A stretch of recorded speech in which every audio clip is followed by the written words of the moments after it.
before the robotic arms and the AI entered the operation theatre, a healer in ancient India was already reshaping the future of medicine.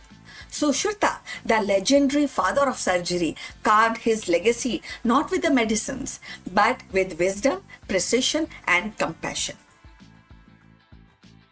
In Sushruta Samhita, he described rhinoplasty, cataract surgery, and anatomy with astonishing details. Centuries ahead of his time, and in today 2026, as medicine balance in innovation with ethics, his voice echoes across the millennia. Let's find out more about him.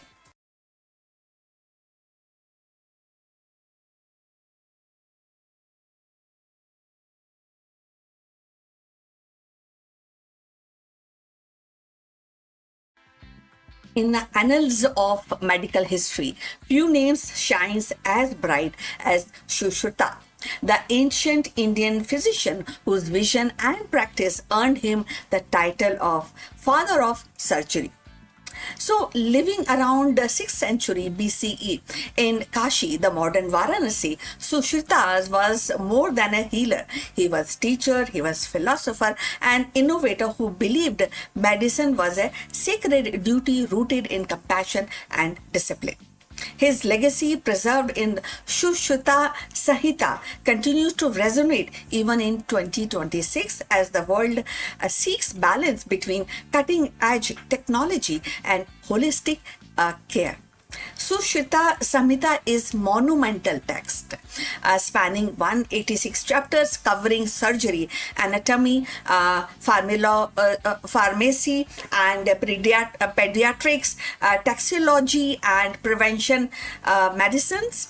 Within its page, Sushruta described surgical techniques that astonish modern readers also, like rhinoplasty using skin flaps, cataract surgeries by lens removal, and lithotomy for bladder stones and obesities, a procedure to save mothers, especially in critical conditions. He catalogs over 300 bones, 700 vessels, and a wide array of surgical instruments. So, demonstrating a mastery of anatomy that was centuries ahead of its time.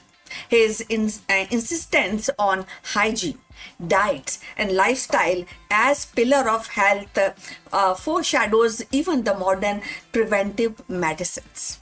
So, if you have reached this far, please inform us from which city you have tuned in and in which language you are watching this video. This will help us to determine the reach of our channel. So, going forward on this wonderful topic, Sushruta's contribution was not merely technical.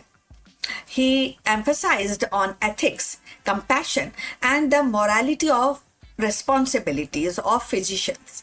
So, in an age where the artificial intelligence and robotics are entering in operating rooms, his reminder that the healing is both science and art, and that feels especially both the things combination and the field definitely you will also agree is very urgent even in 2026.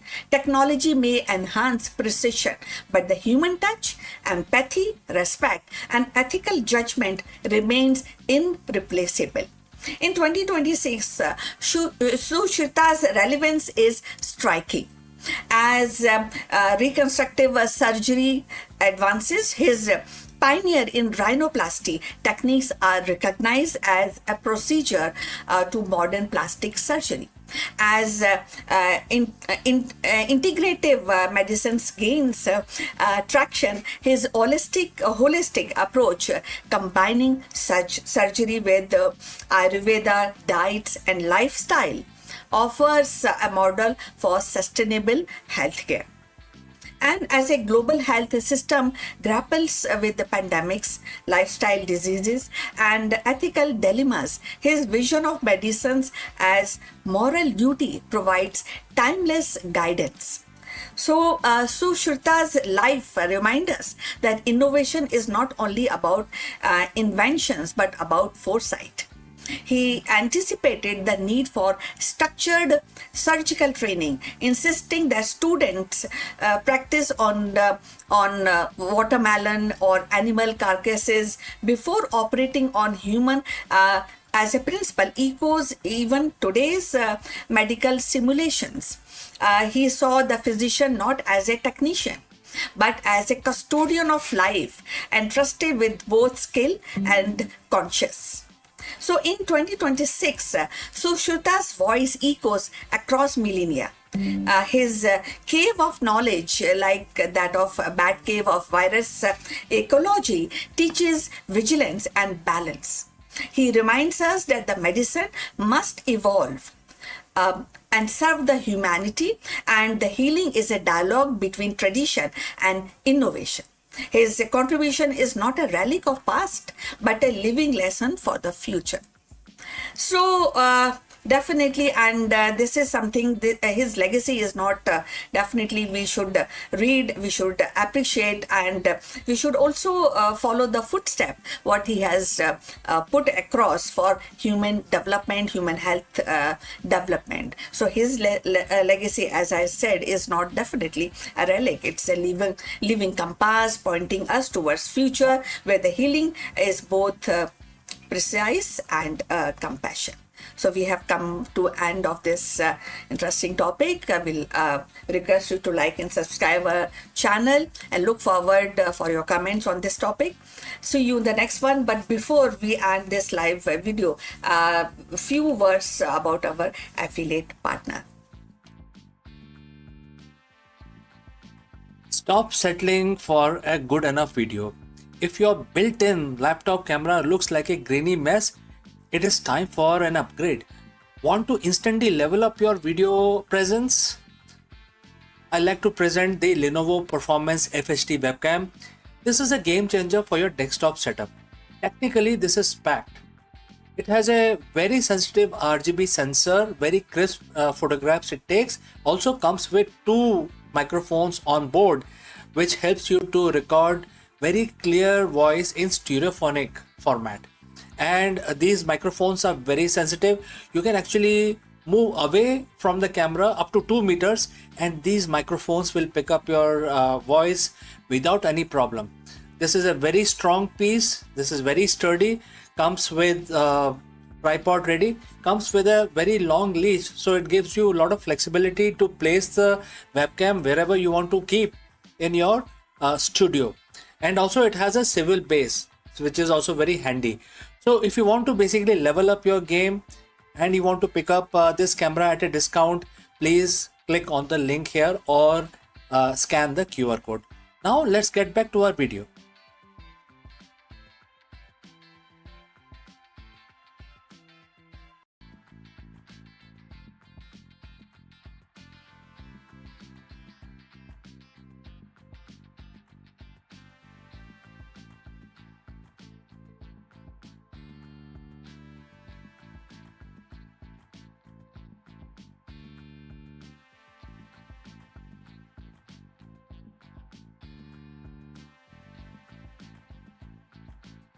Hello friends, in this video we bridge the gap between the ancient Vedic wisdom and the modern corporate strategy.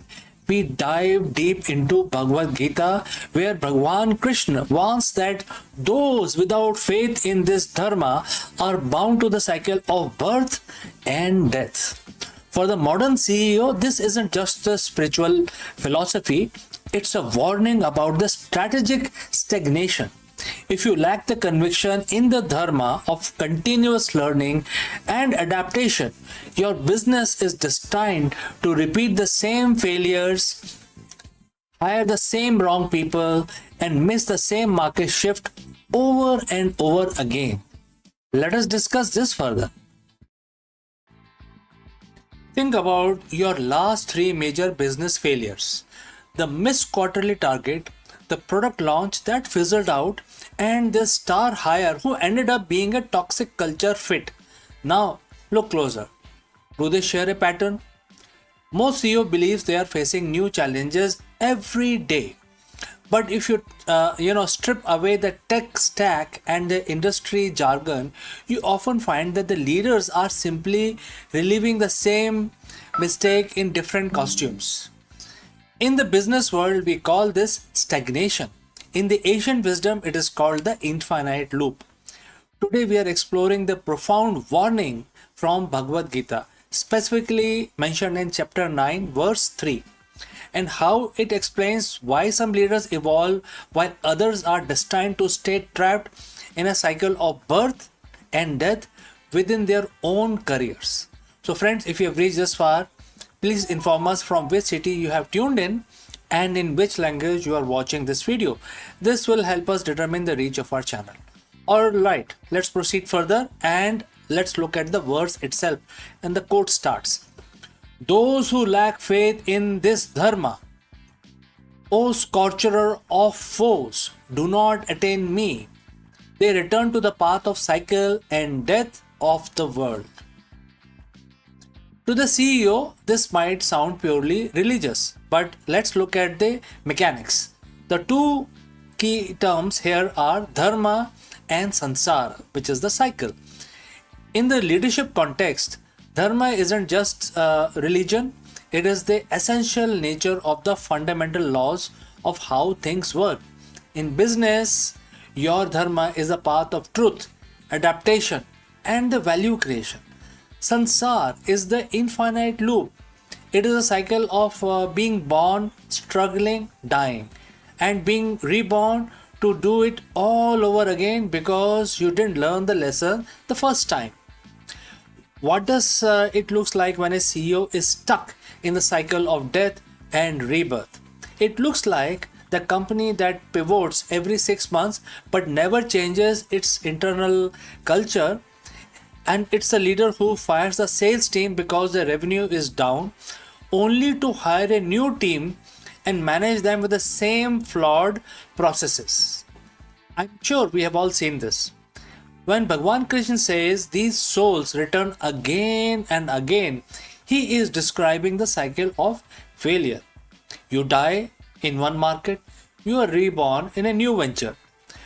But because you haven't changed your fundamental approach, your dharma, you carry the same karmic baggage into the new company. You aren't growing, you are just repeating. You are stuck in the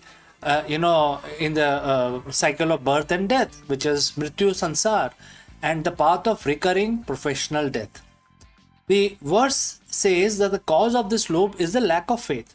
In modern business, the faith is often dismissed as weakness. We want data, we want KPIs, but Krishna is talking about Shraddha, a deep-seated conviction in the path of growth. For a CEO, faith in dharma means faith in truth, having the courage to look at the ugly data and not hiding behind the vanity metrics. Faith in learning, believing that your current knowledge is insufficient of your future goals. Faith in people, moving away from micromanagement and trusting the collective dharma of your team. Without this faith, leaders become cynical. They stop innovating. They start playing not to lose instead of playing to win. And the moment you stop having faith in the process of evolution, you enter the loop. You become unattainable to the ultimate goal, which in business is the legacy. So friends, how do you break this cycle? How do you stop being born again into the same business problem? There are a few steps. Step number 1. Identify your recurring ghosts. What problem has followed you from your last company to this one? And that is your lack of dharma. Step number 2. Commit to the unattainable. Krishna says he is unattainable to those without faith. In business, greatness is unattainable to those who won't commit to the hard work of transformation. Breaking the loop requires a death of your ego so that a better leader can be born. Step number 3. Radical adaptability. Stop trying to force the market to fit your old mental models. That is the definition of the loop. Instead, align your leadership with the current reality. Bhagavad Gita tells us that the cycle of life and death is optional for those who attain the highest truth. In your career, the cycle of failure is also optional. Do not, you don't have to keep repeating the same year 20 times and calling it a career. By embracing the dharma of continuous learning, by having faith in the principles of integrity and evolution, you break the infinite loop. You stop returning to the path of death and start building a business that, like the wisdom of Gita, is timeless. Don't just lead for the next quarter, lead to break the cycle. So friends, hopefully you have enjoyed this conversation. If you have any question, please do not hesitate to send it across. Before I leave you with this lesson, I will like to talk a little bit about our affiliate partner. Stop settling for a good enough video. If your built-in laptop camera looks like a grainy mess, it is time for an upgrade. Want to instantly level up your video presence? I like to present the Lenovo Performance FHD webcam. This is a game changer for your desktop setup. Technically, this is packed. It has a very sensitive RGB sensor, very crisp photographs it takes. Also comes with 2 microphones on board, which helps you to record very clear voice in stereophonic format. And these microphones are very sensitive. You can actually move away from the camera up to 2 meters and these microphones will pick up your voice without any problem. This is a very strong piece. This is very sturdy. Comes with tripod ready. Comes with a very long leash, so it gives you a lot of flexibility to place the webcam wherever you want to keep in your studio. And also it has a swivel base, which is also very handy. So if you want to basically level up your game and you want to pick up this camera at a discount, please click on the link here or scan the QR code. Now let's get back to our video.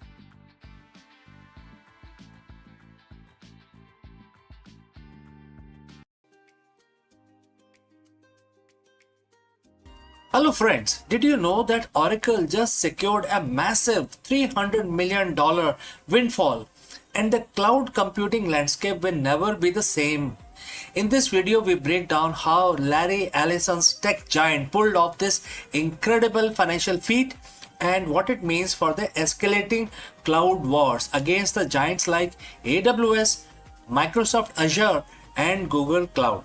As the enterprise demand for AI integrated cloud infrastructure skyrockets, Oracle positions itself as a dominant force.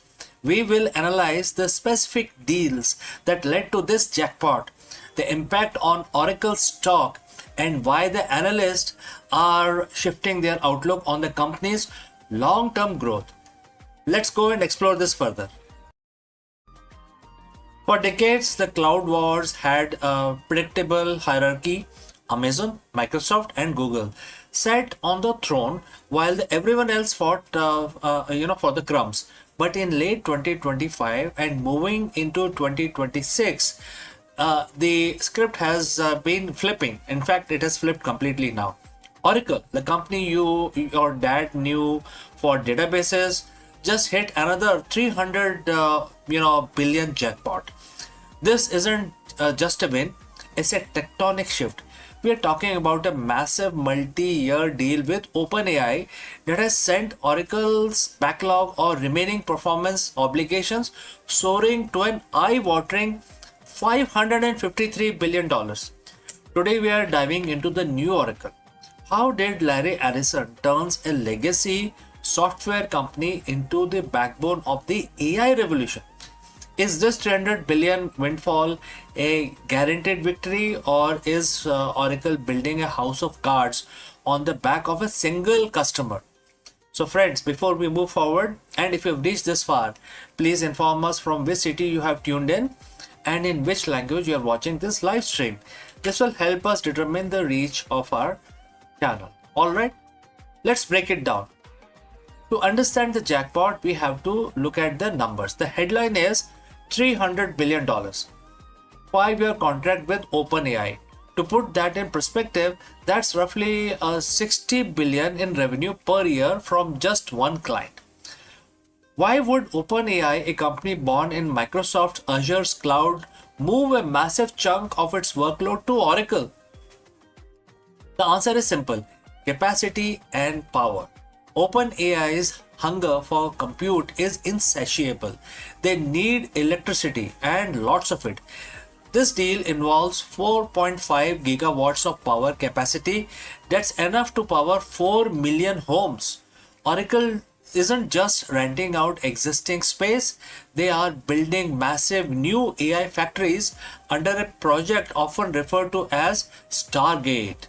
We are seeing brand new data centers, campuses in Texas and Ohio, packed with hundreds of thousands of NVIDIA Blackwell GPUs, Oracle's secret weapon. Their infrastructure was built later than AWS and Azure. That sounds like a disadvantage, but it actually means their Gen 2 cloud was designed specifically for high performance workload and modern databases, the exact environment AI needs to thrive. But building a 300 billion cloud isn't easy. You cannot just plug 400,000 GPUs into a wall socket. The traditional power grid cannot handle this. This is where the heating up part of your title gets literal. Just this week, in April 2026, Oracle made a massive move to solve the energy crisis.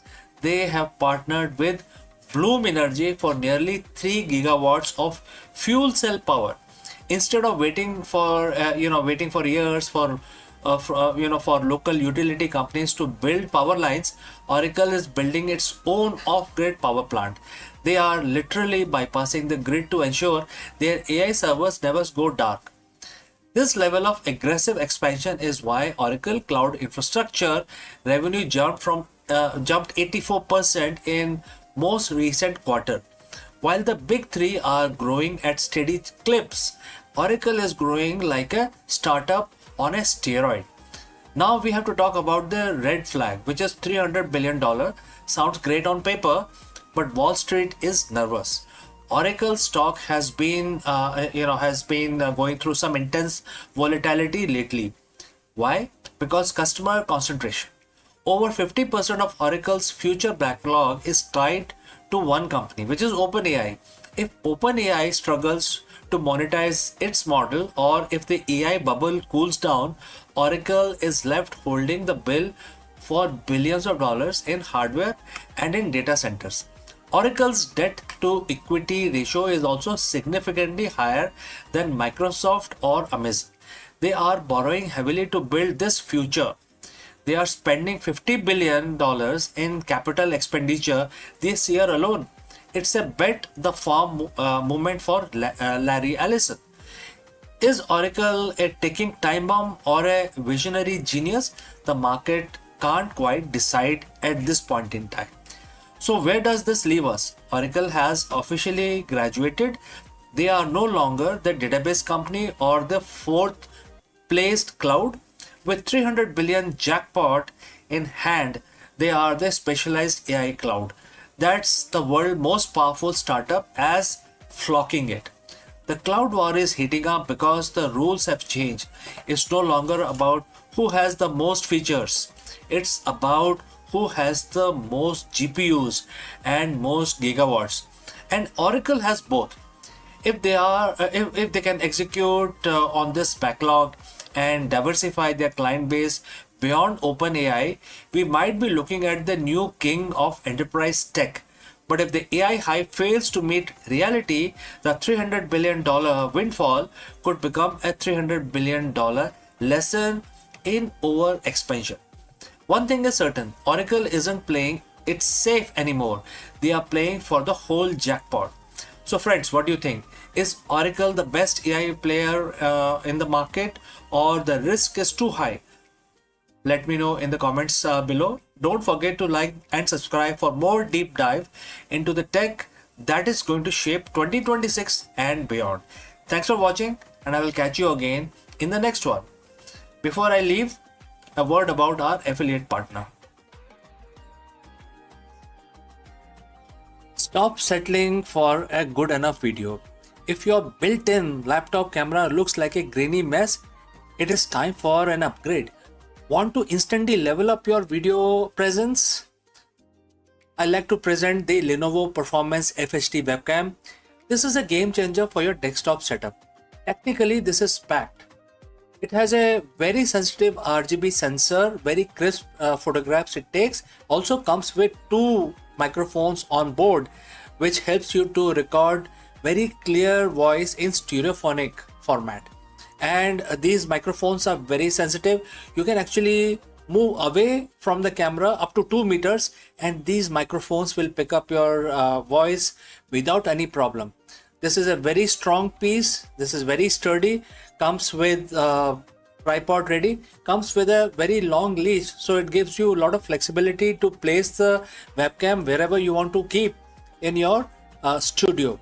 And also it has a swivel base, which is also very handy. So if you want to basically level up your game and you want to pick up this camera at a discount, please click on the link here or scan the QR code.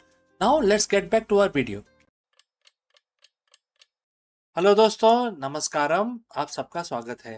हाल ही में America और Iran के बीच में एक deal हुई है जिसमें उन्होंने कहा है कि अब जो स्टेट ऑफ हॉर्मुज़ है पूरी तरह खुल गया है, हमारा एग्रीमेंट हो गया है। और इस खबर के आते ही जो प्राइस है क्रूड ऑयल का वो गिर गया है, $75 आ गया है। आपको पता होगा कि जो क्रूड का जो प्राइस था वो 100 के ऊपर जा रहा था, लेकिन अब 75 पे आ गया है, कल ही आया है। और ऐसा बोला जा रहा है कि और गिरेगा। तो क्योंकि प्राइस गिर रहा है, इससे क्या नए खतरे का हमें आभास हो रहा है? ऐसा है कि इस पर्टिकुलर एग्रीमेंट में कोई नया युद्ध के बारे में कुछ बातें हैं जो बाहर आ सकती हैं। तो इस वीडियो में हम इस बात का एक चर्चा करेंगे, एक डिस्कशन करेंगे कि अगर $50 से नीचे प्राइस आ गया तो दुनिया के अर्थव्यवस्था को लेके क्या चिंता करनी चाहिए, और इसके बाद कुछ और हमारे ऊपर कोई विपदा तो नहीं आने वाली है। इसके बारे में हम डिस्कशन करते हैं इस वीडियो में। तो चलिए आगे बढ़ते हैं। तो दोस्तों, हम सबको मालूम है कि पिछले कुछ महीनों में स्टेट ऑफ हॉर्मुज़ के आसपास क्या हुआ। अमेरिका और ईरान में आपस में लड़ाई हुई और पहले तो ईरान ने स्टेट ऑफ हॉर्मुज़ को बंद किया, इधर-उधर बमबारी की। उसके बाद अमेरिका ने उसको बंद कर दिया, करीब 1 महीने से ज़्यादा हो गया। अमेरिका ने उसमें ब्लॉकेड लगाया हुआ है। उसकी वजह से जो क्रूड ऑयल का प्राइस है वो आसमान छू गया, 110 120 तक पहुंच गया। और आप देखिए, अगर आप इस जियोपॉलिटिक्स में कुछ रुचि रखते हैं तो आपको पता होना चाहिए कि जो क्रूड ऑयल है उसके सबसे बड़े बायर कौन है दुनिया में। अफ्रीका के कंट्रीज नहीं है, अमेरिका भी एक बड़ा बायर है, लेकिन उसके पास तो ऑयल है काफ़ी, काफ़ी दुनिया का ऑयल कंट्रोल करता है। और सबसे जो बड़े बायर हैं जिनके पास ऑयल नहीं है वो है चाइना और इंडिया। तो ये दो देशों को काफ़ी महंगा ऑयल खरीदना पड़ा पिछले कुछ महीनों में, और फिर काफ़ी जद्दोजहद हुई, कोई कहीं से खरीद रहा है, कोई कहीं से खरीद रहा है। तो इंडिया ने भी ये सब काम किए।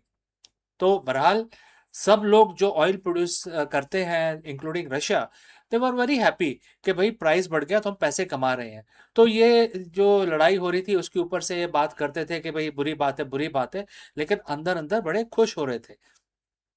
अब क्या हुआ है कि पिछले 2 दिनों में खबर आ रही है कि अमेरिका और ईरान का जो एग्रीमेंट है वो पूरा हो चुका है। और खबर आते ही प्राइस जो है ऑयल का एकदम $75 आ गया। कल के मैं रेट बता रहा हूँ, आज का मैंने अभी चेक नहीं किया है, लेकिन कल $75 आ गया। $75 एकदम से गिरावट आई है। तो जो पैसे जो कमा रहे थे, जो कंट्रीज जो खुश थे, पैसे कमा रहे थे, लेकिन ऊपर ऊपर से दिखा रहे थे शांति होनी चाहिए, ब्ला ब्ला बोल रहे थे, लेकिन अब वो $75 आ गया तो उनकी इनकम में थोड़ी गिरावट आएगी। और कॉन्सिक्वेंटली क्या होगा कि जो मेजर बायर है विच इज़ इंडिया और चाइना, इनको थोड़ी राहत मिलेगी। तो ये गिरावट जो आ रही है, और अगर ये सब ऐसे ही चलता रहा तो बिल्कुल गिर के, ऐसा बोला जा रहा है, कुछ विशेषज्ञ बोल रहे हैं कि ये $50 तक आ सकती है। जब $50 आ जाएगा तो मतलब जो अभी तक पैसे कमा रहे थे उसके आधे ही कमा पाएंगे। जो ऑयल प्रोड्यूसिंग नेशंस हैं उनके आधे ही कमा पाएंगे, तो उसकी वजह से उनकी आमदनी कम हो जाएगी, उनके पैसे कम हो जाएंगे। तो क्या ये जो ड्रॉप है या जो एग्रीमेंट है ये परमानेंट है या किसी और नए गंभीर किसी स्थिति की चेतावनी देता है। तो दोस्तों, अगर आप यहाँ तक पहुँचे हैं तो हमें कमेंट करके ज़रूर बताएं कि आप किस शहर से हमारे साथ जुड़े हैं। सबसे पहले ये समझना जरूरी है कि हम यहाँ तक पहुँचे कैसे। फरवरी में अमेरिका और के बीच में सैन्य वार्ता हुई जो विफल हुई, फिर उनकी लड़ाई हुई, फिर चेक पॉइंट बनाए गए और उसके बाद ये बोला गया कि ये कंट्रीज़ को अलाउड है, इनको नहीं अलाउड है, अमेरिका को अलाउड नहीं है, चाइना और इंडिया को अलाउड है। बैकडोर बहुत डिस्कशन चल रहा था और जो देश ऐसा लग रहा था जो ईरान के दुश्मन है नेबरहुड के अंदर, जैसे कतर है, यूएई, वो भी अपने बैकडोर डिस्कशन कर रहे थे और कोई नहीं चाहता था कि वहाँ पे और तबाही हो, क्योंकि अल्टीमेटली अगर वहाँ तबाही होगी तो ऑयल का प्राइस, जो ग्लोबल ऑयल का प्राइस है, आसमान छू देगा। तो उसके बाद धीरे धीरे वो कंट्रोल रिएक्शन चलता रहा, एक दूसरे को धमकियां देते रहे लोग, लेकिन फाइनली कल जाके डोनाल्ड ट्रंप ने बोला है कि हमारा वर्बल एग्रीमेंट हो गया है। हालांकि अभी ये साइन नहीं हुआ है, वर्बल एग्रीमेंट हो गया है। जैसे ही ये खबर आई प्राइस एकदम नीचे लुढ़क गया, $75 हो गया, विच इज़ रीजनेबल। मैं ये नहीं कह रहा हूँ कि अच्छी बात है कि बुरी बात है, लेकिन क्योंकि अब प्राइस कम हो रहे हैं जिससे अमेरिका को कोई फर्क नहीं पड़ता। प्राइस कम होने से अमेरिका को कोई फर्क नहीं पड़ता, बिकॉज अमेरिका के पास तो सऊदी का ऑयल है उनके पास। ईरान के साथ अब दोस्ती हो गई है, अभी साइन होना बाकी है, लेकिन वेनेजुएला का जो टॉप ग्रेड ऑयल है वो उनके पास है। फर्क पड़ता है ब्राज़ील, इजराइल और सऊदी को, तो उनके पैसे कम हो रहे हैं। तो उसकी वजह से अब क्या होगा आगे, क्या होगा, दोबारा से कुछ देश नाखुश हो जाएंगे और लड़ाई पे जाने की बात करेंगे, या जो जियोपॉलिटिक्स है वो एक नया रूप लेगा, क्योंकि अल्टीमेटली जो 75% दुनिया का जो ट्रेड होता है, ग्लोबल ट्रेड, वो ऑयल ही होता है। हम जो रोजेस और टी और जो भी और चीज़ें हैं जो हम बिजनेस करते हैं कंट्रीज आपस में, वो कुछ भी नहीं है compare to the oil trade. So जितना भी हमारा मैरीटाइम जो हमारा ट्रैफिक चलता है अटलांटिक में और इंडियन ओशन में, उसमें 75% आर दी ऑयल टैंकर्स।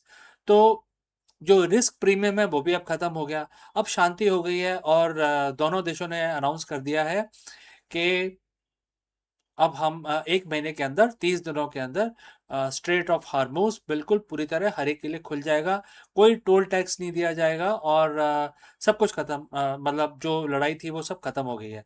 अब आप इमेजिन करें, जो चीज़ें मैंने आपको बताई हैं कि अगर प्राइस कम होता रहा तो $50 आ जाएगा। इसका मतलब कि जो उन्नति कर रहे देश हैं चाइना और इंडिया, उनको काफ़ी फ़ायदा होगा, और जो देश जो ऑयल प्रोड्यूस कर रहे हैं उनको काफ़ी नुकसान हो जाएगा। और उनके अंदर 1-1.5 साल के अंदर ऐसे ही चलता रहा तो उनका जो पोजीशन है, ग्लोबल पोजीशन थोड़ा कम हो जाएगा। तो अभी देखना हमें ये है कि अगर ये डील फेल हो गई किसी वजह से सबसे बड़ा क्रॉनिक जो पॉइंट है इसमें वो ये है कि अमेरिका नहीं चाहता कि ईरान के पास एटॉमिक पावर बने। तो क्या वो अपना एम्बिशन छोड़ देंगे, क्या वो कुछ और बैकग्राउंड एक्टिविटी करेंगे, क्योंकि इस चीज़ के अंदर दुनिया के देशों में काफ़ी बैकग्राउंड डिस्कशन और बैकडोर डिस्कशंस काफ़ी चल रहे हैं। और ये जो शांति है अभी हुई नहीं है, वर्बल एग्रीमेंट हुआ है जिसको ईरान ने भी कहा है कि हमारा एग्रीमेंट हो गया है, और यूएस ने इनके जो पूरे ब्लॉक जो एसेट्स थे पिछले 40 साल से ब्लॉक किए हुए थे वो सारे आज खोल दिए हैं। आज की खबर ये है कि वो अनब्लॉक कर दिए हैं।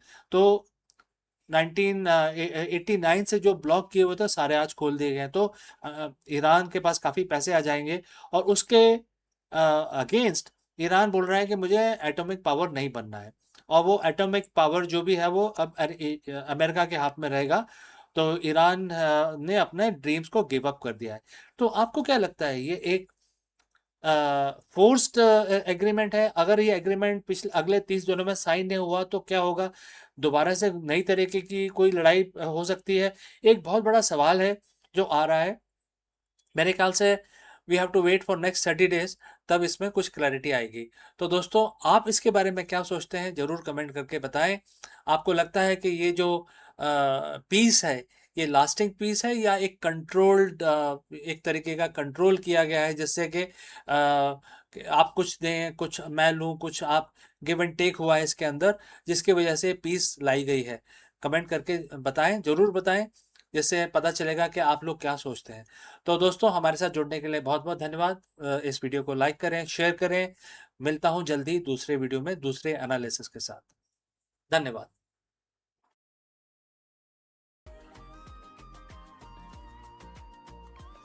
Friends, is the world on the brink of economic meltdown? In this video, we break down the explosive news as President Trump announces a staggering 50% tariff on Chinese imports. This massive escalation comes on the heel of the collapsed Islamabad Peace Summit, sending shockwaves through global market and intensifying the fear of all-out trade war once again. We dive deep into the geopolitical fallout, the failed negotiations in Pakistan, and what these new trade barriers mean for our wallet, the tech industry, and the future of international relations. Let's go. The diplomatic table has been flipped. What started as a high-stake attempt at the global stabilization in Islamabad has ended in a spectacular public breakdown, and the response from White House, it's an economic earthquake. Now, President Trump has just officially announced a 50% tariff on nearly all Chinese imports. We aren't talking about a negotiating tactics or a minor adjustment anymore. This is the nuclear option of a trade policy. In the next 10 minutes, we are going to peel back the curtain on why the Islamabad Peace Summit failed so catastrophically, how these tariffs will ripple through your bank accounts, and why analysts are calling this the beginning of the most dangerous economic era since the Great Depression.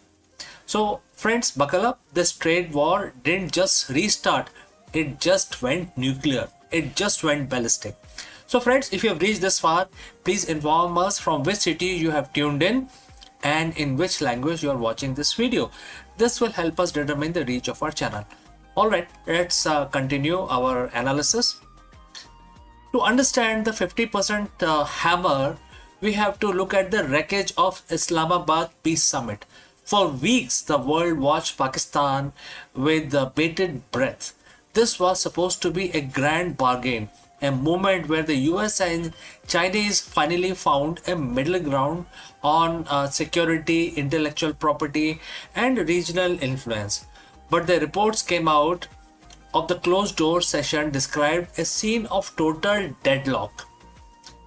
Well, the sticking point is it wasn't just trade, it was the refusal to compromise on tech sovereignty and failed resolution of the maritime disputes as well.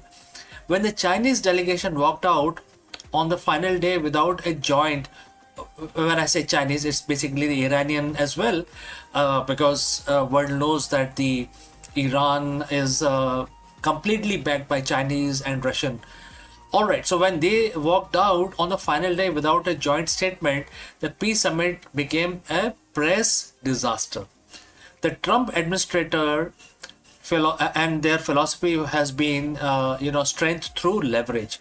Without a deal, the White House felt they had no choice but to maximize the pressure. The 50% tariff isn't just a tax, it's a direct retaliation of the perceived lack of cooperation in Islamabad. In economic terms, what we call is a decoupling accelerator. At 50%, it becomes mathematically impossible for many American companies to maintain their current supply chain in China. And if you're an American retailer, a 50% tax at the border wipe out an entire profit margin, and you are left only with two choices: pass the cost to the consumer, which is guys like you and me, or move your manufacturing elsewhere. Well, this is time consuming, it will take years. From semiconductors to the shoes on your feet, every single line item is about to get a Trump surcharge. This is a bold gamble that US economy is strong enough to absorb the shock, while the Chinese manufacturing sector buckles under the weight of lost business. The reaction from Wall Street has been instantaneous. We saw the Dow and the Nasdaq took triple-digit dives within minutes of the announcement. But the real chaos is happening in the shipping lanes. The logistics experts are warning of supply chain gridlock. Importers are scrambling to the front door shipment before the tariffs officially takes effect, leading to a massive bottleneck at the various coast, especially American coast. And we already know that the Strait of Hormuz is also blocked. And then there is a retaliation factor. China has already signaled that they won't take this lying down. In fact, yesterday their foreign ministry said that please stop interfering in our affairs. So we are looking at a potential export ban on rare earth mineral, the stuff needed to make electrical car batteries and smartphones. And if the US tax Chinese goods, then China cut off the raw material to make those goods elsewhere. We aren't just looking at the higher prices, we are looking at the scarcity. So is there anyone winning here? So in the short term, domestic manufacturers in the US might see a surge in demand as the foreign competition becomes too expensive. Countries like Vietnam, Mexico, and India are also positioning themselves to catch the overflow as companies flee the Chinese market. But for the average consumer, the winner column is looking pretty thin. Economists warn that this could be a reignite of the inflation, just as we thought we had it under control. If a $1,000 iPhone suddenly costs $1,400 because of the trade levy, the consumer spending, the engine of the American economy, could stall. So let's discuss pros and cons. What are the pros? Reshoring of the jobs, increased leverage in future deals, reduced dependency on rival. And what are the cons? Higher inflation, stock market volatility, and strained relations with allies who are caught up in different crossfires across the world. So where do we go from here? The 50% tariff is more than just a policy. It's a line in the sand. It signals that the era of globalism at any cost is officially over. We are moving into a bipolar world where you are either in the Western trade bloc or you are not, or you're out basically. The big question remains, will China blink? Or will this trade war escalate into a full-blown economic Cold War that lasts for generations? One thing is certain, the failure in Islamabad wasn't the end of the story. It was the prologue to a much more intense chapter in global history. So friends, I want to hear from you. Do you think 50% tariff is the right move to protect the American interest? Or is it the risk of a global recession too high? Drop your thoughts in the comments, and after receiving your comments, I will basically start making more analysis in future on the same subject. Don't forget to hit the subscribe button and the bell icon.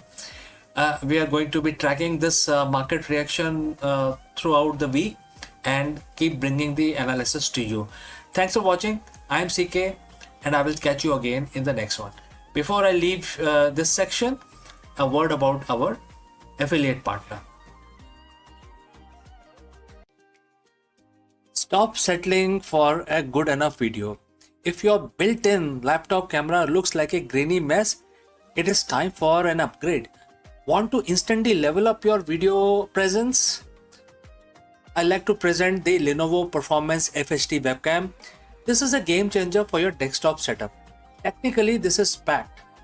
It has a very sensitive RGB sensor, very crisp photographs it takes. Also comes with 2 microphones on board, which helps you to record very clear voice in stereophonic format.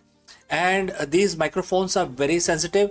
You can actually move away from the camera up to 2 meters and these microphones will pick up your voice without any problem. This is a very strong piece. This is very sturdy. Comes with tripod ready. Comes with a very long leash, so it gives you a lot of flexibility to place the webcam wherever you want to keep in your studio. And also it has a swivel base, which is also very handy. So if you want to basically level up your game and you want to pick up this camera at a discount, please click on the link here or scan the QR code. Now let's get back to our video.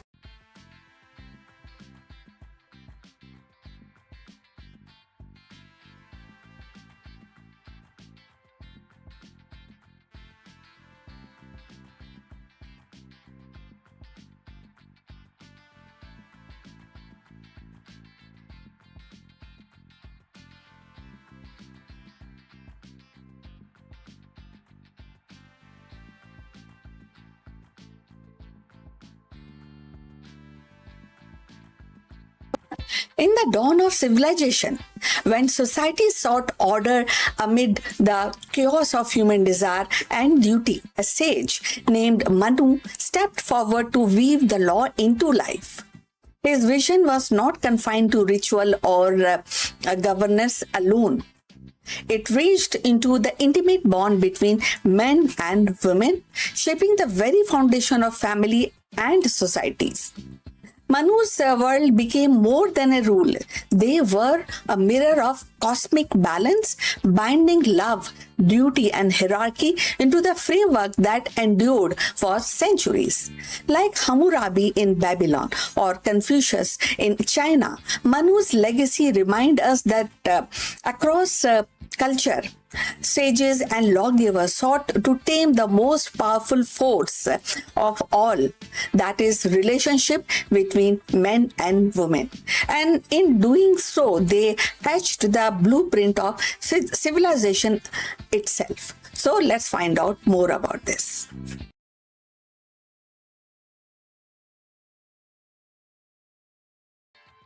In the tapestry of ancient Indian thought, few figures loom as prominently as Manu, the legendary lawgiver whose name is inseparably tied to the Manusmriti, a text that sought to codify the rhythm of human life. Manu was not merely a sage, he was envisioned as the archetypal legislator, the one who translated cosmic order into social norms. His laws, particularly those governing the relationship between men and women, revealed both the aspiration and the anxieties of civilization, striving to balance duty, morality, and hierarchy. So the Manusmriti present marriage not as a private contract, but as a sacred institution woven into the fabric of dharma, which is righteousness. Manu's vision of gender relationship was deeply rooted in the idea of complement the men and women, and the men and women were seen as two halves of cosmic order, cosmic as a whole, each with a distinct role that together sustained society. The woman was reserved as the bearer of lineage, a guardian of household sanctity, and the embodiment of nurturing power. The man, in return, was tasked with the protection, provision, and pursuit of spiritual and worldly duties. In this framework, the harmony was achieved not through the equality in the modern sense, but through the balance which fulfilling a role that maintained cosmic and social order. So if you have reached this far, please inform us from which city you have tuned in and in which language you are watching this video. That will help us to determine the reach of our channel. So moving forward on this topic, yet the Manu's law also reflect the patriarchal structure of his time. Through Manu actually elevated the feminine principle in symbolic way. He declared that where the women are honored, the god rejoice, and where they are dishonored, all right loses their efficacy. And sometimes this kind of few restrictions that actually become paradox when we talk about the modern times, and it also maybe and actually resulted in the paradox of ancient gender norms. So the influence of Manu's vision extended far beyond domestic life by codifying rules of marriage, inheritance, and the conduct. He shaped the very architecture of society. His laws became reference point for centuries, debated and adopted and sometimes restricted, but never ignored. So they provided a framework for order in the world where the oral tradition and the ritual practice needed the anchor to written codes or a written duty mentioning. So parallel to Manu can be found across the civilization. In the West, the figures like Hammurabi of Babylon emerged as counterpart. Hammurabi's famous code inscribed on stone also sought to regulate family life, property, and justice, embodying the patriarchal norms within the broader vision of social stability. In the ancient Rome, the 12 table performed the similar function, defining the rights and duties of men and women within the civil order. In China, Confucian's teaching, though not codified in the same way, established the enduring principle of family hierarchy and gender role, and emphasizing the kind of all the duties, and at the same time it also mentioned the subordination of women within the household. So like of these lawgivers or traditions, when we talk about these distinct codings, like Manu, they also sought to anchor the society in a vision of order that linked cosmic or moral principle with everyday relationship. But what makes Manu distinctive is the spiritual dimension he infused into law. For him, the regulation of men and women relationship was not merely a pragmatic, but a sacred, a reflection of dharma itself. So marriage was a right, not a contract.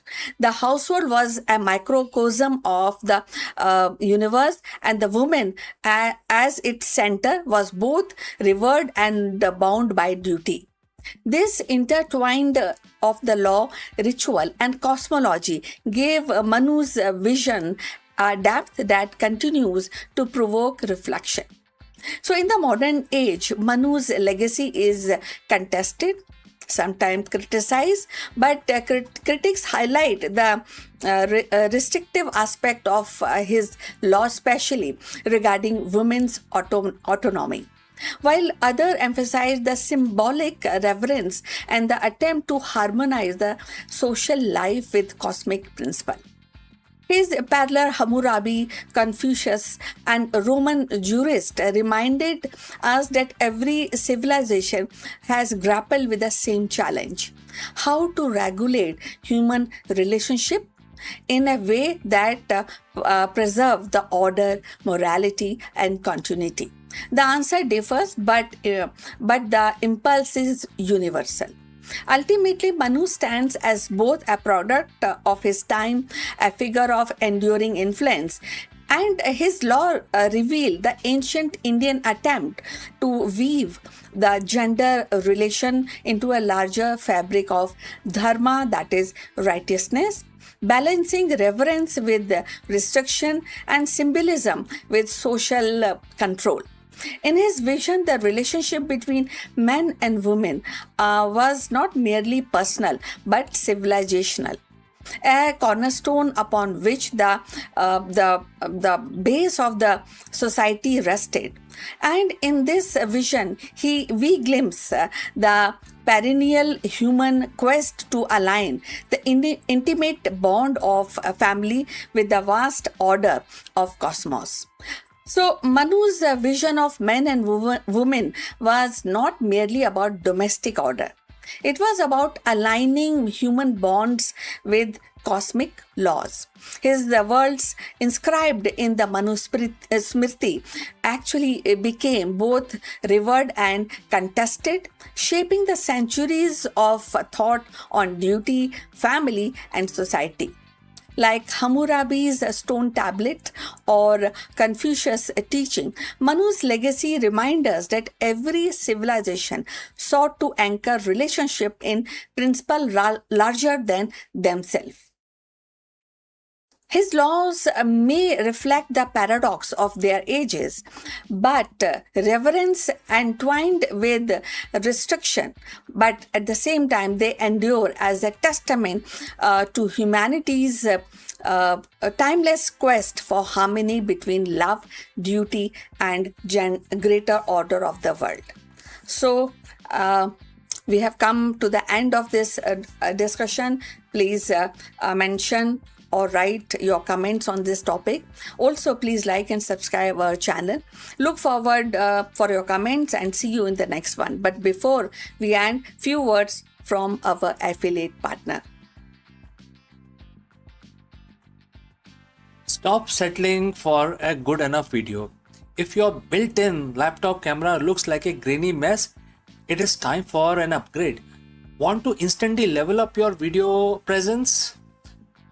I like to present the Lenovo Performance FHD webcam. This is a game changer for your desktop setup. Technically, this is packed.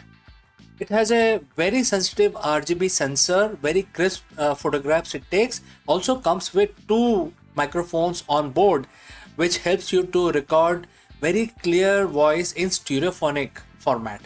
And these microphones are very sensitive. You can actually move away from the camera up to 2 meters and these microphones will pick up your voice without any problem. This is a very strong piece. This is very sturdy.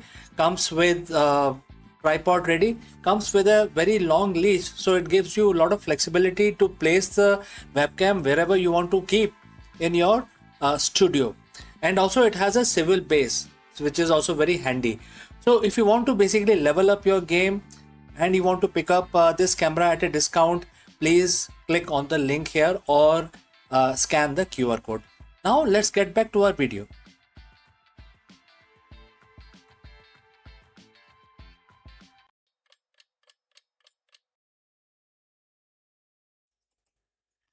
नमस्कार दोस्तों, आप सभी का स्वागत है। और आज 17 जून है और आज बुधवार का दिन है। तो आप सबको पता है कि बुधवार का जो दिन होता है बहुत ही शुभ होता है गणेश पूजा के लिए। तो हम अपना दिन शुरू करेंगे गणेश पूजा के साथ और आप सभी हमारे साथ रिपीट करें। 11 दफ़ा एक मंत्र का उच्चारण करेंगे। बहुत ही साधारण सा सिंपल सा मंत्र है और इससे भगवान गणेश काफ़ी खुश होते हैं। तो अगर आप अपना दिन या आप बिजनेसमैन हैं या आप पढ़ाई कर रहे हैं तो अपना दिन शुरू करने से पहले अपना जो प्रोफेशनल दिन है इस मंत्र का जाप हर बुधवार को करें। ठीक है, तो चलिए आंखें बंद कर लेते हैं, हाथ जोड़ के भगवान गणेश का ध्यान करते हैं और मेरे साथ जोड़िए, मेरे साथ रिसाइट करिए ये मंत्र जो भगवान गणेश जी को समर्पित है। ओके, शुरू करते हैं। ओम गं गम गणपतये नमः। ओम गम गणपतये नमः। ओम गम गणपतये नमः। ओम गम गणपतये नमः। ओम गम गणपतये नमः। ओम गम गणपतये नमः। ओम गम गणपतये नमः। ओम गम गणपतये नमः। ओम गम गणपतये नमः। ओम गम गणपतये नमः। ओम गणपतये नमः। तो दोस्तों, हमारा आज की पूजा समाप्त हुई। भगवान गणेश को हमने आज अपना पूजा समर्पित की और आशा करते हैं आप भी हमारे साथ इसको रिपीट करेंगे। 11 दफ़ा ही करना है, बहुत साधारण सा एक मंत्र है और इससे भगवान गणेश काफ़ी शुभ लाभ देते हैं। तो चलिए हम आगे बढ़ते हैं, अपना दिन शुरू करते हैं। इस वीडियो में आपसे विदा लेता हूँ। जल्दी मिलता हूँ दूसरे वीडियो में, कहीं मत जाइएगा। आपका दिन शुभ रहे। नमस्कार।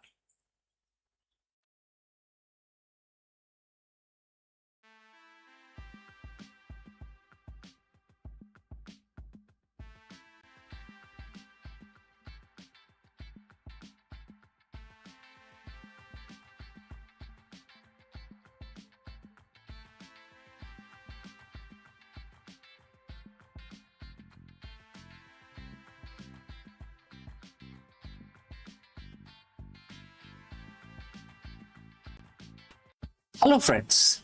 In today's hyper-connected yet fragmented business world, a CEO's greatest asset isn't just data, it is the universal awareness. In this video, we explore the profound leadership lesson hidden within Bhagavad Gita and how its wisdom can transform a busy executive into an omnipresent executive. Let's go and discuss this further. In the world of business, we are taught that results are everything. Quarterly earning, market share, profits, these are the metrics of our worth. We spend our life chasing the fruits, but there is a ceiling to that kind of leadership. Eventually, the chase leads to burnout, short-sightedness, and a strong sense of emptiness. 5,000 or 7,000 years ago, on a different kind of a battlefield, Bhagwan Krishna gave Arjun a piece of advice that is arguably the most sophisticated management strategy ever recorded. Today, we are looking at chapter 8, verse 28. It is the secret to why the most iconic CEOs don't actually chase results, they transcend them. So, friends, if you have reached this far, please inform us from which city you have tuned in and in which language you are watching this video. This will help us determine the reach of our channel. Let's proceed further and let's examine the verse. And the quote starts: a yogi who performs devotional service transcends the fruit of Vedic study, austerities, sacrifices, charities, and pieties. He attains my supreme eternal abode. And the quote close. Let us translate that into an executive speak. In the ancient context, the Vedic study and the austerities were the standard best practice for success. In today's term, these are your MBAs, your 80 hours work week, your strategic philanthropy, and the corporate social responsibility. Krishna isn't saying these things are bad. He's saying these are, intermediate goals. A yogi CEO doesn't just do the work to get the result. They perform the devotional service. In business, we call this purpose-driven leadership. Why does Bhagwan Krishna tells us to transcend the fruits? Because when a CEO is obsessed with the fruit, which is in other terms is profit, or the exit strategy, three things can happen. First, risk aversion. You become afraid to innovate because you might lose the immediate prize. Second, short-termism. You sacrifice the health of the company in your 5-year bonus and year on year. So basically, you're now waiting for 5 years, and then on every year you're basically ignoring the company's health. Third, anxiety. Your peace of mind is at a mercy of the market. So when the verse talks about transcending the fruits, it's about decoupling your identity from the outcome. When you stop chasing the result, you gain the clarity to see the move that actually wins the game. And the verse mentions about devotional service. For a CEO, this doesn't mean you have to be in a temple. It means your work is an offering to a higher mission. Think of the Yuan Koinard at Patagonia or Satya Nadella's shift at Microsoft. They shifted from beating the competition to a higher purpose. When you lead with a devotion to a mission, whether it's solving a climate crisis or empowering every person on the planet, the fruit, which is the profit and the piety, come as the natural byproduct. By aiming for the supreme abode, which we can interpret at the as the ultimate vision or your legacy, you automatically satisfy all the smaller matrices of success. The verse concludes, and the quote starts, he attains my supreme eternal abode, quote close. For a leader, the supreme abode is the state of equanimity. It is the ability to lead from a place of inner stillness. While the other CEOs are panicking over a bad quarter, the yogi CEO remains fixed on the eternal vision. This isn't just the spiritual fluff, it is the competitive advantage. A leader who cannot be shaken by the fruits is the most dangerous competitor in the room, because they are playing an infinite game while everyone else is playing a finite one. So, here is the challenge for the modern executive. Look at your sacrifices and your charity and your studies. Are you doing them just for the fruits? Well, I think that's a question that you can send it across to us if you want to share. Chapter 8, verse 28 invites you to level up, stop chasing the quarterly numbers, quarterly earnings, start performing your leadership as a service to a higher purpose. When you transcend the result, you don't lose them, you master them. The best CEO don't just build companies, they attain a legacy that lasts. They reach their supreme abode. So friends, are you ready to stop chasing this, start chasing the result and start transcending? Do let me know. Thanks for watching, and if you have any questions, please do not hesitate to send it across. Before I go, I would like to speak few words about our affiliate partner. Stop settling for a good enough video. If your built-in laptop camera looks like a grainy mess, it is time for an upgrade. Want to instantly level up your video presence? I like to present the Lenovo Performance FHD webcam. This is a game changer for your desktop setup. Technically, this is packed. It has a very sensitive RGB sensor, very crisp photographs it takes. Also comes with 2 microphones on board, which helps you to record very clear voice in stereophonic format. And these microphones are very sensitive. You can actually move away from the camera up to 2 meters, and these microphones will pick up your voice without any problem. This is a very strong piece. This is very sturdy. Comes with tripod ready. Comes with a very long leash, so it gives you a lot of flexibility to place the webcam wherever you want to keep in your studio. And also it has a swivel base, which is also very handy. So if you want to basically level up your game and you want to pick up this camera at a discount, please click on the link here or scan the QR code. Now let's get back to our video.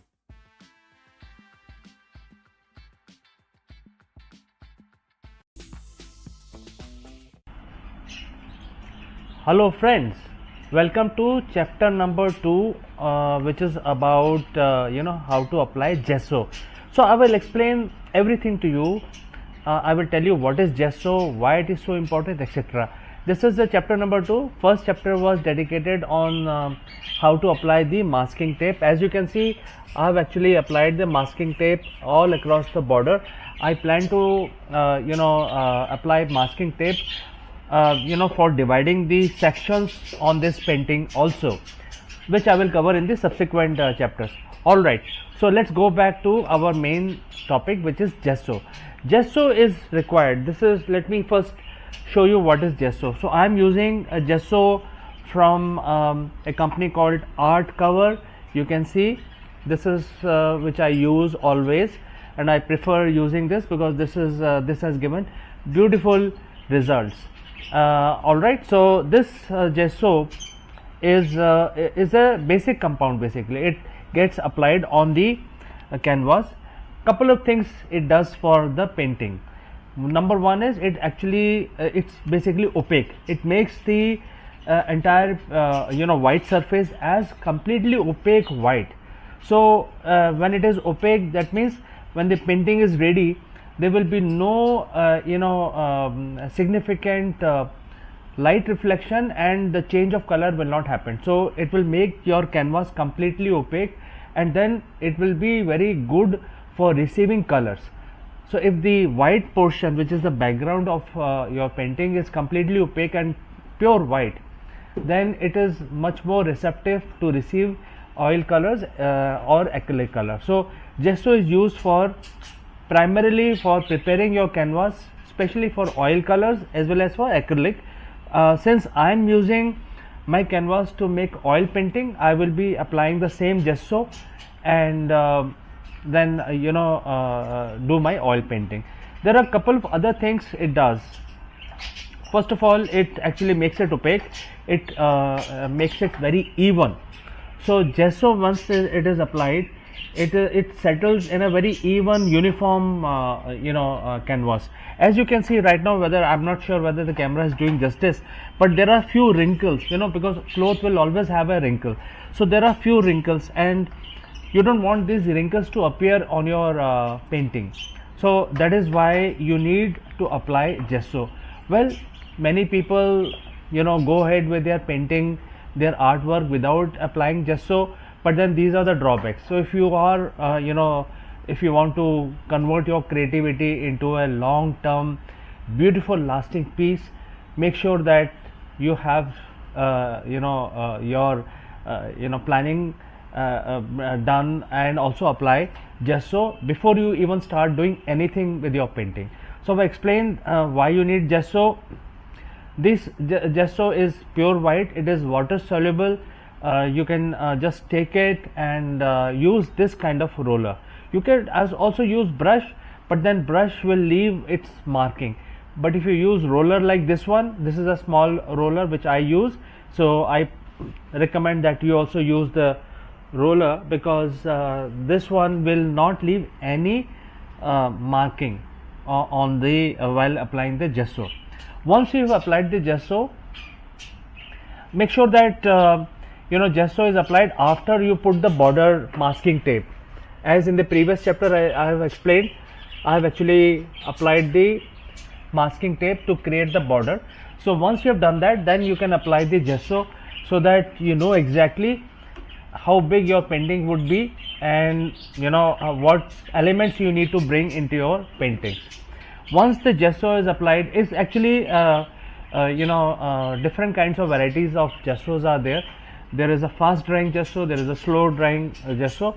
So if you are applying, depending on what you are planning to do, you can actually take fast drying gesso, which I have taken. It will get dry within 30 minutes. But once I apply the gesso, I will actually like to wait for 1 or 2 days, because I don't want anything to I don't want to give any chance for any wet surfaces of my painting.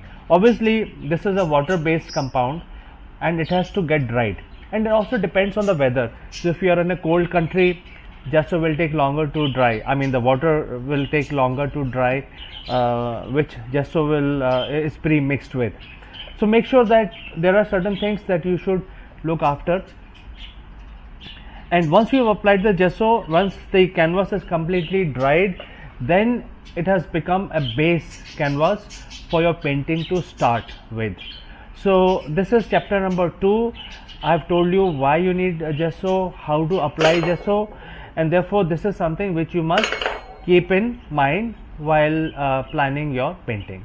Alright, so in the next chapter we will actually segmentize our painting. I will tell you how to use masking tape to segmentize your painting, so that you don't waste color and then overlap different colors when you start making your paintings. All right, so that will be chapter number 3. So I will see you in chapter number 3. Make sure that you follow these instructions and prepare your canvas using gesso. See you in the next one.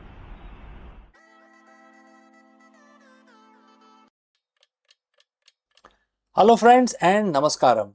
Oil India Limited has officially reported that the there is a presence of natural gas in the Andaman offshore basin, a major milestone in the India's quest for energy security. Therefore, in this video, we break down what this discovery means for India's energy future, the significance of the Samudra Manthan mission, and whether the Andaman region could become a game changer for the domestic fuel production. Let's go. Hello everyone, I am CK and welcome back to Akulmach Business. Today we are looking at the recent development that could fundamentally reshape India's energy landscape. For years, the geologists have pointed towards the Andaman Basin as a hidden treasure chest. Well, the wait might be over. State-run Oil India Limited has just reported a significant natural gas discovery in the Andaman offshore region. This isn't just a minor finding, it's being hailed as the ocean of energy opportunity. Today we are going to look at the Sri Vijayapuram 3 well. It's a well basically deep in the ocean near the Andamans, and why this matters for your energy bill and how this fits into India's broader Samudra Manthan mission. So friends, if you have reached this far, please inform us from which city you have tuned in and in which language you are watching this video. This will help us determine the reach of our channel. Alright, let's proceed further. Let's get into the technicals. Oil India drilled the Sri Vijayapuram 3, an exploratory well about 15 kilometers off the east coast of Andaman Islands. At a water depth of 355 meters, they reached the Econ formation at over 1900 meters deep. What is the result? The result is continuous gas flaring during the initial production testing. This is the smoking gun of the oil and gas world. It confirms that the reservoir isn't just a theory, it's an active working petroleum system. Remarkably, this is is the second positive find of just 3 exploratory well drilled at the specific campaign. The odds are looking better than ever. So the big question is, why now? This discovery is a direct outcome of the Samudra Manthan mission, the National Deep Water Exploration Mission announced by Prime Minister Mr. Narendra Modi on the Independence Day in 2025. The goal is very clear: to move beyond shallow water and unlock the true hydrocarbon potential of India, which is deep water offshore basins.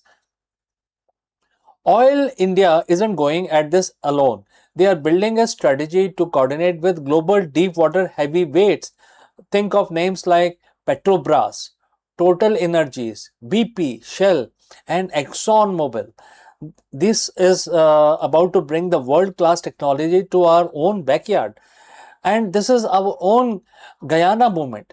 You might remember how massive offshore discovery transformed Guyana's economy.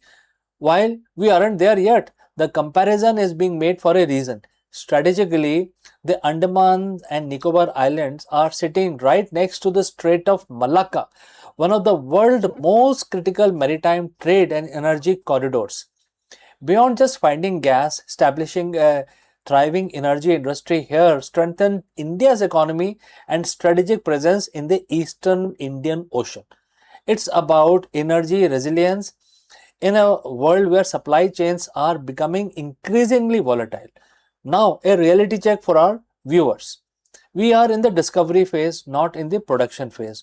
Oil India is currently collecting samples to assess composition, calorific values, and isotopic signatures to understand exactly how this gas was formed. The next steps involve extensive appraisal drilling to determine if there are reserves and the reserves hold enough material so that drilling is commercially viable. It is a long road, but with the consecutive discoveries, the confidence in this basin is growing by the day. India imports about 85% of its crude oil as well as the gas. The massive chunk of the natural gas also comes from the oil producing nations, which is OPEC countries. Every bit of domestic production helps protecting us from the global price shock. It's a great news. So friends, if you are enthusiastic about knowing more, please drop a comment and I will catch you again in the next one.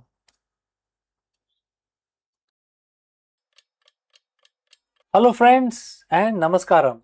Could we actually hack Earth's magnetic field to protect our own modern technology?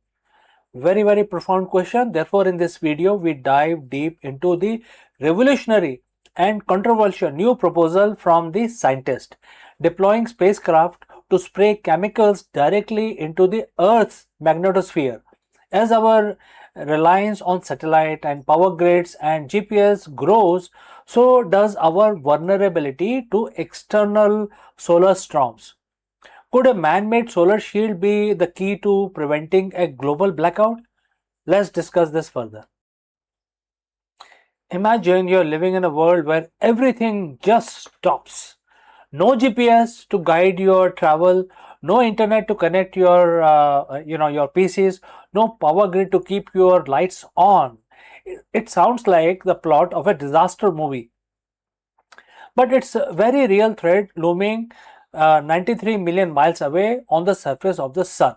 We have spent decades getting better at predicting space weather, acting like people in village watching a river rise, hoping we can warn everyone before the flood hits. But what if we didn't just watch? What if we could actually build a wall to stop the water? Today we're looking at a bold new proposal from scientists, a storm wall designed to actively hack Earth's magnetic field. Can we really engineer our way out of a solar storm, a massive one? To understand why we need a solar shield, we have to understand our current defenses. The magnetosphere. It's a vast invisible bubble around our planet that deflects the sun's charged particles away from Earth. Usually it does a great job, but it is not impenetrable. The danger comes when the sun releases a massive eruption known as the coronal mass ejection or CME. When this cloud of magnetic energy hits Earth, it can trigger a process called magnetic reconnection. Think of it like a shortcut. When the solar magnetic field aligns just right with our own, it rips a hole in the shield. This allows solar energy to flood into our near Earth space, causing geomagnetic storms. Why should you care about this? Because our modern world is fragile. We have seen these storms fry satellites, disrupt radio signals, and surge power grids with enough voltage to cause massive blackouts. In May 2024, a major storm hit, causing hundreds of millions of dollars in losses for the agriculture industry alone when the GPS guided tractors could not function. As our tech dependency grows, our vulnerability to these invaders from space only get worse. So friends, if you have reached this far, please inform us from which city you have tuned in and in which language you are watching this video. This will help us determine the reach of our channel. Alright, let's move forward. So how do we fix this issue? A team led by Brian Walsh from Boston University has proposed a concept called storm wall. If you can't make the shield stronger, why not give it an airbag? The idea is to launch a fleet of 6 spacecraft into specific orbits. These ships would carry payloads of alkaline chemicals like barium or lithium, which they could spray into the magnetosphere. When these chemicals are released, the photoionized, they actually become photoionized, creating a cloud of artificial plasma. This plasma would essentially thicken the boundary between us and the solar wind. By adding this mass to the critical frontier of magnetosphere, the storm wall would disrupt the energy flow of incoming storms. It forces the space weather bounce back around and past our planet instead of punching through. Computer simulation suggests this could reduce the intensity of the geomagnetic storm by more than 50%. It's not about stopping the sun. It's about turning a catastrophic hit into a glancing blow. Now, before we go spraying chemicals into space, we have to talk about the but part of it. And there are several buts here. First, the cost. We are talking about launching 6 spacecrafts, each carrying material equivalent to roughly 12 oil trucks. It's a one and done solution. Once the chemicals are sprayed, the system essentially spends it. It's incredibly expensive, and then there is ethical and environmental questions about geoengineering. While the researchers argue that the risk of contamination is very low since the plasma gets swept away by the solar wind within about 6 hours, any attempt to hack the planetary system comes with a lot of uncertainty. We have to ask, what are the unintended consequences of messing with our magnetic field? Any project of this scale would require massive international cooperations, oversight, and transparency. Is the storm wall the future of space defenses? Maybe.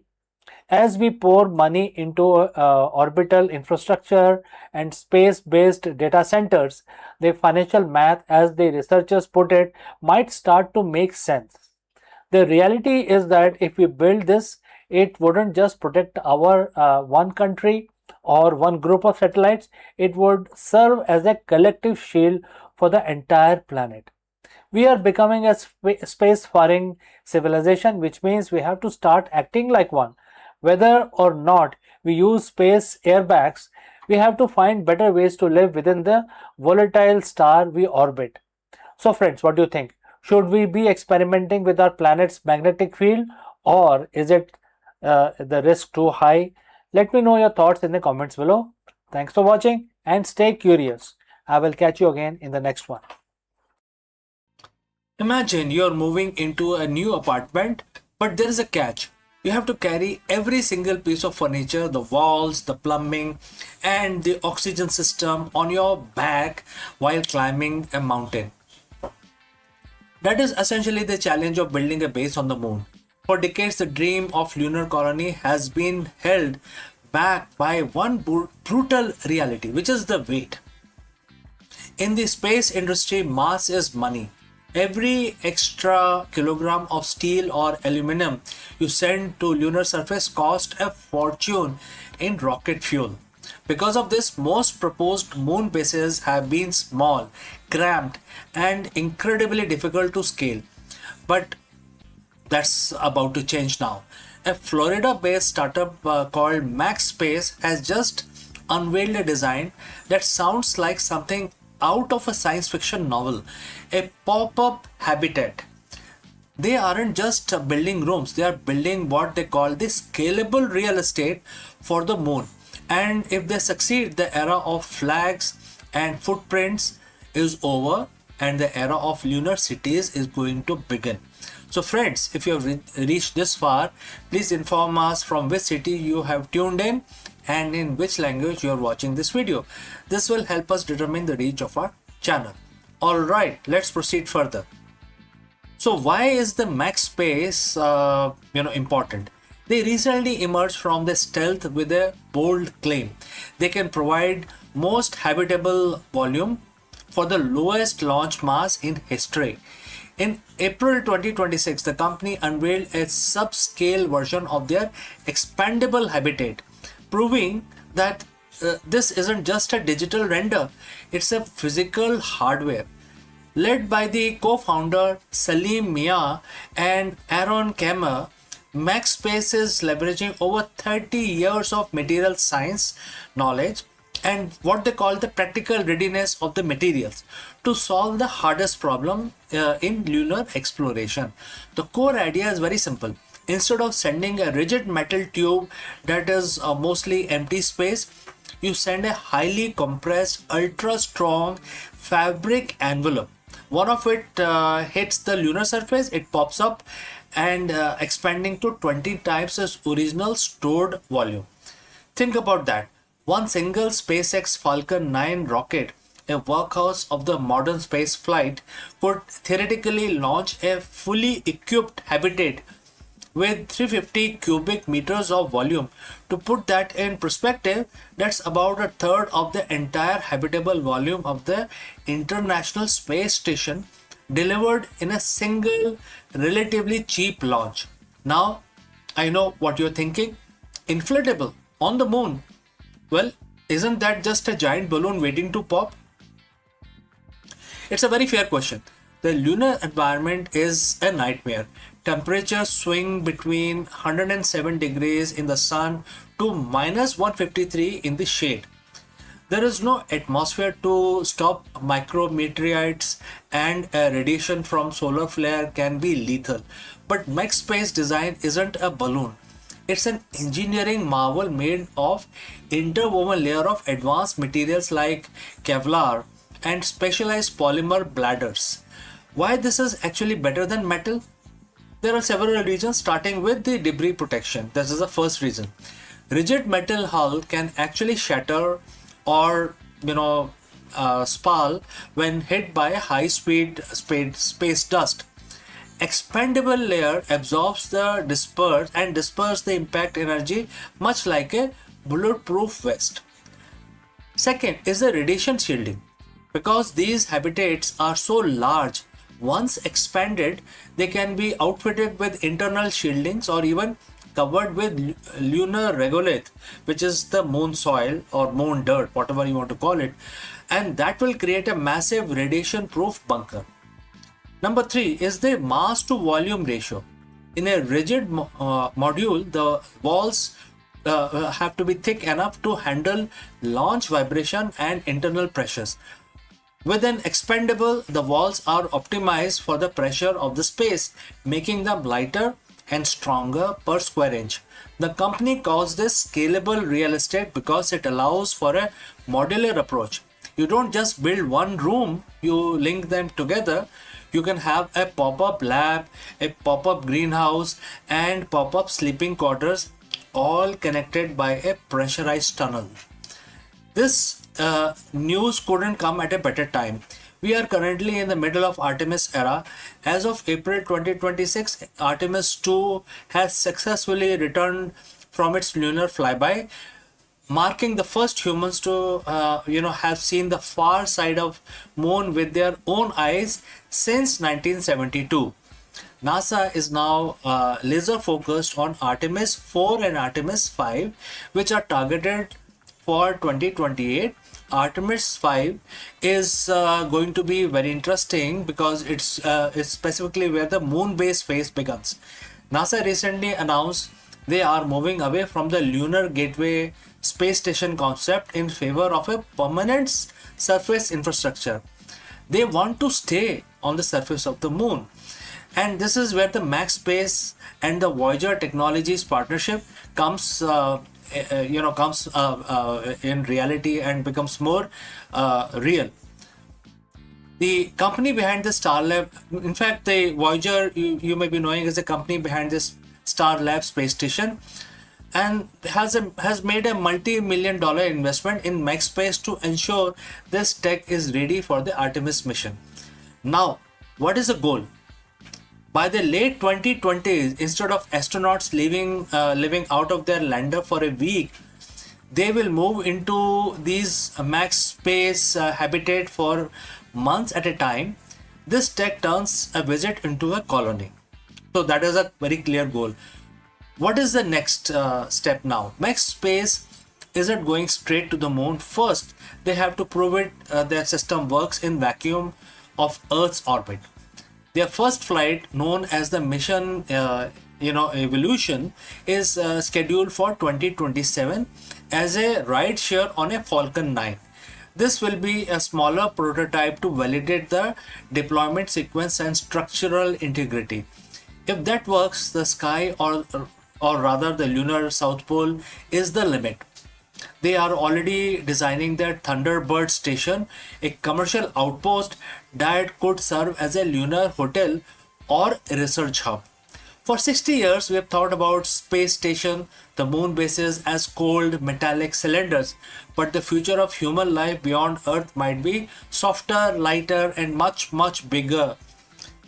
Max Space is betting that the key to cosmos isn't building bigger rockets, but building smarter houses. If they are right, the first pop-up colony on the moon won't just be a scientific outpost. It will be the first real piece of lunar real estate in human history. Now, the question is, if you could book a room in a pop-up lunar hotel in 2030, would you go to moon? I will like to know your answer. So friends, thanks for watching. If you want to stay updated on the race to build the first moon base, hit that subscribe button and check out our other videos on Artemis program. Before I go, a word about our affiliate partner. Stop settling for a good enough video. If your built-in laptop camera looks like a grainy mess, it is time for an upgrade. Want to instantly level up your video presence? I like to present the Lenovo Performance FHD webcam. This is a game changer for your desktop setup. Technically, this is packed. It has a very sensitive RGB sensor, very crisp photographs it takes. Also comes with 2 microphones on board, which helps you to record very clear voice in stereophonic format. And these microphones are very sensitive. You can actually move away from the camera up to 2 meters and these microphones will pick up your voice without any problem. This is a very strong piece. This is very sturdy. Comes with tripod ready. Comes with a very long leash, so it gives you a lot of flexibility to place the webcam wherever you want to keep in your studio. And also it has a swivel base, which is also very handy. So if you want to basically level up your game and you want to pick up this camera at a discount, please click on the link here or scan the QR code. Now let's get back to our video. Friends, can ancient wisdom solve the modern leadership crisis? In this executive training session, we dive deep into the Bhagavad Gita to explore the concept of transcendent leadership. The true leadership excellence isn't just about strategy, it's about being. Learn how to cultivate the vision of equality, a state of equanimity where decisions are made free from personal bias, ego, and favoritism. By mastering the divine impartiality, C-suite leaders can conquer the cycle of reactive management and establish a culture of trust, innovation, and sustainable success. Let us explore this further. In the modern C-suite, we are taught to be decisive. We are taught to be analytical. But how often are we taught to be equal? Every day, you face a storm of preferences. You have favorite projects, difficult stakeholders, and team members who either mirror your energy or drain it. This is the cycle of the corporate life. The constant swing between liking and disliking, winning and losing. But what if there are a third way? A way to lead from place so stable that the market volatility cannot shake your inner clarity. 7,000 years ago, Bhagavad Gita identified this state in chapter 5, verse 19, and it says, quote starts, "Even here in this world, they have conquered creation. Those whose minds are established in equality, since the eternal is defect-free and equal, they are established in the eternal." Quote close. Today we call this transcendent leadership. Now friends, if you have reached this far, please inform us from which city you have tuned in and in which language you are watching this video. This will help us determine the reach of our channel, and also I will know who is watching and who is not. The words mention two critical words: equality and impartiality. In business context, impartiality is often taken for being cold or indifferent. That is a misconception. Divine impartiality is not about caring less, it's about seeing more. Most leaders see through a lens of utility. They ask, how is this person useful to me right now? This creates a fragmented organization built on transactional relationship. The transcendent leader, however, sees the eternal in everyone. They recognize that every employee from the intern to the CFO is a manifestation of the same underlying potential. When you lead with this vision, you stop reacting to people's personality and start responding to their potential. By being defect free like the eternal, you remove the defects of leadership and also remove biases, nepotism, and ego driven anger. You become the steady point in a turning world. The words claim these leaders have conquered creation. In the boardroom, creation is the project, the product launch, or the quarterly earnings. We usually live in a cycle of various things, starting with attachments, whether this project succeed or if not, then I will not feel successful, right? Next is fear. What if we fail? Third is reaction, micromanagement, or blame somebody else. So transcendental leadership breaks the cycle. When your mind is established in equality, you realize that your worth is not tied to the birth of a success or the death of the failure. Think about most respected leaders that you know, right? They are the ones who stay calm when the stock price drops and stay humble when it soars. They conquered their emotional cycles of the workplace. They are the transcendental leaders. They are actually living on a transcendental situation. They operate from a higher frequency where they can see the solution while everyone else is still panicked by the problem. So friends, how do you apply the verse 5.19 tomorrow morning?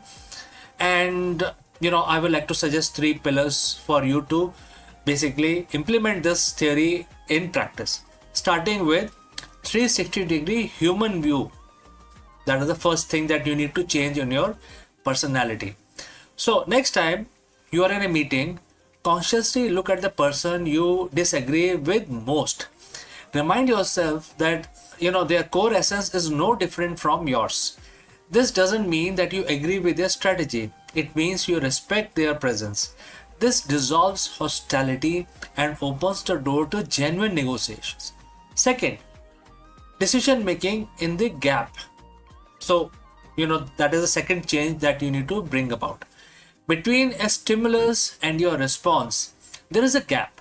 Use that gap to ask, am I deciding based on the personal preference, or am I deciding based on the equal good of the organization? Third is relinquish I actor, which is, in other words, is ego. So Bhagavad Gita teaches that the leader is not the sole cause of success. You are a channel. When you share the quality of the divine, you share the credit, you share the wisdom, you share the burden as well. Verse 19 concludes by saying that those who master this equality are established in the eternal. For a leader, this is the ultimate competitive advantage. It is the transcendental situation, a state of high performance peace. You aren't just managing a company, you are mastering yourself. When you lead with impartiality, you don't just build a better business, you build a legacy of wisdom. You become a leader that people don't just follow because of a paycheck, but because your very presence brings clarity to their chaos. The challenge for you today is therefore simple. Find one situation where you are biased and bring the light of equality to it. Conquer your inner world, and you will inevitably conquer your professional one as well. So friends, thank you for your presence and your leadership, and thanks for joining live with me. We have come to the end, but before I end, a word about our affiliate partner. Stop settling for a good enough video. If your built-in laptop camera looks like a grainy mess, it is time for an upgrade. Want to instantly level up your video presence? I like to present the Lenovo Performance FHD webcam. This is a game changer for your desktop setup. Technically, this is packed. It has a very sensitive RGB sensor, very crisp photographs it takes. Also comes with 2 microphones on board, which helps you to record very clear voice in stereophonic format. And these microphones are very sensitive. You can actually move away from the camera up to 2 meters, and these microphones will pick up your voice without any problem. This is a very strong piece. This is very sturdy. Comes with tripod ready. Comes with a very long leash, so it gives you a lot of flexibility to place the webcam wherever you want to keep in your studio. And also it has a swivel base, which is also very handy. So if you want to basically level up your game and you want to pick up this camera at a discount, please click on the link here or scan the QR code. Now let's get back to our video.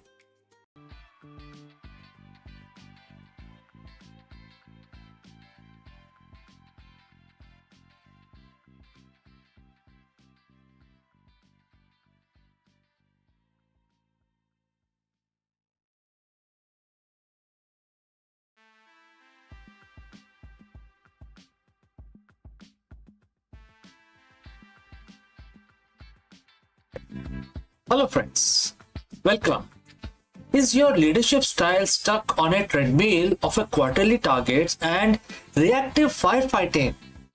If yes, then you've reached the right place, because in this video, we are going to decode the profound wisdom found in Bhagavad Gita, specifically mentioned in chapter 8.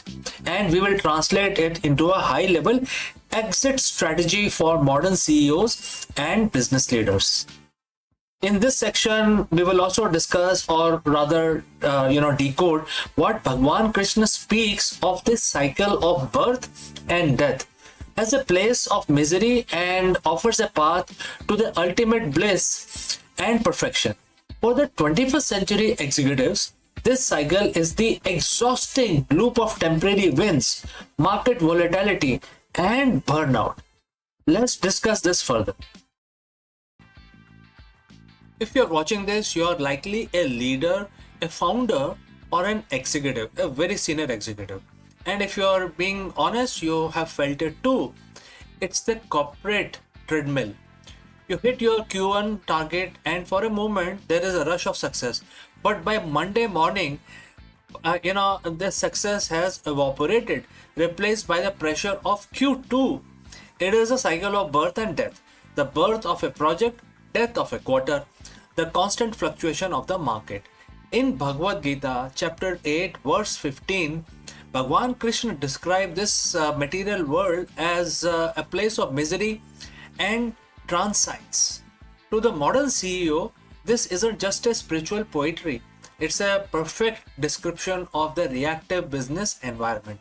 Today, we are going to discuss the exit strategy for excellence, how to stop running the cycle and start achieving what the Gita calls the ultimate perfection. So friends, before we move forward, if you have reached this far, please inform us from which city you have tuned in and in which language you are watching this video. This will help us determine the reach of our channel. Let's proceed further. Let us look at the verse itself, and the verse starts, "Having attained me, these great souls do not again suffer rebirth in this transient world full of misery, because they have attained their highest perfection." Quote close. In Sanskrit, the word means temporary, and therefore think about your last 3 wins. How long did the satisfaction last? A week? An hour? Think about it. Most CEOs spend their lives building a sandcastle while the tide is coming in. Krishna isn't saying the world is bad. He's saying it is the inconsistent. If your happiness or your sense of excellence is tied to things that shift, like market cap, public opinion, or interest rates, you are being defined by some sort of market definition, and therefore in state of misery because you are in a state of constant anxiety. The exit strategy isn't about quitting your job. It's about exiting this mental framework of dependency. The verse refers to the great souls. In business context, what separates a manager from a Mahatma? Very big question, right? So let me try and explain this. Detached from the result, attached to the purpose. That is a definition of Mahatma. A great soul, like when Krishna says, like me, when a CEO attach their identity to a higher mission, something beyond just the bottom line, they become immune to the misery of daily fluctuations. Next is the strategic stillness.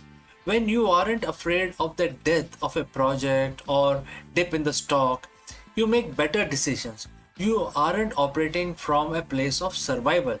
You are operating from a place of vision. Imagine a CEO who doesn't panic when the cycle turns downwards. Why? Because they have already achieved a perfection within their own leadership philosophy that the market cannot touch them. And that is the ultimate competitive advantage. So, how do we reach this ultimate bliss? It starts with perfection around pivot.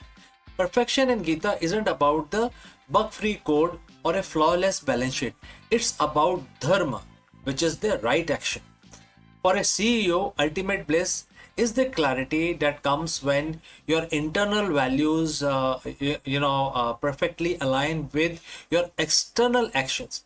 When you stop chasing the temporary and start building the eternal, which is your legacy, your people, your impact, etc., the misery of the corporate cycle begins to fade away.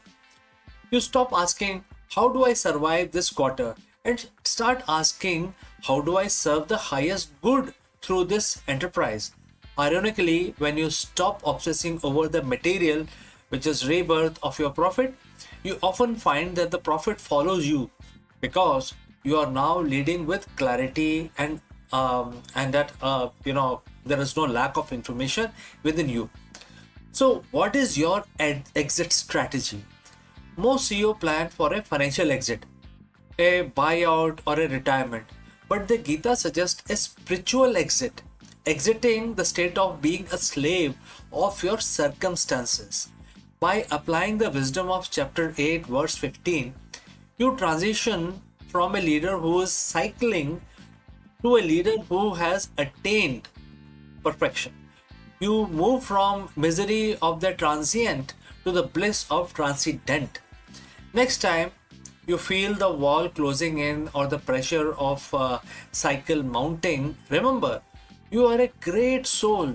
Your excellence doesn't depend on the world staying still. It depends on you finding the stillness within the moment. Thank you for joining me on this journey into Gita. Lead with purpose, lead with bliss, and achieve your own version of ultimate perfection. If you have any questions, please do not hesitate to send it across, and I will see you again in the next one. Before I part ways today, let me say a few words about our affiliate partner. Stop settling for a good enough video. If your built-in laptop camera looks like a grainy mess, it is time for an upgrade. Want to instantly level up your video presence? I like to present the Lenovo Performance FHD webcam. This is a game changer for your desktop setup. Technically, this is packed. It has a very sensitive RGB sensor, very crisp photographs it takes. Also comes with 2 microphones on board, which helps you to record very clear voice in stereophonic format. And these microphones are very sensitive. You can actually move away from the camera up to 2 meters and these microphones will pick up your voice without any problem. This is a very strong piece. This is very sturdy. Comes with tripod ready. Comes with a very long leash, so it gives you a lot of flexibility to place the webcam wherever you want to keep in your studio. And also it has a swivel base, which is also very handy. So if you want to basically level up your game and you want to pick up this camera at a discount, please click on the link here or scan the QR code. Now let's get back to our video.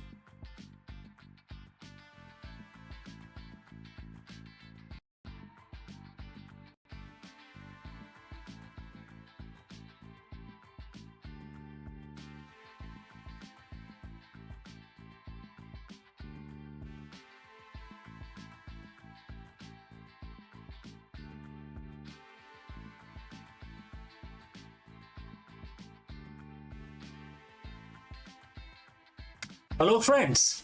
All of us sometimes get this feeling that our technical expertise or our hustle hold us back from our true potential for the true leadership. Everybody gets this kind of a feeling. Therefore, we dive deep into the most powerful leadership secrets from Bhagavad Gita. In a verse where Lord Krishna, Bhagwan Krishna tells Arjun, "O Arjun, be a yogi." But what does this mean for a modern CEO or an entrepreneur to be a yogi? Today, we are going to break down why the yogi, the leader with disciplined equanimity, consistently outperform the three most common type of executive. Let's go. In the modern corporate world, we are taught that to win, you must be a specialist. You must be the smartest person in the room, the hardest worker in the office, or the most disciplined follower of the playbook. We obsess over KPIs, data points, and 80-hour work week. But have you ever noticed that even the most brilliant specialists eventually hit a ceiling? They burn out. They get blindsided by market shifts. They lose their team. Why? Because they are missing what ancient wisdom calls the unfair advantage. Over 7,000 years ago, on a battlefield far removed from the modern glass-walled boardrooms, a guide named Bhagwan Krishna gave a piece of advice to a leader in crisis. That advice is found in Bhagavad Gita, chapter 6, verse 46, and it says, quote starts, "The yogi is superior to the ascetic. He is deemed superior even to the man of knowledge, and he is superior to the man of ritual action. Therefore, O Arjun, be a yogi." Today, we are going to translate this ancient code into a roadmap for the 21st century leadership. We are going to explore why a yogi beats a specialist every single time. So friends, if you have reached this far, please inform us from which city you have tuned in and in which language you are watching this video. This will help us determine the reach of our channel. Moving on, what are the different kinds of most common executives?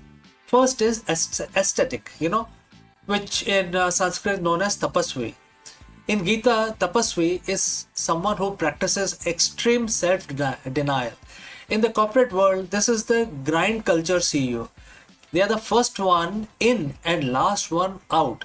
They sacrifice sleep, family, health.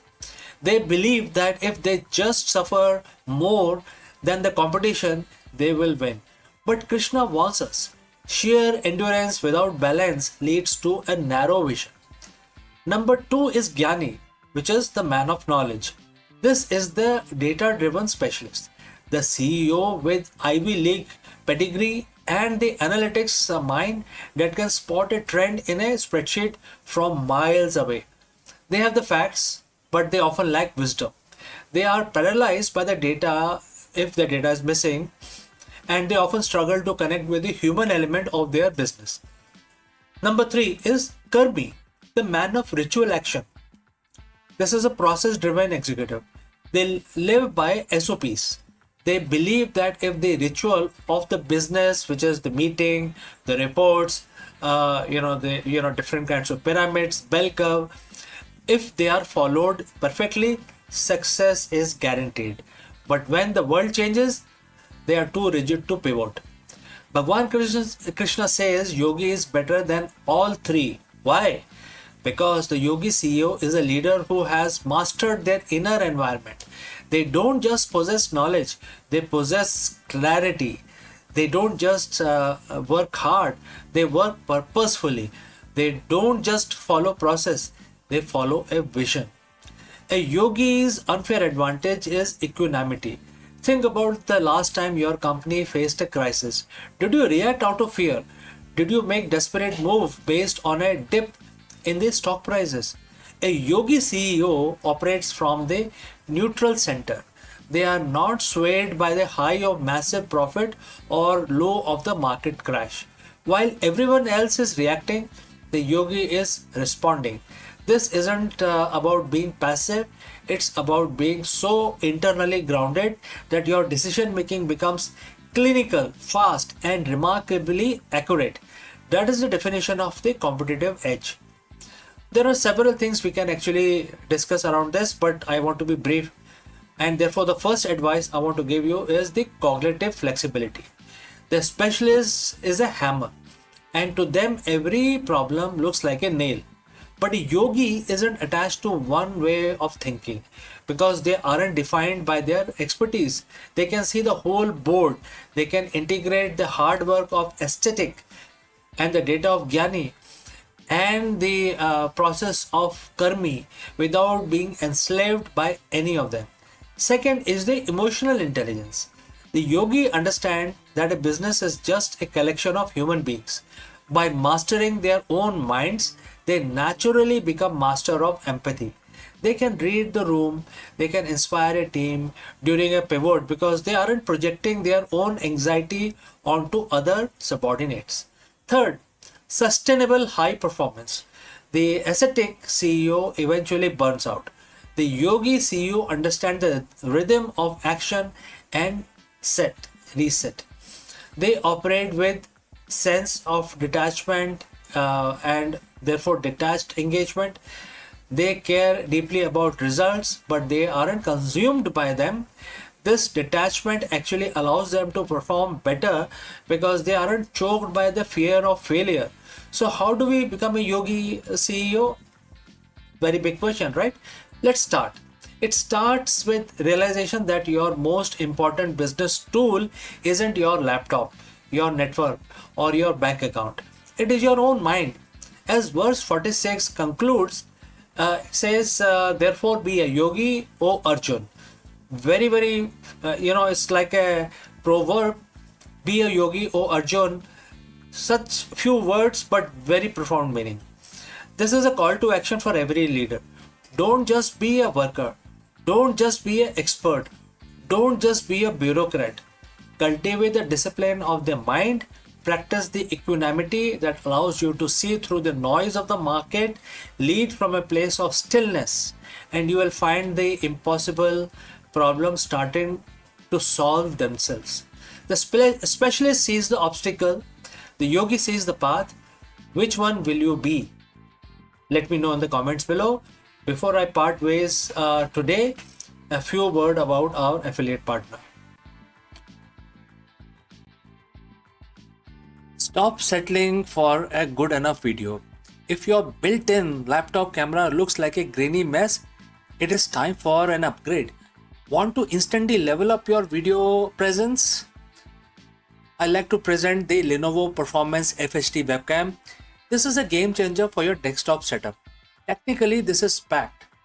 It has a very sensitive RGB sensor, very crisp photographs it takes. Also comes with two microphones on board, which helps you to record very clear voice in stereophonic format. And these microphones are very sensitive. You can actually move away from the camera up to 2 meters, and these microphones will pick up your voice without any problem. This is a very strong piece. This is very sturdy. Comes with tripod ready. Comes with a very long leash, so it gives you a lot of flexibility to place the webcam wherever you want to keep in your studio. And also it has a swivel base, which is also very handy. So if you want to basically level up your game and you want to pick up this camera at a discount, please click on the link here or scan the QR code. Now let's get back to our video.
Friends, we have all heard about the India's largest pharmaceutical company, that is Sun Pharma, also known as Sun Pharmaceutical Industries.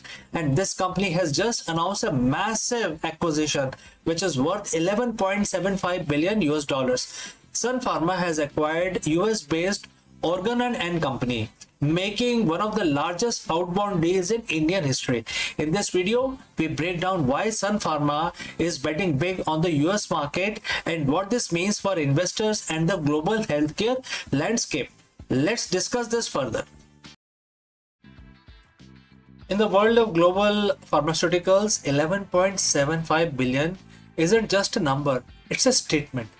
On April 26, 2026, India's largest drug maker, Sun Pharmaceutical Industries, didn't just make a deal, they redrew the map of global healthcare. Sun Pharma has officially entered a definitive agreement to acquire US-based Organon and Company for an enterprise value of 11.75 billion US dollars. This isn't just the biggest deal in Sun Pharma's 40 years history, surpassing even the legendary Ranbaxy and Taro acquisitions. It is one of the largest outbound acquisitions ever attempted by an Indian pharmaceutical company. But why now? Why Organon, a company only spun off from Maersk 5 years ago? And why is the stock market reacting with such intensity? Today we are breaking down the strategy, the math, and the global power play that just put Sun Pharma into the global top 25. So friends, if you have reached this far, please inform us from which city you have tuned in and in which language you are watching this video. This will help us determine the reach of our channel. Alright, let's proceed further. To understand the deal, you have to understand the target. Organon isn't your average pharmaceutical startup. It was birthed in 2021 as a strategic spin-off from the global giant Maersk and Company. Organon was created to house Maersk's legacy brands, but more importantly to lead in area Maersk wanted to de-emphasize, things like women's health and biosimilars. Today, Organon is a powerhouse with a portfolio of over 70 products commercialized in more than 140 countries. We are talking about massive households, named franchises and contraception and fertility like Nexopalnan and NuvaRing. They also have their burgeoning biosimilar businesses, essentially high-tech generic versions of expensive biologic drugs.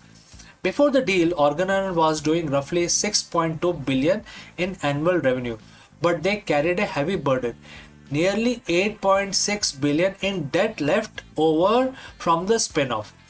That debt made them a target, and Sun Pharma, Dilip Sanghvi saw an opportunity where others saw a risk. For decades, Sun Pharma was known as the generic giant. They were the kings of making affordable versions of off-patent drugs. But the generic market in the US has become a race to the bottom, with shrinking margins and intense competition. Sun Pharma's managing director Kirti Ganorkar has been very clear. The future is in innovation and specialty medicine. This acquisition accelerates that shift by decade. And here are the three pillars of this deal. Number one is the women health leadership. This deal instantly makes Sun Pharma a top 3 global player in women's health. This is a sticky market with high patent loyalty and consistent demand. Number 2 is biosimilar leap. Sun Pharma was previously a minor player in biosimilars. Now they jump to the 7th largest biosimilar player globally. In a world where biological drugs are most expensive part of the healthcare, having a biosimilar engine is like owning a gold mine. Number 3 is the global commercial footprint.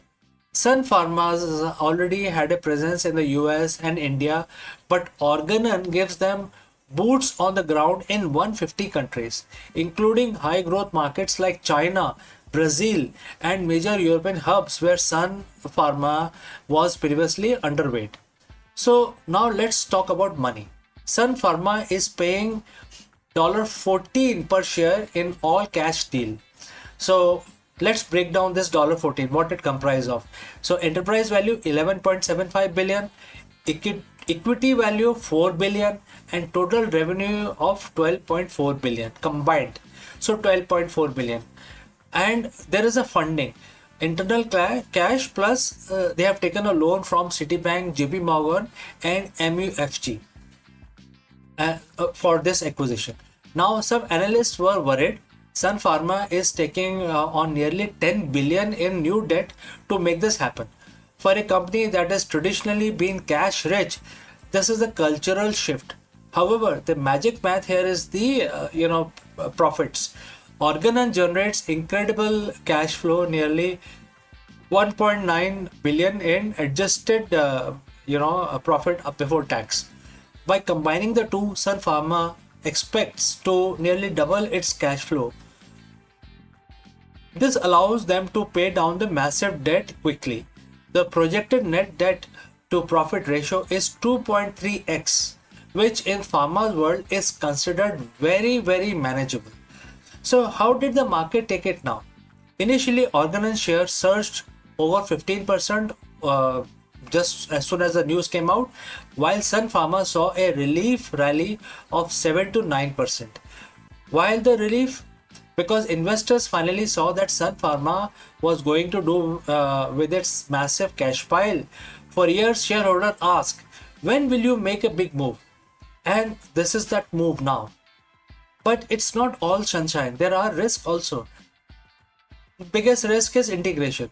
Merging two companies of this size across 150 countries is logistical nightmare. Cultural fit. Moving a US headquartered Maersk legacy culture into Indian managed global giants takes time. And then lastly, regulatory hurdles. The deal isn't expected to close until early 2027. That's a long time for regulators, especially in the US, EU, and China, to magnify, they take the magnifying glass to basically examine the deal. So now my final verdict is Sun Pharma's acquisition of Organon is more than just a business transaction. It is a signal that Indian pharma has outgrown its pharmacy of the world label. They are no longer just the world's manufacturer. They are becoming world's innovator and owner of the global brands. If this deal succeeds, the Sun Pharma of 2030 will look less like a generic company from Mumbai and more like a global titan like Pfizer or Novartis. So friends, what do you think? Is 11.75 billion deal a fair price for the global dominance, or has Sun Pharma bitten off more than it can chew? Let me know in the comments below. Thanks for watching, and for more deep dives into the deals that move the world, make sure to hit the subscribe button, and I will see you in the next one. Before I part ways, a word about our affiliate partner. Stop settling for a good enough video. If your built-in laptop camera looks like a grainy mess, it is time for an upgrade. Want to instantly level up your video presence? I like to present the Lenovo Performance FHD webcam. This is a game changer for your desktop setup. Technically, this is packed. It has a very sensitive RGB sensor, very crisp photographs it takes. Also comes with two microphones on board, which helps you to record very clear voice in stereophonic format. And these microphones are very sensitive. You can actually move away from the camera up to 2 meters, and these microphones will pick up your voice without any problem. This is a very strong piece. This is very sturdy. Comes with tripod ready. Comes with a very long leash, so it gives you a lot of flexibility to place the webcam wherever you want to keep in your studio. And also it has a swivel base, which is also very handy. So if you want to basically level up your game and you want to pick up this camera at a discount, please click on the link here or scan the QR code. Now let's get back to our video.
In a groundbreaking discovery, astronomers have captured a rare cosmic handshake. Two blazing quasars in the process of merging. Located billions of light years away, these luminous monsters are powered by supermassive black holes that are spiraling towards each other, destined to become a single, even more powerful and massive entity. What is going on here? Let us explore this further. Imagine looking at a single point of light in the night sky, a light so bright it outshines the entire galaxy of hundreds of billions of stars. Now imagine looking closer and realizing that the single point isn't one object, it's two, and they are rushing towards each other at millions of miles per hour. Astronomers have just confirmed one of the rarest sights in our universe, a pair of blazing quasars caught in the middle of chaotic, violent merger. This isn't just a pretty light show. It is a snapshot of the early universe, a time when the galaxies were still young and messy. Today we are going to peel back the layers of this discovery. We will talk about what is quasar actually is, how we found these two needle and haystack twins, and why this discovery might be a crystal ball looking into the future of our own Milky Way. So friends, if you have reached this far, please inform us from which city you have tuned in and in which language you are watching this video. This will help us determine the reach of our channel. Alright, let's proceed further. Before we can understand the collision, we have to understand the titans involved here. The word quasar, which is in short for quasi-stellar radio source, to the early telescope of the 1960s, they looked like stars, but they behaved like monsters. At the heart of every quasar is a supermassive black hole, but the black hole itself isn't the light you see. Black hole by definition don't let light escape. Instead, the glow came from the accretion disk, and as the black hole's gravity pull in massive amount of gas, dust, and even entire stars, that material spins around the center like water goes down the drain. The friction and the gravity heat this material to millions of degrees, causing it to glow with more energy than thousands of galaxies combined. They are the ultimate cosmic lighthouses, visible from very edge of the observable universe. When we see a quasar, we are seeing a black hole that is feeding. Finding a single quasar is hard. Finding two that are merging is nearly impossible. Why? Because they are so far away that they are usually appear as single blurry dot. But recently, a team of astronomers using the Gaia Space Observatory noticed something strange. Gaia is designed to track the positions of stars with incredible precision. While looking at the known quasars, they noticed a jiggle. The light wasn't moving in space, but its intensity was flickering back and forth between 2 points, like a railroad crossing signal seen from a distance. To confirm their suspicions, they called in the big guns, the Hubble Space Telescope and the Gemini North Telescope in Hawaii. Hubble's sharp eyes revealed that this wasn't just a trick of light or gravitational lensing, where a closer galaxy acts as a magnifying glass. No, these were two distinct massive galaxies, each with its own feeding black holes at the center, physically bound by gravity. They are currently separated by only about 10,000 light years, which in cosmic terms is like two people standing on opposite sides of the living room. This specific pair of quasars is special because of when we are seeing them, because the light takes time to travel. Looking deep into space is like looking back in time. We are seeing these quasars as they were just 900 million years after the Big Bang. This puts them squarely in the epoch of reionization. This was the cosmic dawn, the era when the very first stars and galaxies were turning on and clearly moving away from the cold dark hydrogen fog that filled the early universe. Seeing two quasars merging this early tells us that supermassive black holes didn't just grow slowly over billions of years, they grew through violence. They grew by eating each other. This discovery helps scientists refine their simulations of how the universe evolved from a hot soup of particles into structured web of galaxies that we see today. You might be wondering, that's 12 billion years ago. Why does it matter to us now? Well, the Great Cosmic Collision is a preview of our own destiny. Right now, our galaxy, the Milky Way, is on a collision course with our neighbor, the Andromeda Galaxy. In about 4 to 5 billion years, our two galaxies will begin the same dance these quasars are doing right now. Our own central black hole Sagittarius A star, which is currently quiet and not feeding, might wake up during the merger. And as from a gas from the Andromeda gets shoved into our galactical center, our black hole could ignite, turning a Milky Way into a blazing quasar for an distant alien astronomers to see. The two quasars we're talking about today have likely already finished their merger. In the now of the universe, they are probably one single gargantuan elliptical galaxy with one massive black hole at its core. We are just not catching the echoes of their ancient battle. It reminds us that the universe is not static place. It's a dynamic, evolving, and often violent masterpiece.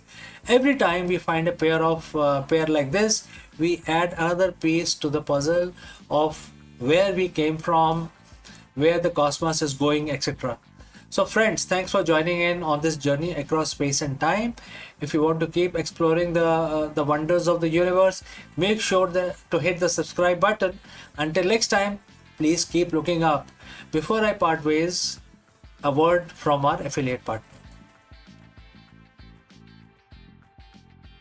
Stop settling for a good enough video. If your built-in laptop camera looks like a grainy mess, it is time for an upgrade. Want to instantly level up your video presence? I like to present the Lenovo Performance FHD webcam. This is a game changer for your desktop setup. Technically, this is packed. It has a very sensitive RGB sensor, very crisp photographs it takes. Also comes with two microphones on board, which helps you to record very clear voice in stereophonic format. And these microphones are very sensitive. You can actually move away from the camera up to 2 meters and these microphones will pick up your voice without any problem. This is a very strong piece. This is very sturdy. Comes with tripod ready. Comes with a very long leash, so it gives you a lot of flexibility to place the webcam wherever you want to keep in your studio. And also it has a swivel base, which is also very handy. So if you want to basically level up your game and you want to pick up this camera at a discount, please click on the link here or scan the QR code. Now let's get back to our video.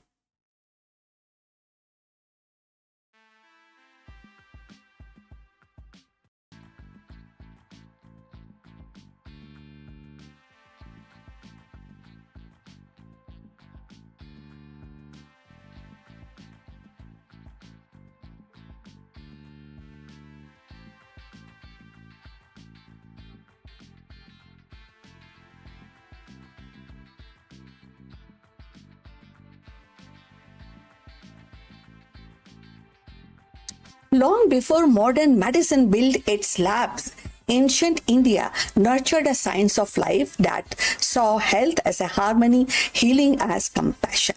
At the heart of this tradition stood Charak, the physician sage whose Charak Samhita became the cornerstone of the Ayurveda. He was not merely cataloging herbs or treatment, he was shaping a philosophy where the well-being of human, animals, and the environment were inseparably bounded. So let's find out more. In the grand tapestry of ancient Indian wisdom, Charak stands as one of the most luminous thread. a physician, a philosopher, and the scientist of the 2nd century CE. Charak is remembered as the principal architect of Ayurveda, the science of life. His magnum opus, the Charak Samhita, is not merely a medical text but a holistic philosophy of health, weaving together the mind, the body, and the spirit and the environment into a unified vision of well-being. Charak's genius lay in his insistence that health was not the absence of disease but the balance of forces. He articulated the Tridosha theory, which is called Vat, Pith, and Kaph. That means the force of movement and the transformation and the structure derived from the element of the nature. So, as he actually mentioned, it is as a governing principle of philosophy and physiology. So these are not mystic abstraction, but keen observations of how body respond to diet, climate, stress, and lifestyle. In his view, medicines were not about suppressing the symptoms, but restoring the harmony. His philosophy resonated deeply in 2026 when modern medicine increasingly embraces personalized care, preventive health, and integrative approach. So if you have reached this far, please inform us from which city you are tuned in and which language you are watching this video. This will help us to determine the reach of our channel. So moving forward, about Charak, equally profound was Charak's emphasis on prevention. He prescribed a daily regime, that is dincharya, but that's what we call in Hindi.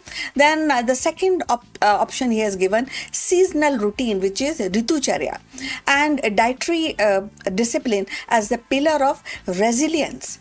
He warned against the excess, idleness, and the neglect of nature's rhythm. Today, as the humanity faces epidemics of lifestyle diseases, hypertension, obesity, his preventive ethos feels prophetic. And the public health campaign echoes his wisdom. Lifestyle is a medicine and balance is survival. Charak also recognized the inseparability of human and animals. His text include reference to veterinary care, acknowledging that the health of domesticated animals are vital to agrarian societies. In 2026, his vision expand into the modern concept of health, which link human, animal, environmental well-being. Zoonotic diseases, climate-driven epidemics, and ethical debate about animal welfare remind us that the Charak's holistic worldview was centuries ahead of its time. The Charak Samhita catalogued hundreds of medical plants and minerals and formulations. Many of these are like turmeric, neem, ashwagandha. They are now globally recognized for their therapeutic properties. In 2026, the pharmacological and research continues to validate Charak's pharmacy and the kind of formation he actually written in his Charak Samhita, and offering sustainable alternative to synthetic drugs. His insistence on empirical observation and documentation of foreshadows the scientific method itself. Charak's relevance today extends beyond medicine into ethics and ecology. He demanded that physician embody compassion, humility, and discipline, while treating patient as a whole being rather than simply a medical case. So in an era of AI diagnostics and robotic surgeries, his reminder that the healing is a moral duty is invaluable. Technology may augment skills, but empathy remains irreplaceable. So, equally, Charak's ecological sensibility feels urgent in the age of climate crisis. He viewed human as inseparable from their environment and emphasizing harmony with nature. The pollution of air, water, and soil is not merely an environmental issue, it is a medical issue also. So, his integrated worldview offers guidance for planetary health, reminding us that the well being of human, animal cannot be divorced from well being of Earth itself. Looking ahead, the scope of Charak's vision in 2026 and the beyond is vast. Ayurveda is no longer confined to India. It is a part of global movement towards the integrative medicines. AI-driven diagnostics, genetic engineering, and space medicine may dominate headlines, but Charak's principle of balance, prevention, compassion remain timeless. His legacy challenges to ensure that science serve life, not merely a survival, that medicine heal not only body but communities and ecosystem and of course future. So Charak's voice carried across millennia remind us that health is not a conquest but a care, not a control but a balance. In the quiet wisdom of his verses, we find a compass for navigating the complexities of modern health, a call to remember that healing is both art and science, rooted in the respect of all lives, all living beings. So, when we talk about Charak's vision is never confined to the boundaries of his era. It was a philosophy meant to endure. In his teaching, health was not a privilege but a responsibility. Not a fleeting cure but a lifelong balance. He saw human, animal, and the environment as a thread of the same fabric, each dependent on other for the strength and the survival. The worldview resonated powerfully in 2026 when the challenges of climate change, zoonotic diseases, and the lifestyle disorder demand a holistic response. Ayurveda, as shaped by Charak, is not a relic of the past but a living system evolving along the side of modern science. It is its emphasis on prevention, compassion, and ecological harmony offers a compass for medicine in the age of AI. Biotechnology, planetary health, as researchers validate ancient formulations and integrate them with the cutting edge therapies, Charak's legacy continues to expand and bridging the tradition, innovation, humanity, and nature. So, again, we will actually understand the story of Charak is ultimately a reminder. A healing is not a conquest, but definitely a care. And in the pulse of Ayurveda, we hear his enduring message that well-being is not only for today, but for tomorrow, and for all the life that walks, flies, swim, and breathe beneath the same sky. So we have come to the end of this video. Please like and subscribe our channel. Look forward for your comments on this topic. We'll see you in the next one. But before we end, few words from our affiliate partner. Stop settling for a good enough video. If your built-in laptop camera looks like a grainy mess, it is time for an upgrade.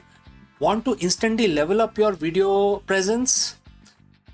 I like to present the Lenovo Performance FHD webcam. This is a game changer for your desktop setup. Technically, this is packed.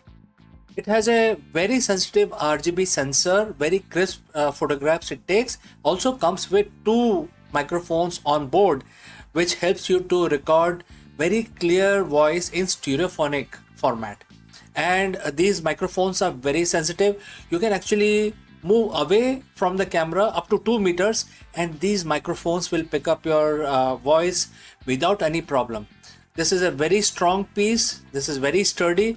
Comes with tripod ready. Comes with a very long leash, so it gives you a lot of flexibility to place the webcam wherever you want to keep in your studio. And also it has a swivel base, which is also very handy. So if you want to basically level up your game and you want to pick up this camera at a discount, please click on the link here or scan the QR code. Now let's get back to our video.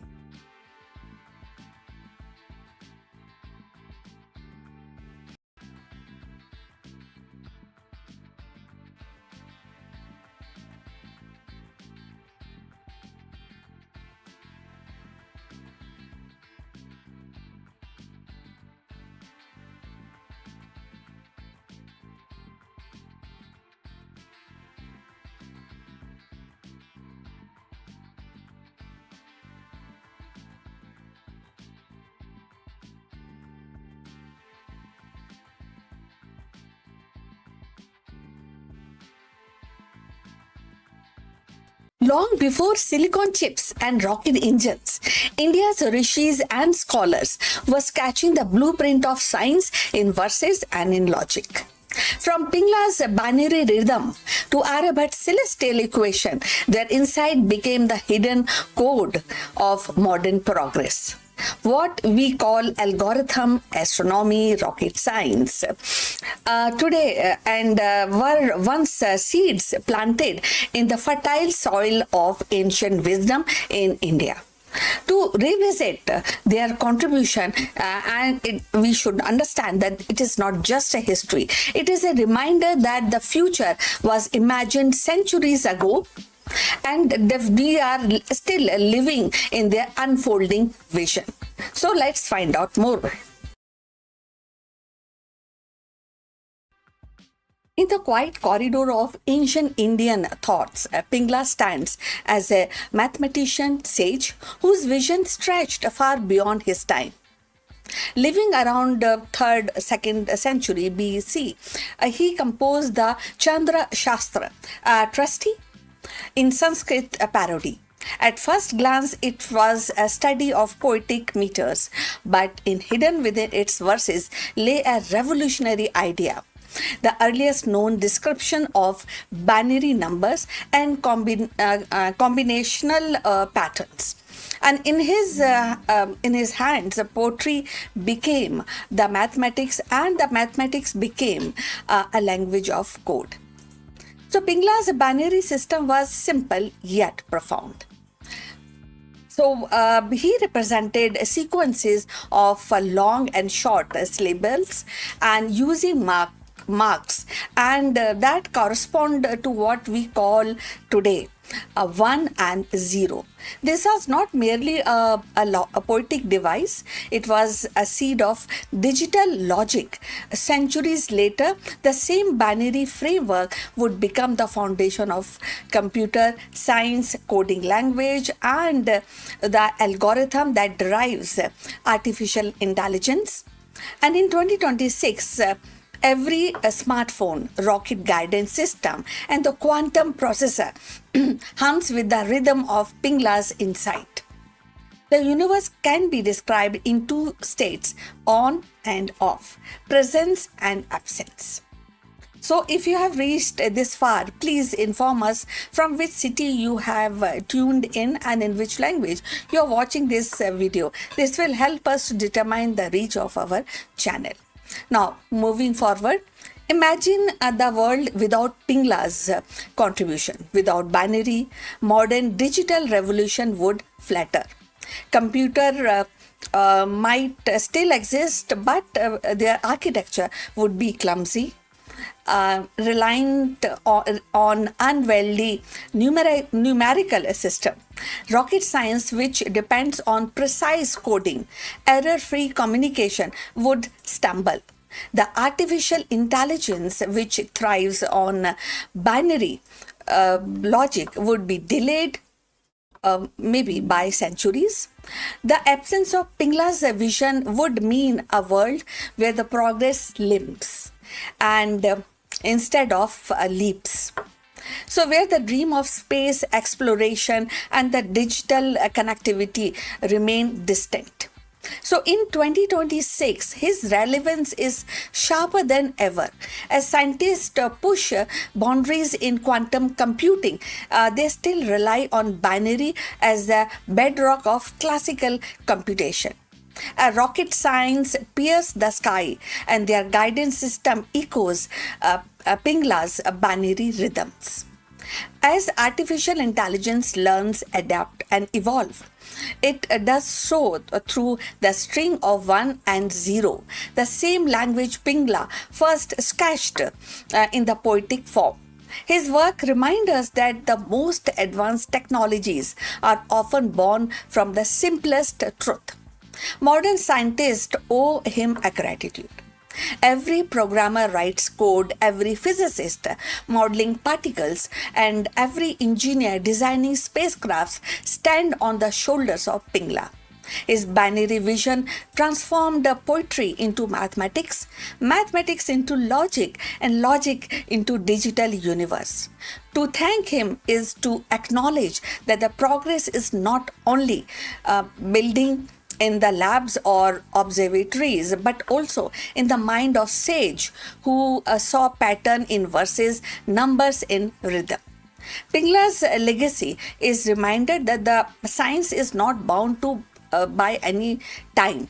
His binary system, conceived in an age of oral tradition, poetic recitation, and now drive the engines of rocket science and the algorithm of artificial intelligence. In every line of code, in every rocket launch, in every digital heartbeat of 2026, Pingla's voice resonates.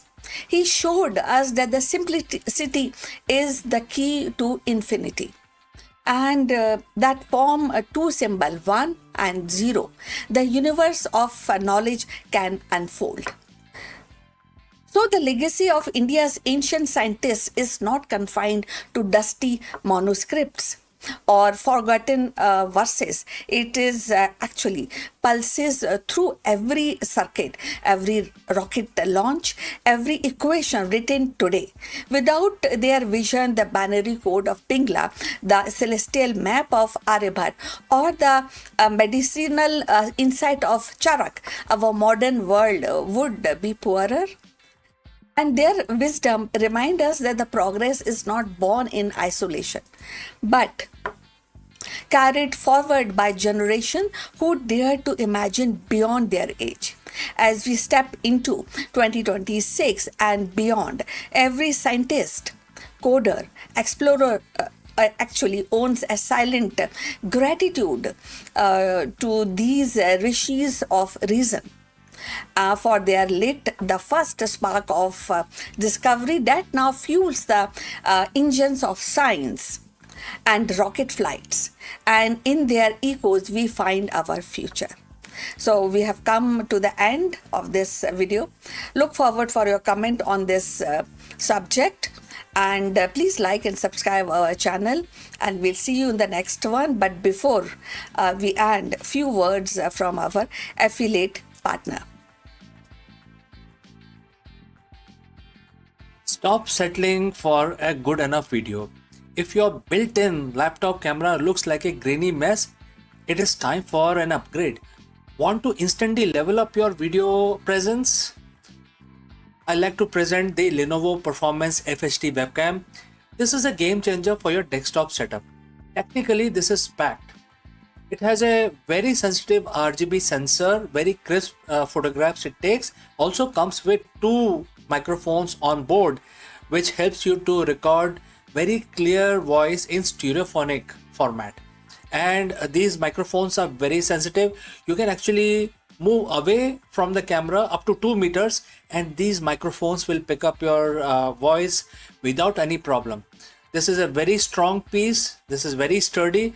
Comes with tripod ready, comes with a very long leash, so it gives you a lot of flexibility to place the webcam wherever you want to keep in your studio. And also it has a swivel base, which is also very handy. So if you want to basically level up your game and you want to pick up this camera at a discount, please click on the link here or scan the QR code. Now let's get back to our video.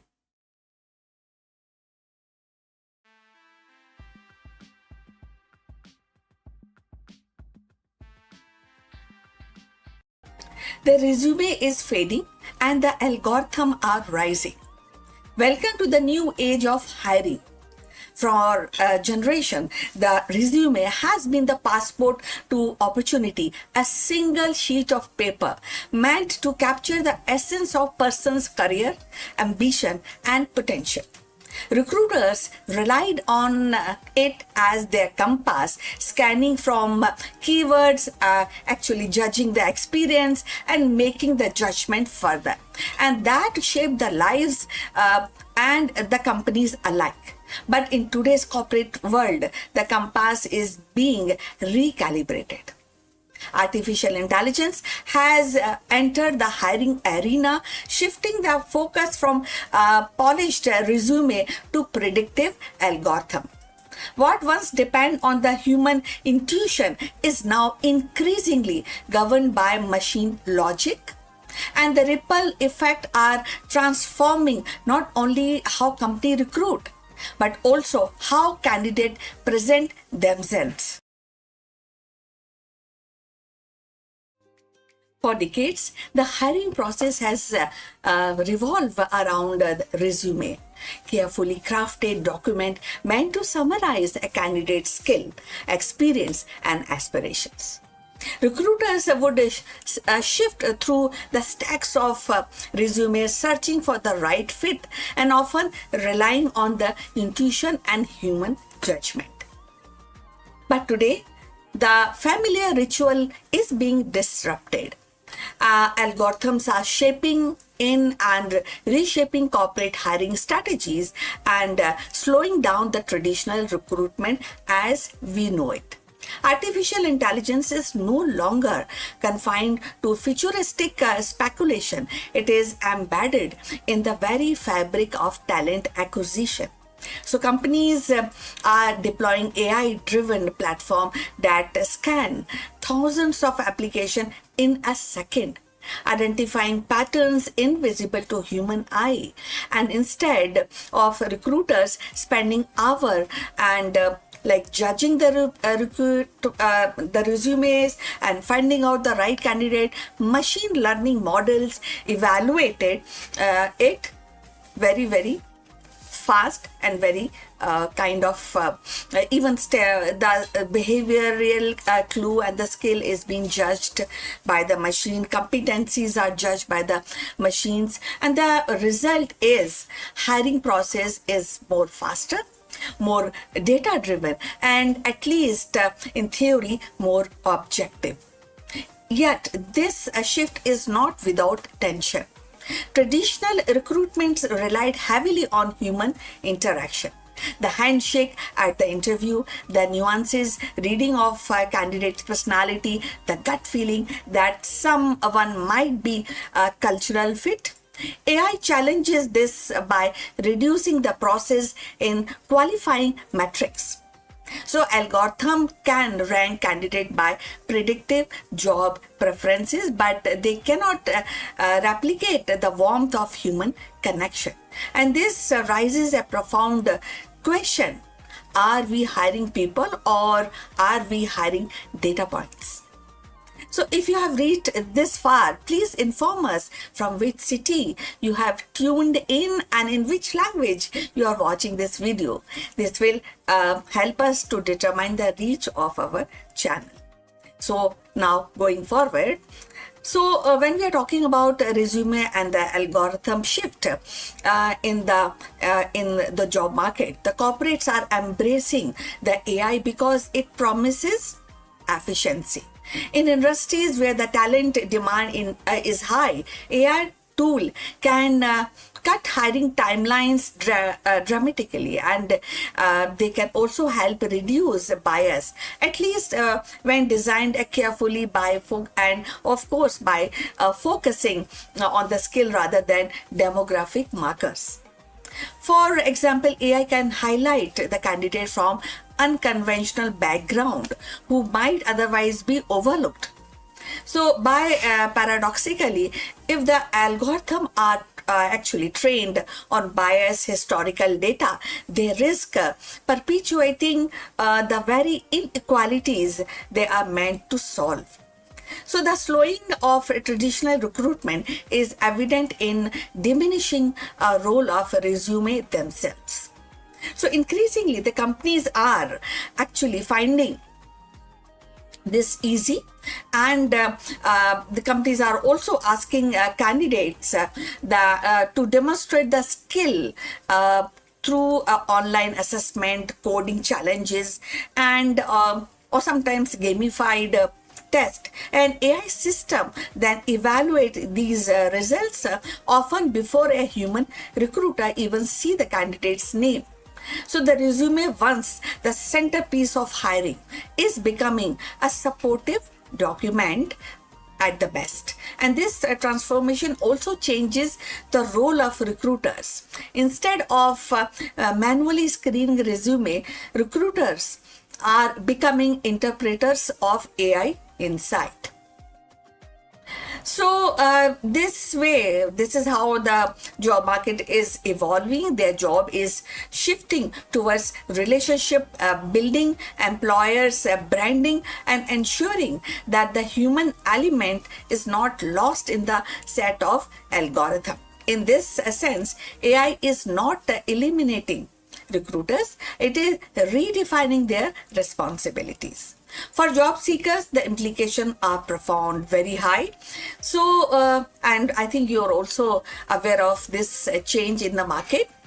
So, when we talk about the candidates and the getting hired by big companies, by corporate, so there's the role of crafting a resume with a clever wording may no longer be enough. Candidate must learn to speak algorithm and tailoring their application to highlight measurable skills, and also the AI system which actually AI system recognize. At the same time, they must prepare for the recruitment journey that feels less personal, more automated, and sometimes opaque. Transparency is how these algorithms work, and will be crucial to the meaning of trust for hiring also. Ultimately, the rise of AI is hiring kind of a balance, a story of a balance, you know. The efficiency and the scales are undeniable, definitely an advantage, but they must be they also weigh against the fairness sometimes, and maybe you can say more on empathy, or sometimes you may feel that they are less empathic. So the human judgment is not there that much, which was there earlier. The future of recruitment will likely to be hybrid. You know, algorithm handling the heavy lifting of the data analysis, and while the human provide the nuances, the context, and the compassion that machine cannot replicate. So when we say that algorithm over resume, we are not just describing a technological shift. We are witnessing a cultural transformation, and that is also at the same time how company define talent, how individual present themselves, and how society negotiate the line between human intuitions and machine precision. So the resume may not disappear entirely, but its reign as the king of hiring is definitely ending. In its place, the new era of emerging, one where the algorithm and the human must learn to collaborate in the delicate art of choosing what we get in the job, you know. So in the end, the rise of AI in recruitment is not simply a technical actually shift or a technical upgrade. It is a cultural turning point. The resume, once the centerpiece of professional identity, is being overshadowed by algorithms that promise speed, scale, and sharper insight. Yet the human element remain irreplaceable. You know, the company will need a strike, definitely a delicate balance, letting machine handle the data while the people preserve the empathy, the intuition, and nuances that define meaningful work in relationship. So as we move forward, the question is not whether algorithm will replace the resume, but how human and machine will collaborate to redefine the hiring means. So the future of recruitment will be less about polished documents and more about demonstrated skills, adaptability, and authenticity. And in that the future success will belong to the organization that embrace the technology without losing sight of humanity. So we have come to the end. Thanks for watching. Please like and subscribe our channel, and we'll see you in next one. Before we close this video, few words about our affiliate partner. Stop settling for a good enough video. If your built-in laptop camera looks like a grainy mess, it is time for an upgrade. Want to instantly level up your video presence? I like to present the Lenovo Performance FHD webcam. This is a game changer for your desktop setup. Technically, this is packed. It has a very sensitive RGB sensor, very crisp photographs it takes. Also comes with 2 microphones on board, which helps you to record very clear voice in stereophonic format. And these microphones are very sensitive. You can actually move away from the camera up to 2 meters, and these microphones will pick up your voice without any problem. This is a very strong piece. This is very sturdy. Comes with tripod ready. Comes with a very long leash, so it gives you a lot of flexibility to place the webcam wherever you want to keep in your studio. And also it has a swivel base, which is also very handy. So if you want to basically level up your game and you want to pick up this camera at a discount, please click on the link here or scan the QR code. Now let's get back to our video. Long before the telescope pierced the skies of Renaissance Europe, a brilliant mind in 5th century India dared to challenge the cosmic order. And Aryabhat, through his Aryabhatiya, that suggested that the earth itself was not a still center of the universe, but a rotating sphere and its motion explaining the dance of stars and the cosmos. In doing so, he planted the seed of heliocentrism nearly 1,000 years before Copernicus. So in 2026, as humanity propose an interplanetary mission and debates on the ethics of AI, design, science, and Aryabhat vision feels startlingly modern. What do you feel about that? Now, going forward, his courage to question orthodoxy mirror our own struggles to redefine boundaries, whether in space exploration or in digital knowledge or in global collaboration. What he offered was not just astronomy, but a philosophical revolution. A reminder that Earth is but one participant in the vast cosmic symphony. For years, Anthropic Claude was known for as a conversational powerhouse on AI that could reason, that could assist, and also solve the complex tasks. But today, in 2026, the company has decided to redraw the boundaries of creativity. With the debut of Claude Design, Anthropic actually has stepped boldly into the visual arena, and where it offers the tool that transform and to the plain language into a polished and presentation, prototype, and marketing visual. This is not just another AI feature, but it is reimagination of how the idea takes shape. No templates, no plain canvases, just words flowing into images.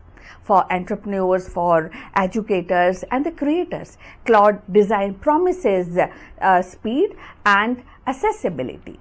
And for a design industry, it raises the questions about the originality and artistry and the role of human imagination in the era of machine learning, machine marketing, visual. So let's find out more about this. Hello friends and namaskar. Let me ask you, are you leading your company through a chaos or are you creating a legacy that transcends market volatility? In this video, we decode the profound wisdom found in Bhagavad Gita and try to answer this question. For a CEO, this isn't just a philosophical statement. It's a masterclass in resilient leadership. And therefore, in this video, we will discover why the greatest business leaders operate from a place of eternal perspective and shedding the fear of failure and illusion for gaining total control. Let's go and discuss this further. Every day as a CEO, you wake up to the same pressure, and that is the numbers, the quarterly target, the market volatility, the competition, the fear of losing market share, losing your edge, or even losing your company. We treat business like a battleground where one wrong move results in total destruction. But what if I told you that the fear of business and all other fears are rooted in a fundamental misunderstanding of the reality. Today we are stepping beyond the balance sheet and we are looking at 5,000-year-old secret from Bhagavad Gita that changes everything about how you lead, how you decide, and how you survive. So friends, if you have reached this far, please inform us from which city you have tuned in and in which language you are watching this video. This will help us determine the reach of our channel. Alright, let's proceed further. The verse is chapter 2, verse 19, and Bhagwan Krishna tells Arjun, and the quote starts, "In ignorance, one may think that a soul can slay another soul, or the soul gets slayed by another soul. But in truth, the learned know that the soul neither kills nor is killed." And the quote close. Now let's bring it into the boardroom, modern boardroom. In business, we are constantly slaying the competitors and fearing being slayed by them at the same time. We think if a product fails, the business dies. If a competitor launches a better service, we are slayed, we are finished. But the Gita is inviting us to a different level of intelligence. It is teaching us about the imperishable. When you identify only the external, the revenue, the valuation, the physical assets, you are living in a state of constant fragile death. But when you lead from the core, the purpose, the value, the innovation, and the vision, you tap into something that cannot be destroyed by the market shifts. The learned CEOs doesn't mean someone with the most degrees. It means someone with vivek, the ability to discriminate between temporary and the eternal. When you are attached to the outcome, you are anxious. You lose the ability to see clearly. You make desperate short-term decisions that hurt your long-term legacy. True leadership is performing your duty, your dharma, with total intensity, but without paralyzing fear of the results. So when you stop fearing the death of your plans, you stop being prisoner to the market data. You become a pioneer, not a defender. So how do we apply this, in our daily life? And therefore, I would like to provide three perspectives from my side. There are three ways to practice the eternal perspective, and that you can practice from tomorrow morning or even today. Choice is yours. First is analyze the imperishable. Ask yourself, if my entire current product line vanish tomorrow, what will remain then? What will happen? Is it your team's culture? Is it your unique problem solving process? That is your soul basically. Whatever remains, if everything perishes, is your soul. So identify that and build on that. Number 2, detached intensity. Execute your strategy as if everything depends on it, but accept the outcome as if you are a gardener. You plant the seed, but you don't dictate the weather, right? Number 3 is a perspective shift. So, next time a crisis hit, stop and ask, is this the end of the soul of this company, or is it just a change in the market? Don't let the temporary slaying of a project break your focus on a long term vision. Business is not just about the transaction, it's about the transformation. When you stop leading out of fear, you start leading out of power. You're not the victim of the market, you are the architect of a vision that transcends the ups and downs of any single fiscal year. Move beyond the balance sheet, lead with the wisdom that understands what truly lasts. So, friends, if you found this perspective shift valuable, I want to hear from you in the comments below. Tell me, what is one fear you have been carrying that you are, ready to let go of, and we will learn it together. We will discuss in the future episode. So, friends, if you have any questions, as I mentioned, please leave them in the comments, and I will see you very soon in the next one. Have a nice day.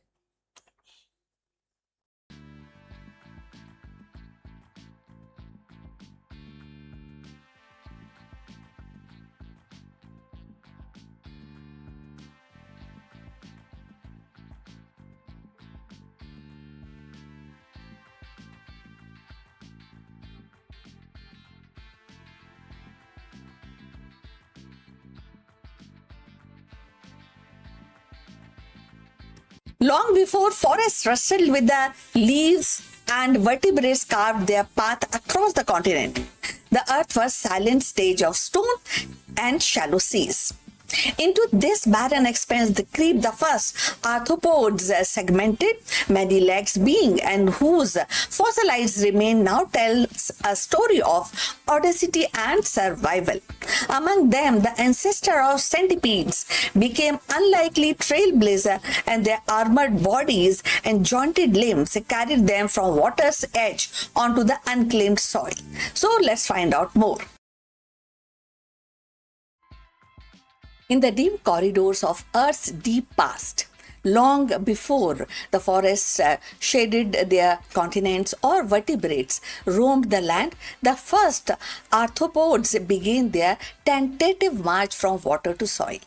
Among them were the ancestors of centipedes, multi-segmented pioneers whose fossilized remains now whisper the story of one of the life's most daring conquests, the colonization of land.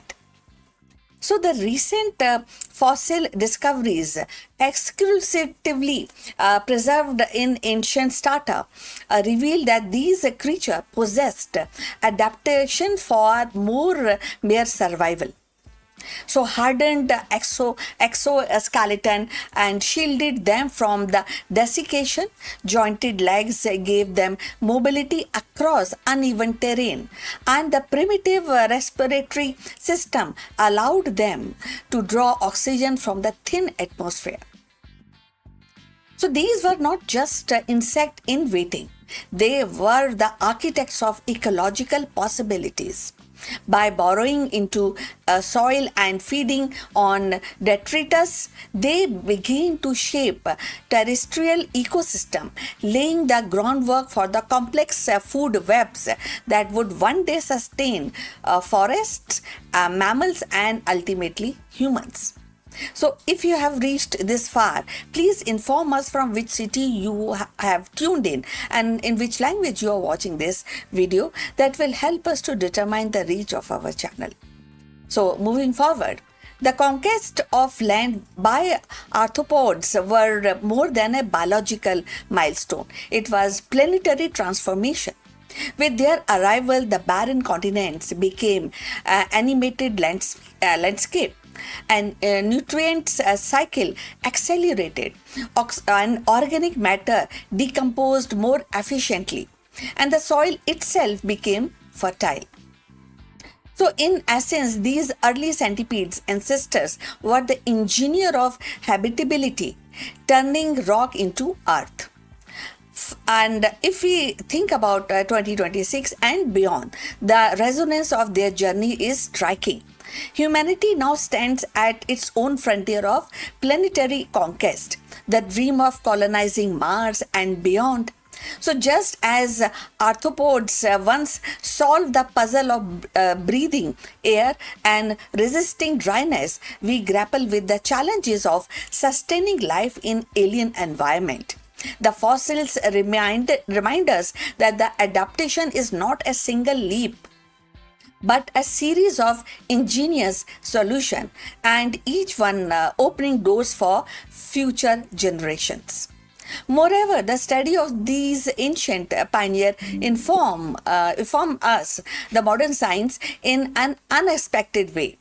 Their physiology offers clues about resilience of environmental stress and inspiring biometrics design in robotics or material science. In their ecological role underscores the importance of small, often overlooked organism into stabilizing ecosystem, a lesson critical as we confront or we are on the verge of biodiversity loss and climate change. In 2026, when discussions of planetary stewardship and dominance global forum, the centipede's ancestors became unlikely teachers. Remind us that survival hinges on cooperation with the environment, not the domination of it. So, looking beyond, the implication stretch into a philosophy.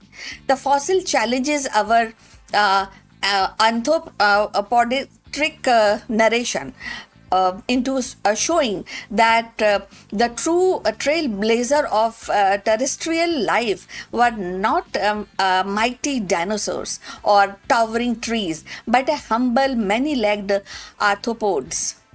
And their march onto land was a quiet revolution, one that redefines Earth destiny. In the same way, our own steps into space may not be marked by grand gestures, but by small incremental innovation, and each as vital as the centipede's first breath of air.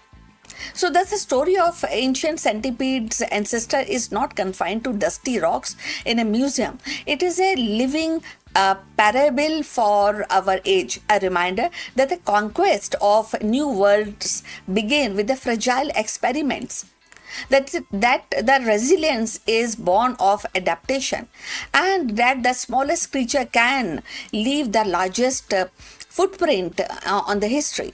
As we move through 2026 and beyond, their legacy urges us to trend thoughtfully, to innovate boldly, and to recognize that every frontier, whether soil or star, and demands humility as much as ambition. So the march of those many-legged pioneers was not just a step into the soil, it was the first rehearsal of resilience, the earliest proof that life could reinvent itself to meet new frontiers. And in their quiet conquest, they transformed a barren stone into a fertile earth. And in doing so, they wrote the opening chapter of terrestrial history. As we stand in 2026, poised at our own threshold of planetary exploration, their legacy echoes across the time. Survival is born of adaptation. Progress is carved by persistence, and the smallest step can alter the destinies of the world. So the centipede's ancestors reminds us that every frontier, whether soil beneath our feet or the star above our head, demands humility and indigeneity and definitely a great amount of courage. So we have come to the end of this subject. I will look forward for your comments on this subject. Thanks for watching. Please like and subscribe our channel, and see you in the next month. But before we end, few words about our affiliate partner. Stop settling for a good enough video. If your built-in laptop camera looks like a grainy mess, it is time for an upgrade. Want to instantly level up your video presence? I like to present the Lenovo Performance FHD webcam. This is a game changer for your desktop setup. Technically, this is packed. It has a very sensitive RGB sensor, very crisp photographs it takes. Also comes with 2 microphones on board, which helps you to record very clear voice in stereophonic format. And these microphones are very sensitive. You can actually move away from the camera up to 2 meters, and these microphones will pick up your voice without any problem. This is a very strong piece. This is very sturdy. Comes with tripod ready. Comes with a very long leash, so it gives you a lot of flexibility to place the webcam wherever you want to keep in your studio. And also it has a swivel base, which is also very handy. So if you want to basically level up your game and you want to pick up this camera at a discount, please click on the link here or scan the QR code. Now let's get back to our video.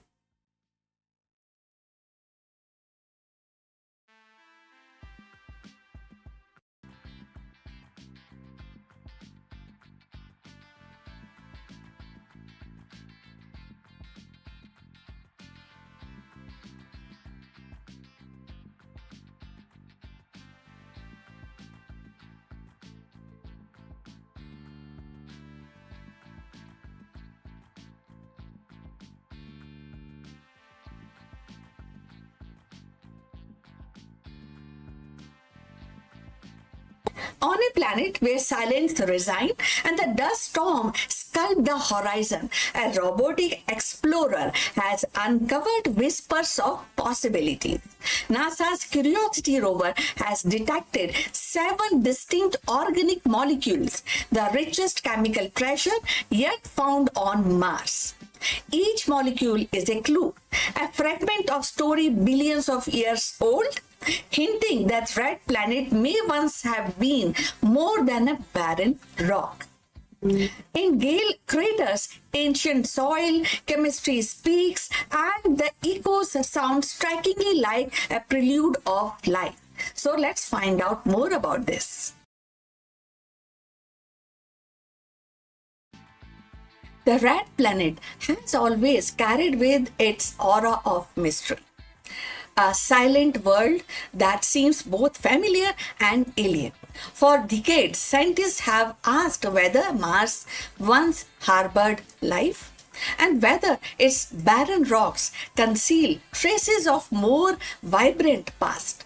Now, the Curiosity rover has delivered a discovery that pushes its questions into sharper focus. The detection of 7 new organic molecules, the most diverse collection yet found on Mars.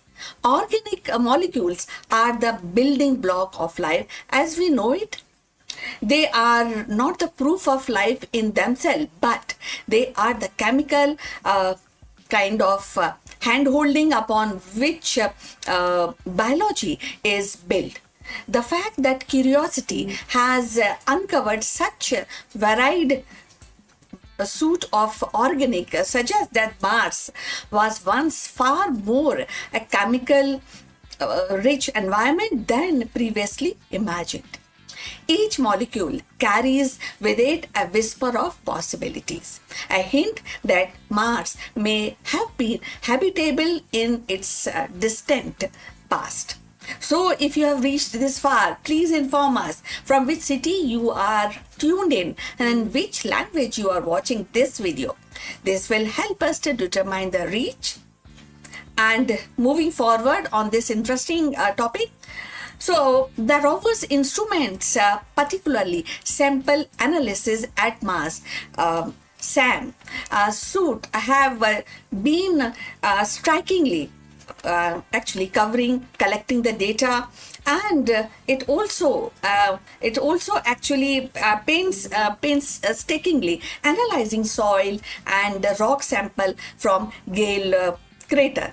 This ancient basin carved by water millions of years ago has been considered one of the most promising sites for uncovering the signs of habitability.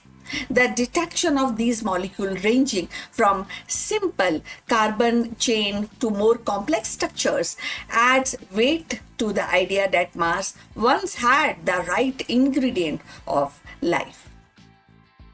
So, isn't it interesting? So, what makes this discovery remarkable is not just the presence of organics, but their diversity. Previous mission had hinted at organic compound, but often in a limited or degraded form. Now, with the 7 distinct molecules identified, scientists can begin a piece together and a more complete picture of Mars' chemical history. It suggests that planet's surface and subsurface may have hosted a dynamic chemistry influenced by water, volcanic activities, and perhaps even biological processes. The implication ripples outward.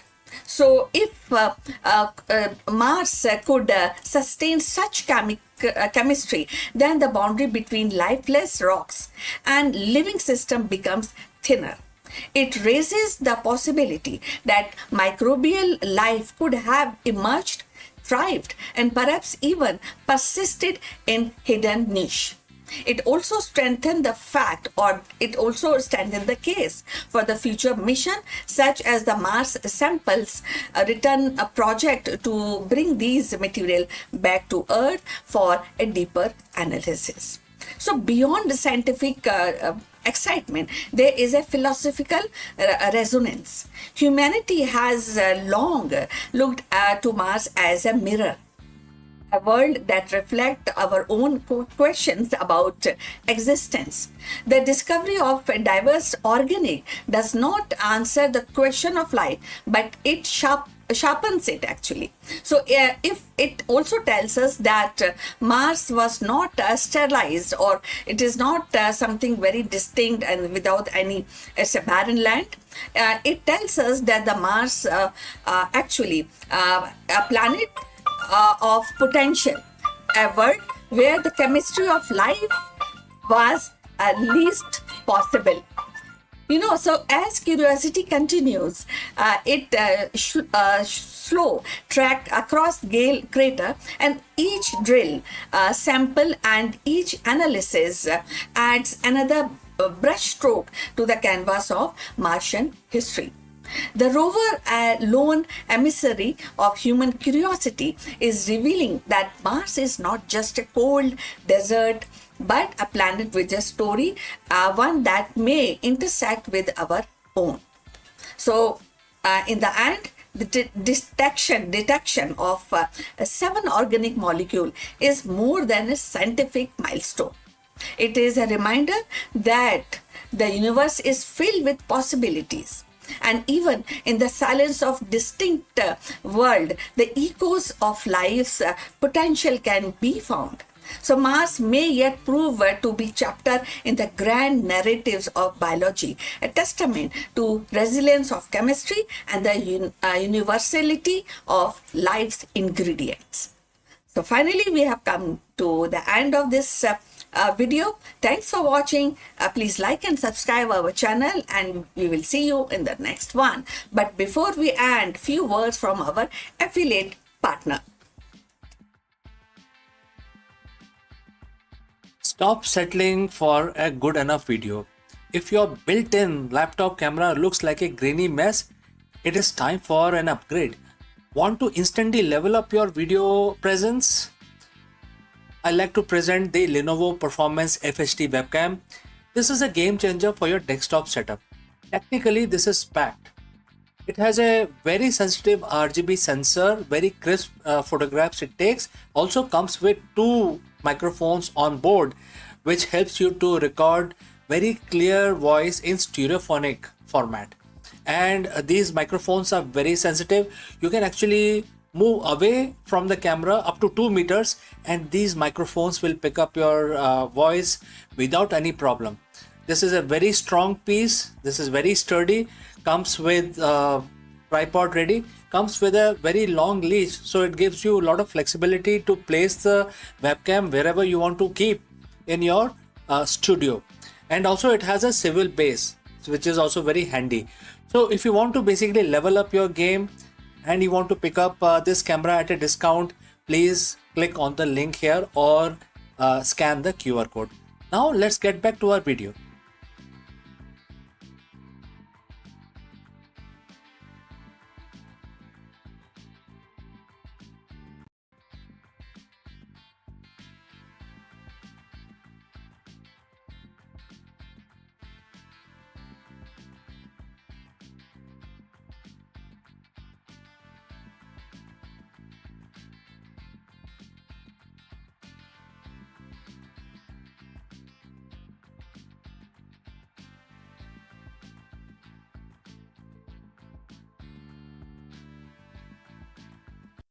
Hello friends, there is a very big question that we want to address today, and this is about aviation and more specifically about Boeing. Is Boeing finally cleared for takeoff? In this video, we dive deep into Boeing's high-stake gamble to reclaim its status as the world-leading plane maker, with the CEO Kelly Odeberg joining President Trump's 2026 delegation to Beijing. A massive 500 jet order for the 737 MAX is on the table. We break down how the Trump-China connection could be the ultimate catalyst for Boeing's recovery. Let's go. Welcome to the pivotal moment in aviation history. As of May 2026, the industry is watching one flight more closely than any other. And it isn't the commercial route, it is the diplomatic mission to Beijing. For the very first time in years, Boeing is standing at the center of a massive geopolitical reset. We are currently seeing a bipartisan US Senate delegation urging Chinese officials to finalize a deal that has been years in the making. And what are the stakes? The staggering order of approximately 500 Boeing 737 MAX jets. This isn't just about selling planes, it's about the art of the deal in action. President Trump's planned summit with President Xi Jinping on May 14th and 15th is widely seen as the make or break moment for Boeing's recovery.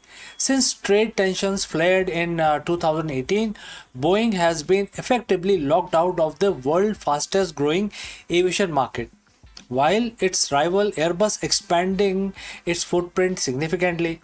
Now, with Boeing CEO Kelly Odeberg traveling as part of the US delegation, the company is betting that the trade diplomacy can unlock a market that historically accounted for nearly a quarter of its annual 737 deliveries. For Boeing, this is more than a sale, it is the restoration of its status as America's largest exporter. So friends, if you have reached this far, please inform us from which city you have tuned in and in which language you are watching this video. This will help us determine the reach of our channel. Alright, let's proceed further. But a deal only matters if you can deliver the planes. While the diplomat talk in Beijing, engineers in Renton and Avert are working toward, against the clock. 2026 is officially the year of certification for Boeing. The company has finally reached the light at the end of the tunnel for its most troubled program. After years of delay, Boeing has confirmed that 737-7 variant, which is -7, and the high capacity 737-10 are on track for FAA certification later this year. The MAX 10 in particular is the heavy hitter. With every 1,400 orders from major carriers like United and Delta, It is Boeing's primary weapon against the Airbus 321 XLR. The certification in 2026 means first delivery can finally begin in 2027. To get there, Boeing is conducting exhaustive system safety assessment, some over 15,000 pages long, to prove that every single system from hydraulics to flight control meet the highest safety standards ever set. And it is not just the narrow bodies. The massive 777-9 is also making progress through final flight test, with its entry into service now firmly targets for 2027. For the first time in decades, Boeing's roadmap for its new fleet is clear, even if it remains fragile. Stability is the new North Star at Boeing. After the FFA lifted the production cap in late 2025, Boeing entered 2026 with green light to ramp up. The numbers are ambitious. The goal is to move from 737 production towards 47 aircrafts per month this year, with plans to hit 52 per month in 2027. On the wide body side, the 787 Dreamliner is aiming for a steady rate of 10 aircraft per month by end of the year. But the CEO Kelly Oldberg has been very clear. Boeing will not sacrifice quality for speed. The company is now using 6 FFA agreed key performance indicators, which is in short KPIs, to monitor every step of the assembly line. This is designed to eliminate travel work and practice of finishing tasks out of sequence, which has been a major source of quality issue in the past. Investors are taking notice of this as well.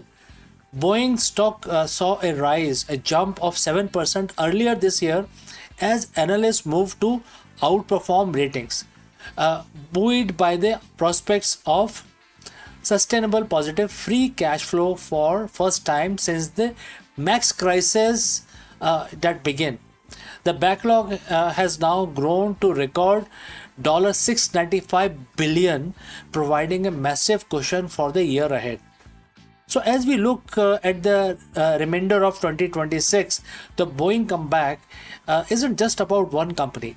It's a bellwether for American industrial strength. The strategy is a three-pronged attack. First, diplomatic leverage. Using the Trump's administration's trade focus to secure a 500 jet mega deal in China. Number 2, regulatory rigor. Clearing the final hurdle for the MAX 10 and 777X to restore airlines' confidence. And number 3 is operational excellence. Moving from crisis management to steady quality first production cadence.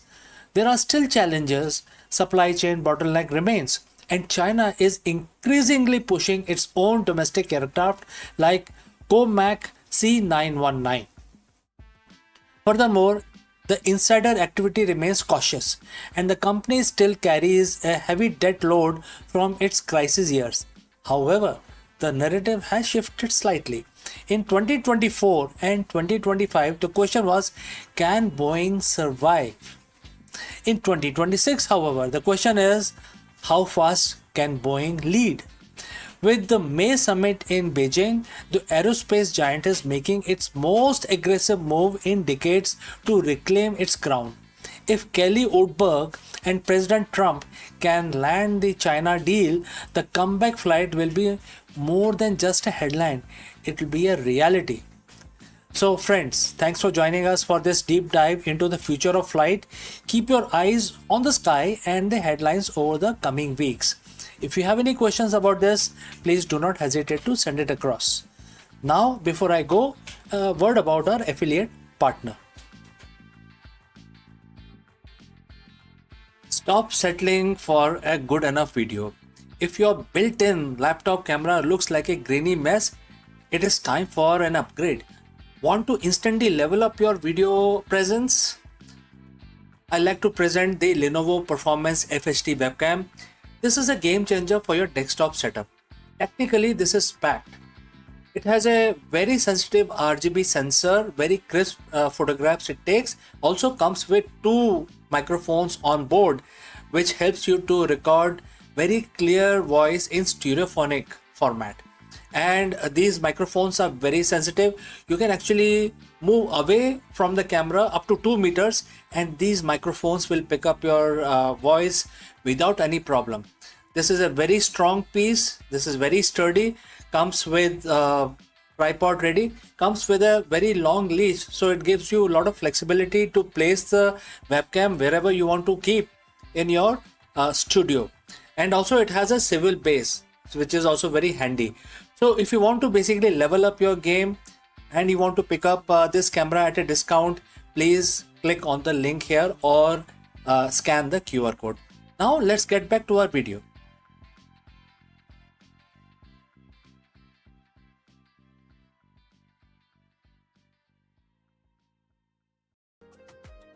Bold new roadmap reshapes Indian classroom with a skill-based learning, multilingual literacy, and technology-driven education, preparing students not just for marks but for life.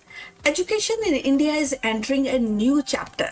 The Central Board of Secondary Education has announced a sweeping curriculum revamp that will take effect from 2026. And it promises to reshape the way millions of students experience learning. For decades, Indian school system had been criticized for its heavy reliance on rote memorizations, exam pressures, and limited focus on skills. This roadmap is CBSE's attempt to break away from the mold and align classroom with the vision of National Education Policy 2020.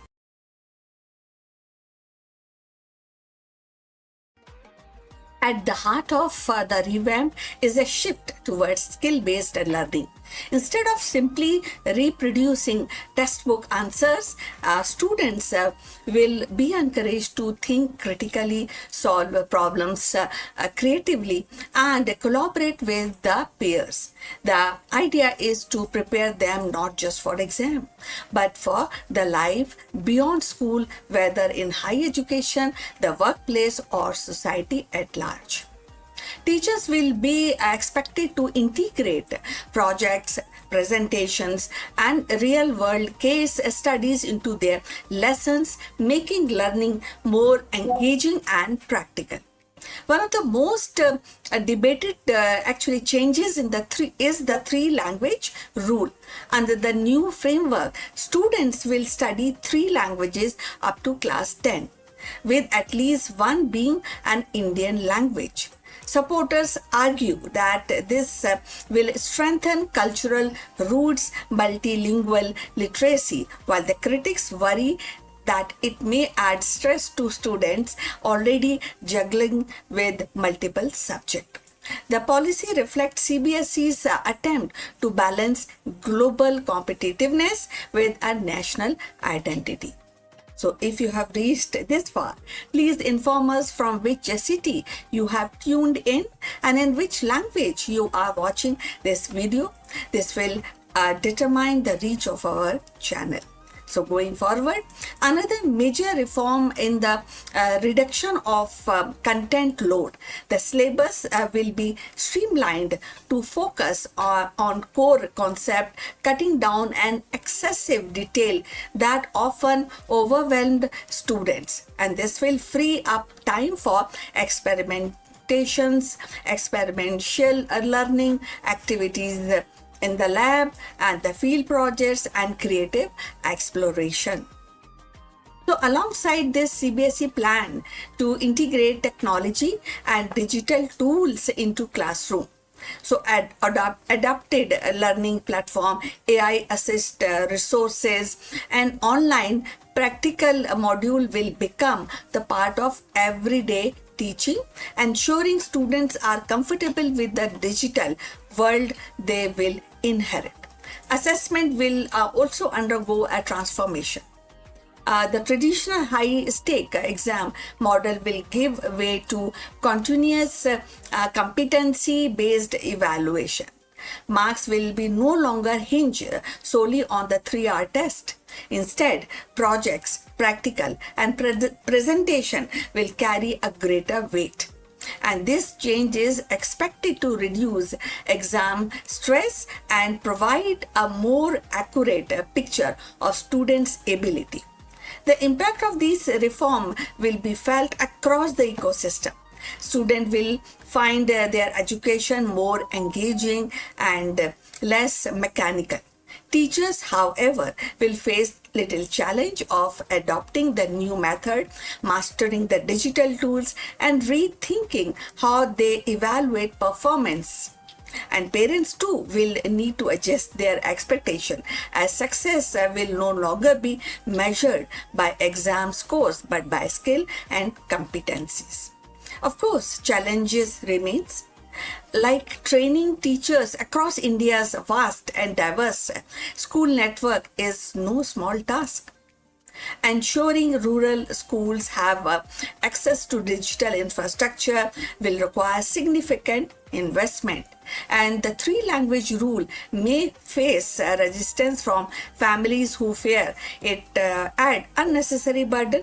Yet, despite these hurdles, the roadmap signals a bold step towards modernizing Indian education. So, what do you think about this? We have come to the end of this live stream, and thanks for watching. I would request you to like and subscribe our channel, and see you in the next one. But before we close this live streaming, a few words about our affiliate partner. Stop settling for a good enough video. If your built-in laptop camera looks like a grainy mess, it is time for an upgrade. Want to instantly level up your video presence? I like to present the Lenovo Performance FHD webcam. This is a game changer for your desktop setup. Technically, this is packed. It has a very sensitive RGB sensor, very crisp photographs it takes. Also comes with 2 microphones on board, which helps you to record very clear voice in stereophonic format. And these microphones are very sensitive. You can actually move away from the camera up to 2 meters, and these microphones will pick up your voice without any problem. This is a very strong piece. This is very sturdy. Comes with tripod ready. Comes with a very long leash, so it gives you a lot of flexibility to place the webcam wherever you want to keep in your studio. And also it has a swivel base, which is also very handy. So if you want to basically level up your game and you want to pick up this camera at a discount, please click on the link here or scan the QR code. Now let's get back to our video. Hello friends and namaskar. What really happened in 1857? Was it a Sepoy mutiny or the first spark of revolution that would change history forever? In this deep dive, we explore the explosive events of 1857 uprising and how India shook the British crown to its core. Let's go. History is rarely a straight line. Often it is defined by a single explosive moment, a spark that catches fire and consumes the status quo. For the British Empire, that moment arrived in 1857. To some, it was a Sepoy mutiny. To others, it was the first war of independence. But regardless of the label, one thing is certain. In 1857, the heartbeat of the British Empire was stuttered.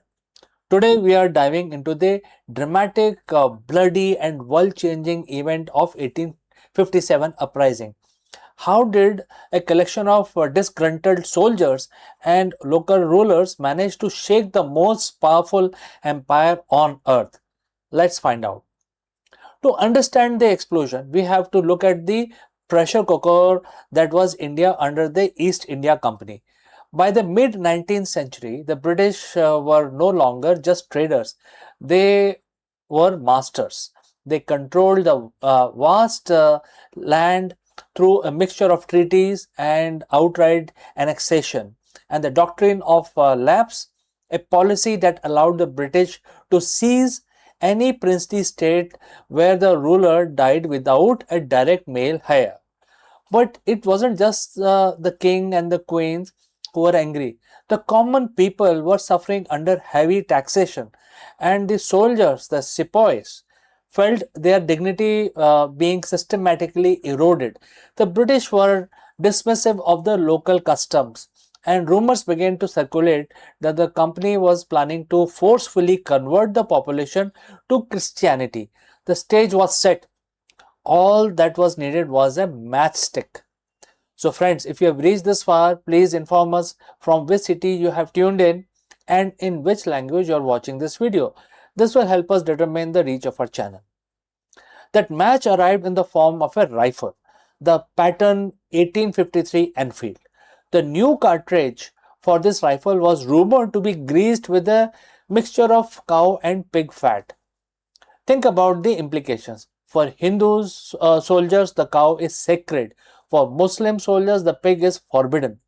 To use these cartridges, a soldier had to bite off the end of the paper casing, effectively forcing them to consume materials that violate their most sacred religious beliefs. In January 1857, the outrage began to boil over. It wasn't just about religion, it was manifestation of the deep-seated humiliation.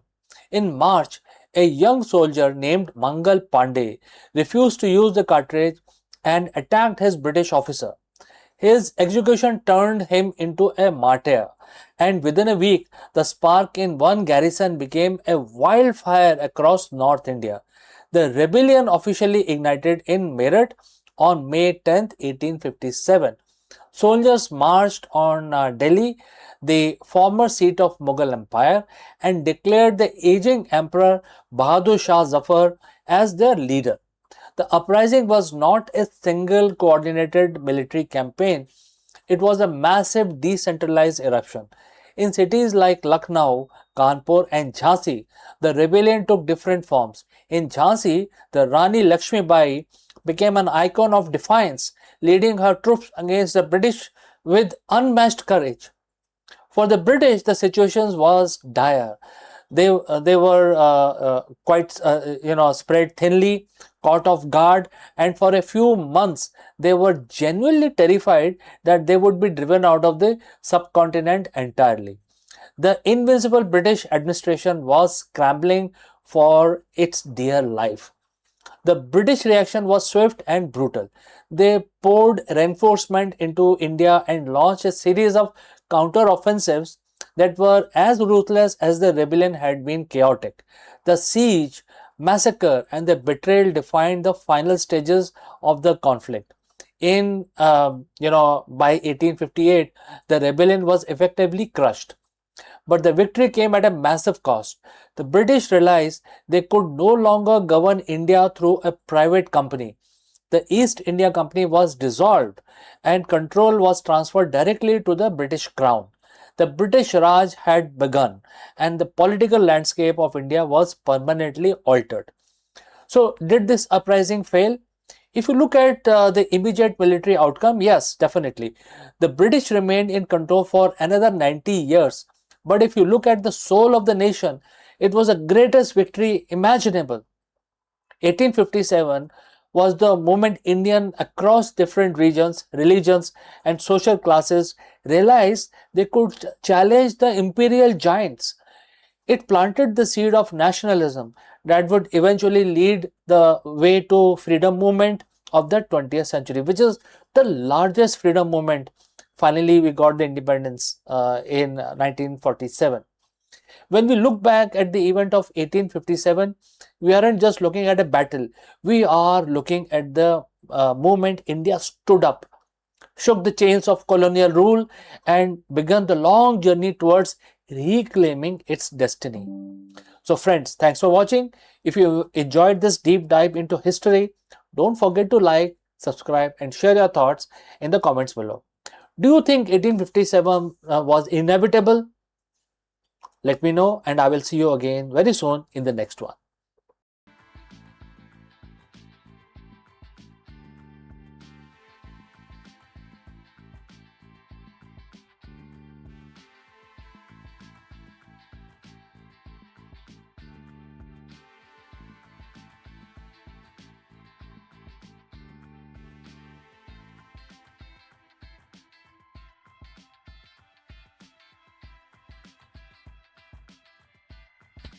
Hello friends and namaskar. Something very serious is happening in the automotive industry, more specifically with Honda. I'm sure all of us are Honda fan. Even if you're not Honda fan, then this information is still worthy for you to know.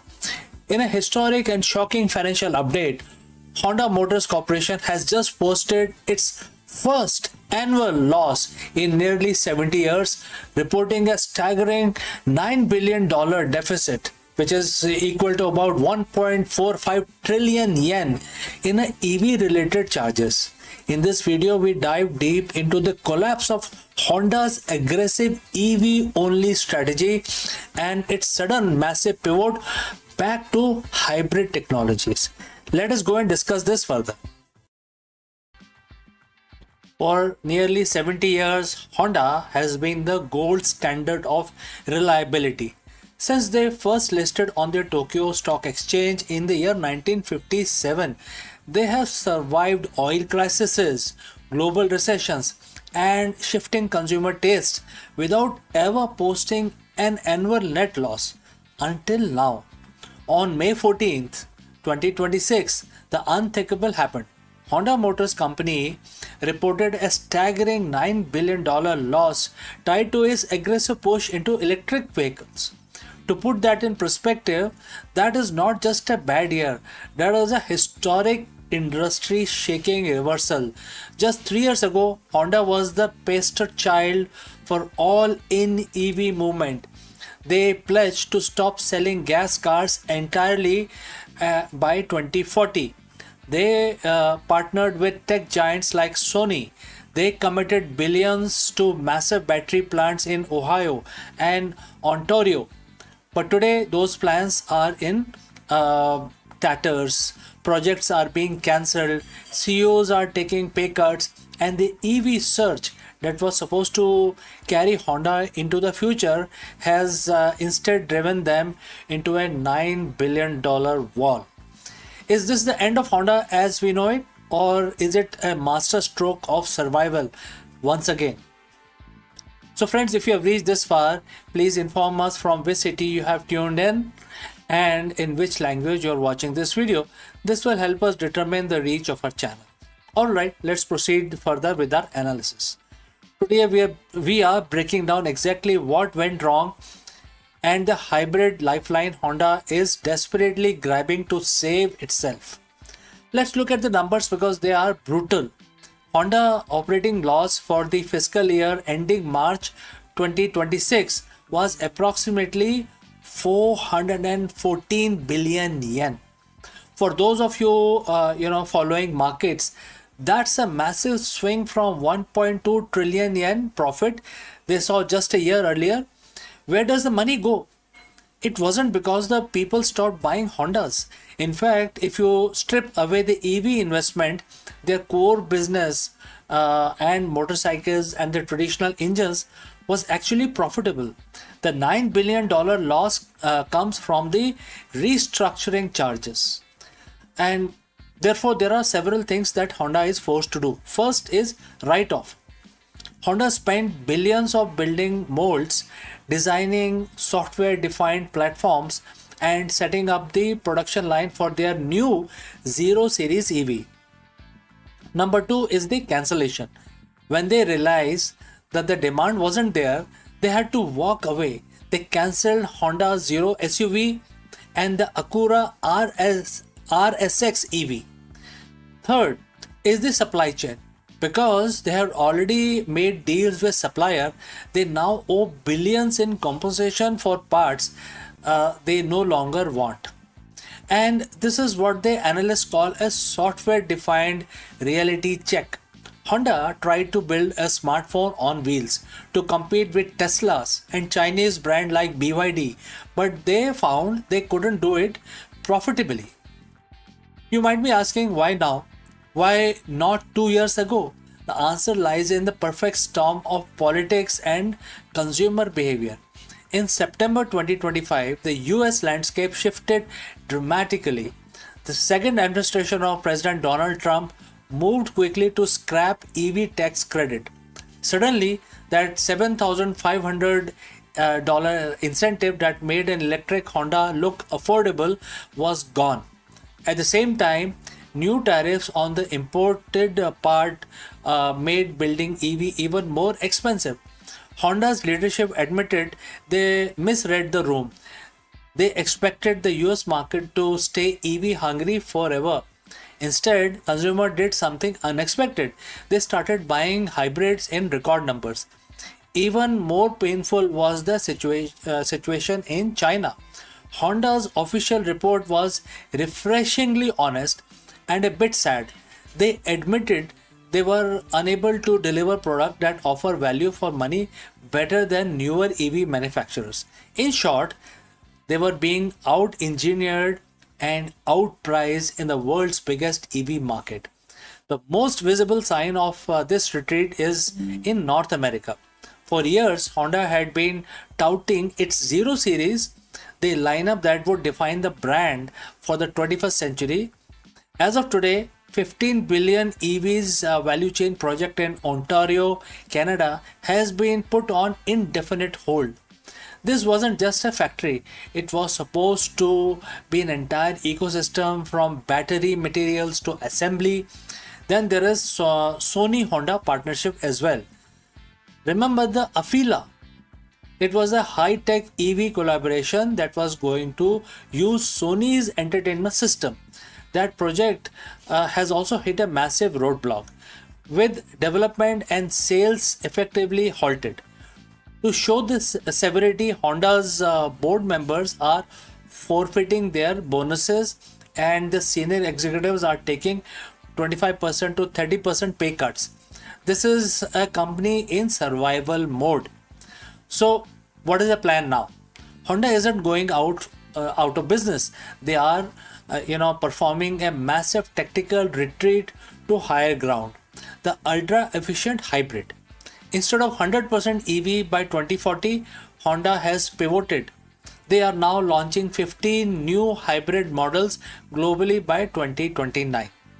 They are focusing on what America and the Indian buyers actually want: large D-segment SUVs and mid-size sedans that don't need a charging station. They are even retooling their EV battery plants to make smaller, cheaper hybrid batteries instead. What is the goal? The goal to return to the record high profit of 8.9 billion by fiscal year 2029. They are also leaning on their unsung heroes, the motorcycle division. While the car side was bleeding money, Honda's motorcycles, especially in India and Vietnam, are seeing massive growth. In many ways, the humble two-wheeler is subsidizing the survival of the four-wheeler division. So back to our original question. Now, is this the end of Honda? Well, if you mean the end of Honda as an EV only visionary, then definitely yes. That dream is over for now. They have scrapped the targets, cancelled their projects, and paid 9 billion, sort of tuition fee to learn a hard lesson about the market reality. But as a car company, they might be their most important moment since 1957. By admitting they were wrong, by being the decisive CEO, and Honda is trying to reclaim its clarity among the total disruption. They are betting that the future isn't the surge of electric cars, but steady hybrid middle path. So friends, what do you think about this move? Is Honda being smart by retreating, or are they falling behind for good? Let me know in the comments below. Let me know what you feel. If you have any questions, please do not hesitate to send it across. I am CK. Thanks for watching Akulmach World. I will catch you again in the next one, but before I go, a word about our affiliate partner. Stop settling for a good enough video. If your built-in laptop camera looks like a grainy mess, it is time for an upgrade. Want to instantly level up your video presence? I like to present the Lenovo Performance FHD webcam. This is a game changer for your desktop setup. Technically, this is packed. It has a very sensitive RGB sensor, very crisp photographs it takes. Also comes with two microphones on board, which helps you to record very clear voice in stereophonic format. And these microphones are very sensitive. You can actually move away from the camera up to 2 meters and these microphones will pick up your voice without any problem. This is a very strong piece. This is very sturdy. Comes with tripod ready. Comes with a very long leash, so it gives you a lot of flexibility to place the webcam wherever you want to keep in your studio. And also it has a swivel base, which is also very handy. So if you want to basically level up your game and you want to pick up this camera at a discount, please click on the link here or scan the QR code. Now let's get back to our video.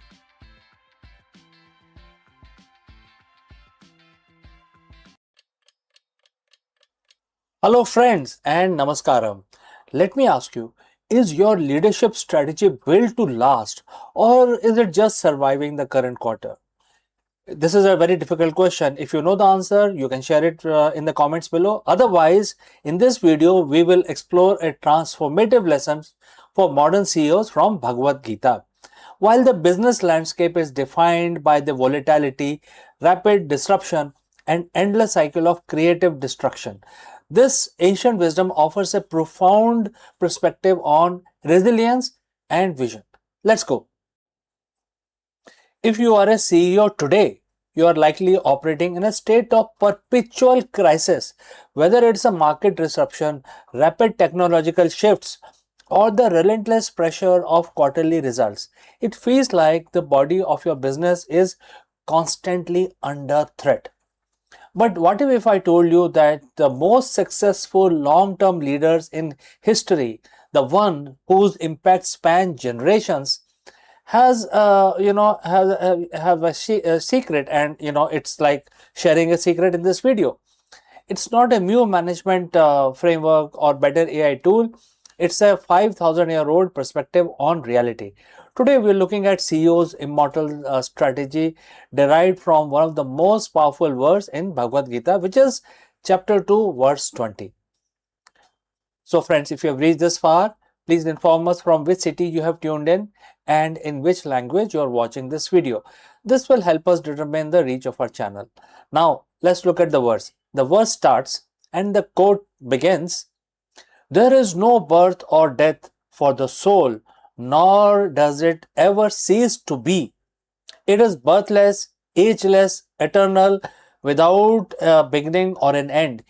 Even with the destruction of the body, the soul is not destroyed." And the quote close. In a business context, what is the body and what is the soul? The body is your current product line, your quarterly revenue, your office space, even your current job title. These are temporary. They shift, they rise, and inevitably they undergo changes or destruction. What is the soul? This is your company's core purpose, its mission, and your fundamental vision. These are the aspects of your business that are ageless and eternal. The mistakes many CEO makes is attaching their entire identity and their entire strategic focus to the body while ignoring the soul. So how does a CEO operationalize this? How do you apply immortal thinking to the finite quarterly cycle? There are a few things that you need to do. First, stop managing the decay. When you focus purely on the body of your business, the metrics that fluctuate, you live in a state of fear. You fear losing market share. You fear the next innovation that might make your product obsolete. But if your strategy is rooted in your core purpose, you stop fearing death. you start disrupting, and you think that is not the end. But as shedding of the old to the make way for the new, that is what you do as a if you are not fearful, right? You're not holding on to things. Second, decoupling identity from the outcome. The most effective leader is like obsessed, observed, and those who can sit in the board meeting, face a disaster revenue report, and remain completely unshaken. Why? Because they know that a bad quarter is not the death sentence for their mission. They view their leadership as a process of service, not just just a game of numbers, etc. Third, think in eternity cycle. If this company were to disappear tomorrow, what value would remain? What is the soul of your brand? When you answer that, your daily decision changes. You stop chasing short-term growth at any cost and start building a legacy that truly outlasts your tenure. When you realize that your purpose is birthless and ageless, the stress of the current situation changes from heavy burden into strategic challenge. You are no longer fighting for survival, you are executing a vision. This isn't about being passive or ignoring the bottom line, it's about being unshakable. An immortal strategy means you're playing a game that no one can force you to quit. It transforms your leadership style from reactive management to proactive creation. So, as you head back into your week, today is Monday, right? I want you to ask yourself one question. Are you currently over invested in the body of your business, or are you nurturing its soul? The business might face challenges, the market might change, but if you lead with this eternal perspective, your vision remains indestructible. If this resonates with you, we can discuss it further if you have any specific question. What is the soul of your business? How do you protect it during the hard times? Please drop a comment below, and let's keep this conversation going. And I look forward to receiving your thoughts. Thanks for joining live. Thanks for watching. And remember, lead with purpose, think with eternity, and stay unshakable. See you in the next one.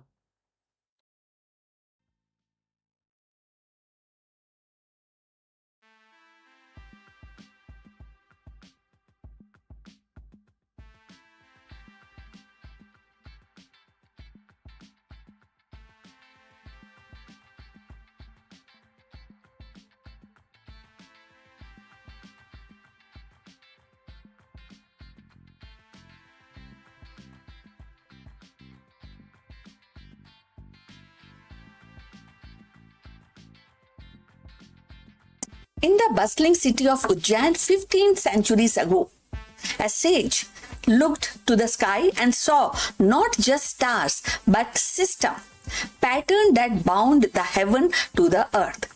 The sage was Varaha Mihira, the polymath whose vision stretched from astronomy to architecture, from rainfall to gemstone. His encyclopedia, Brahat Samhita, was not just a book.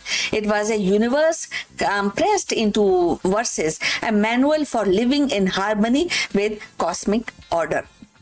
In 2026, as humanity deciphers galaxies with telescopes and predicts climate with algorithm, Varaha Mihira's legacy feels startlingly modern. He reminds us that the science is not a silo but a synthesis, that wisdom lies in weaving together the disciplines, and the rhythm of cosmos still pulses through the choices we make on earth. So let's find out more about it. So in the 6th century CE, when the Ujjain was a flourishing center of learning and culture, a polymath named Varaha Mihira rose to prominence. His name still resonates today, not merely as a figure of ancient India's intellectual heritage, but as a symbol of how science, mathematics, and the cosmology can shape civilization across centuries. In 2026, as humanity stands at the crossroad of artificial intelligence, space exploration, and climate changes, Varaha Mihra's legacy feels uncannily relevant. Varaha Mihra was master of synthesis. He absorbed the knowledge from Greeks, Romans, and Persian tradition, blending them seamlessly with Indian thought.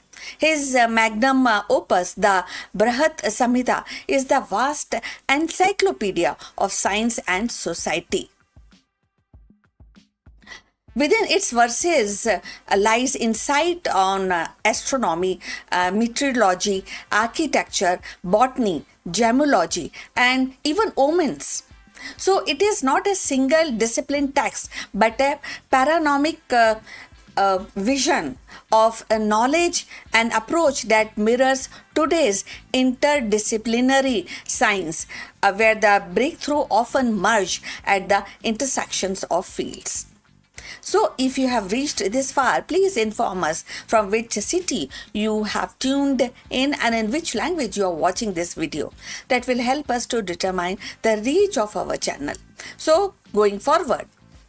So, in astronomy, Varaha Mihra's redefined planetary calculation, eclipse, and building upon Aryabhat's foundations. His Siddhantika consolidate 5 astronomical schools into coherent framework, demonstrating his gift for harmonizing a diverse system. In 2026, when global science thrives on collaboration across nations and culture, his work reminds us that the process is not about isolation but integration. Equally striking is his contribution to meteorology. Varaha Mihra's studied rainfall pattern, cloud formation, and the seasonal cycles, offering predictive model for agriculture. At a time when the climate change threatens the food security, his emphasis on observing the nature, aligning a human activity with environmental rhythm feels like prophetic. So his vision suggests that the sustainability is not a modern invention, but a timeless necessity. Varaha Mihra's also ventured into astrology, a discipline that today sit uneasily between science and belief. Yet even here his work reflects a deeper truth. The human desire is to find meaning in the cosmos. And in 2026, as AI models predict markets, weather, even the human behavior, the boundary between science and foresight blurs. Varaha Mihra's astrological writing reminds us that the prediction, whether through stars or algorithm, is ultimately about navigating uncertainty. So Varaha Mihra's most notable work was Brihat Samhita, an encyclopedia work on architecture, temples, planetary motions, eclipse, timekeeping, astrology, seasons and cloud formation, rainfall and agriculture, mathematics, gemology and perfume. And many other topics. So his encyclopedic curiosity extended to practical sciences. He wrote on architecture, emphasizing proportion and harmony, on gemology, linking minerals to their properties, and on botany, cataloging the plants with medical and cultural use. His holistic approach resonates with today's push towards integrative knowledge, where the medicine, technology, and ecology must converge to solve the global crisis. What makes Varaha Mihra's is especially relevant in 2026 is his worldview. He did not see science as detached from the society. His texts weave together the cosmic and the earthly, the abstract and the practical. So in an era where the AI, quantum physics risk becoming ultimate goal, his example urges us to keep science more human-centric and rooted in the rhythm of life. Thus, Varaha Mihra's legacy is not confined to dusty manuscripts, and it is alive in every attempt to unify knowledge, to predict the unpredictable, and to align human progress with cosmic order. His voice echoes across centuries, reminding us that wisdom lies not in specialization alone, but in synthesis.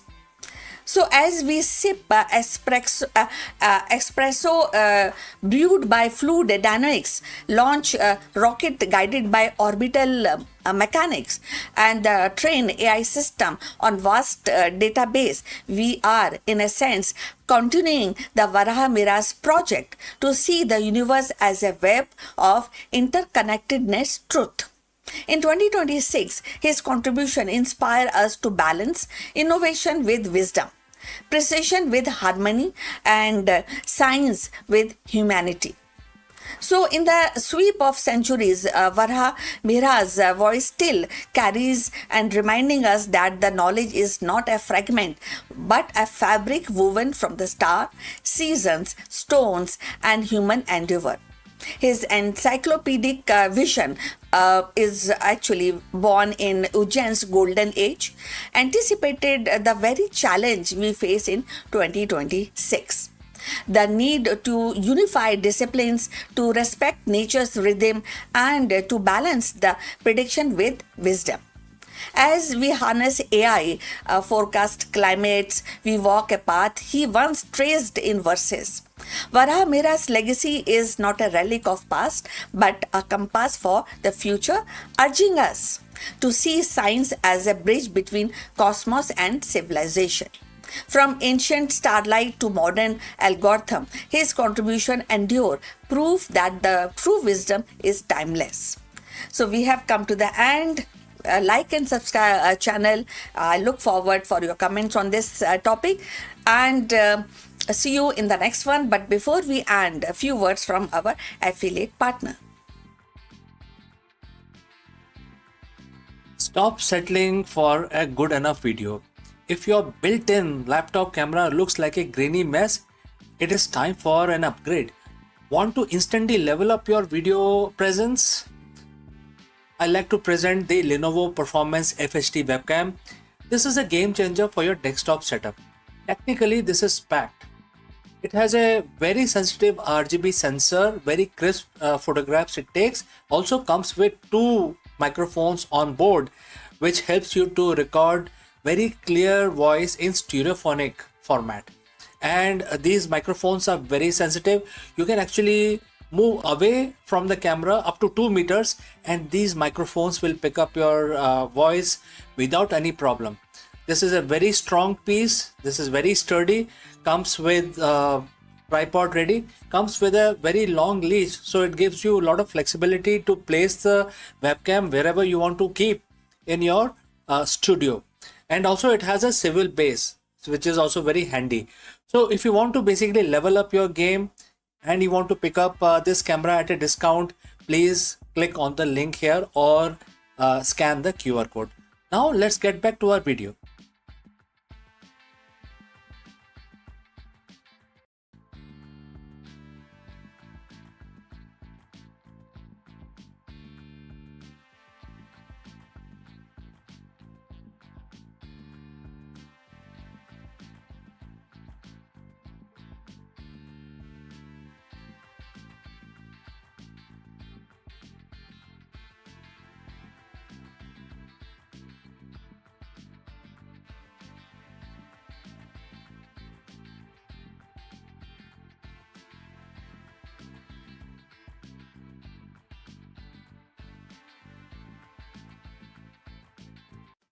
For decades, Uranus and Neptune have been labeled as ice giant, described as swirling mass of water, ammonia, and methane. But the new scientific breakthroughs are shattering that model. Recent research suggests that these distant worlds might be far rockier than anyone had imagined previously. Therefore, in this video, we dive deep into the ice giant illusion. We explore the latest thermal modeling and the planetary data that are forcing the astronomers to rewrite the textbooks. If Uranus and Neptune aren't just the balls of ice and gas, what does that mean for the history of our solar system and the thousands of exoplanets that we have discovered so far? Let's go. Hello everyone and welcome back. For decades, when we look at the edge of our solar system, we saw two blue marbles, Uranus and Neptune. We have always called them the ice giants. Textbook taught us they were swirling mass of water, ammonia and methane. But what if that identity is just an illusion? Recent scientific breakthroughs are suggesting these worlds might be far rockier than we ever imagined. And in this shift, we are forced to rewrite the, very rules of the planetary science. So friends, if you have reached this far, please inform us from which city you have tuned in and in which language you are watching this video. This will help us determine the reach of our channel. Alright, let's proceed further. There are three things that we need to reevaluate. First is, what is the core problem? Second, why reevaluate? And third is, why the sudden change? It comes down to thermal modeling and the gravity. When scientists released data from Voyager 2 alongside new models, the math didn't quite add up. If these planets were purely ice fluid, they should be emitting heat and reacting to gravity differently. To account for their specific gravity and heat signature, these planets must contain a much higher percentage of rock or methane-rich ice than the old model allowed. The new research suggests that instead of the small rocky core surrounded by massive oceans of ice, the rocky material might be distributed much more broadly, potentially making up to 20 to 40% of their total mass. We are talking about an enlarged rocky core and a dominant solid interior. This challenges the traditional view of these planets as gas dominated or primarily fluid dominated. In business, we often talk about strategic liberation and the global shift. This discovery is a strategic liberation for planetary science. It frees us from an old, potentially incorrect framework. Just as generative AI has flipped the pyramid in the tech industry, the rocky theory flipped our understanding of the planetary formation. If the Uranus and Neptune are rocky, then the new space race, which is already heating up around the moon's south pole, might eventually extend even further as we look into the valuable materials in the outer solar system. So as we look towards 2026 and beyond, the focus is shifting from just passing exams to a skill-based revolution. In astronomy, that means moving beyond old labels and embracing the complex reality of our universe. Whether it is the direct collapse of a star or a rocky heart of an ice giant, we are living in an era of unprecedented discovery. So friends, this is something that we have learned. Thanks for joining today on the Akulmach world. And if you found this deep dive into cosmos and strategic redefinition of the planet, and if you found this helpful, don't forget to like and subscribe our channel. I'm CK and I will see you again in the next one. Before I go, a few words about our affiliate partners. Stop settling for a good enough video. If your built-in laptop camera looks like a grainy mess, it is time for an upgrade. Want to instantly level up your video presence? I like to present the Lenovo Performance FHD webcam. This is a game changer for your desktop setup. Technically, this is packed. It has a very sensitive RGB sensor, very crisp photographs it takes. Also comes with two microphones on board, which helps you to record very clear voice in stereophonic format. And these microphones are very sensitive. You can actually move away from the camera up to 2 meters, and these microphones will pick up your voice without any problem. This is a very strong piece. This is very sturdy. Comes with tripod ready. Comes with a very long leash, so it gives you a lot of flexibility to place the webcam wherever you want to keep in your studio. And also it has a swivel base, which is also very handy. So if you want to basically level up your game and you want to pick up this camera at a discount, please click on the link here or scan the QR code. Now let's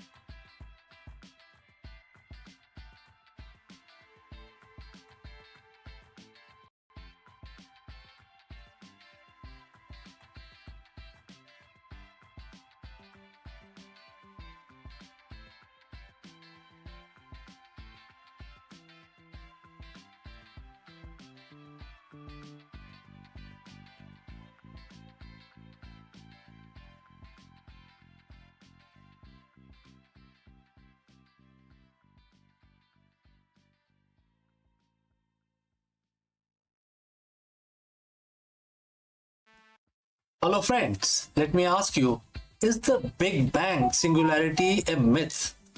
For decades, Einstein's general relativity and the quantum mechanics have been at war. While Einstein explained the cosmos and the quantum mechanics explained the subatomic, they break down at the very beginning of the time. Enter quadratic gravity, the potential missing piece that could finally unify the physics. In this video, we dive deep into the recent breakthrough in quadratic gravity. Unlike standard general relativity, which leads to impossible singularity, quadratic gravity introduces higher order terms. This mathematical addition might prevent universe from hitting a zero, suggest a smooth, finite origin of our cosmos. Let us explore this further. For over 100 years, we have lived in Einstein's universe. His theory of general relativity is a masterpiece. It explains how gravity shapes galaxies, bend light, and keep time ticking. But if you rewind the cosmic clock back to 13.8 billion years, Einstein math does not do anything. In fact, it does something terrifying. It breaks down. At the very moment of the Big Bang, the general relativity points to a singularity, a point of infinite density and zero volume. In physics, infinite usually means we have missed something.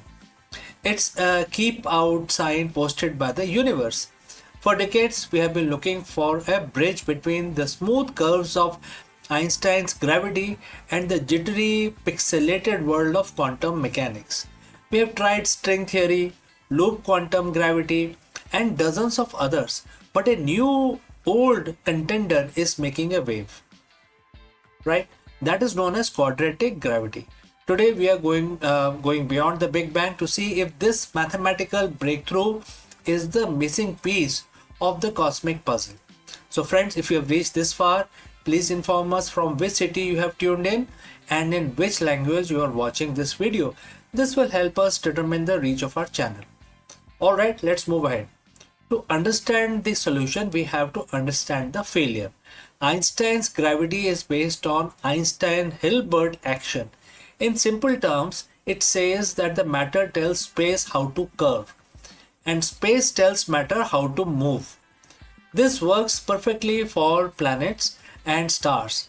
But when compress the entire mass of the universe into a smaller space than an atom, gravity becomes infinitely stronger.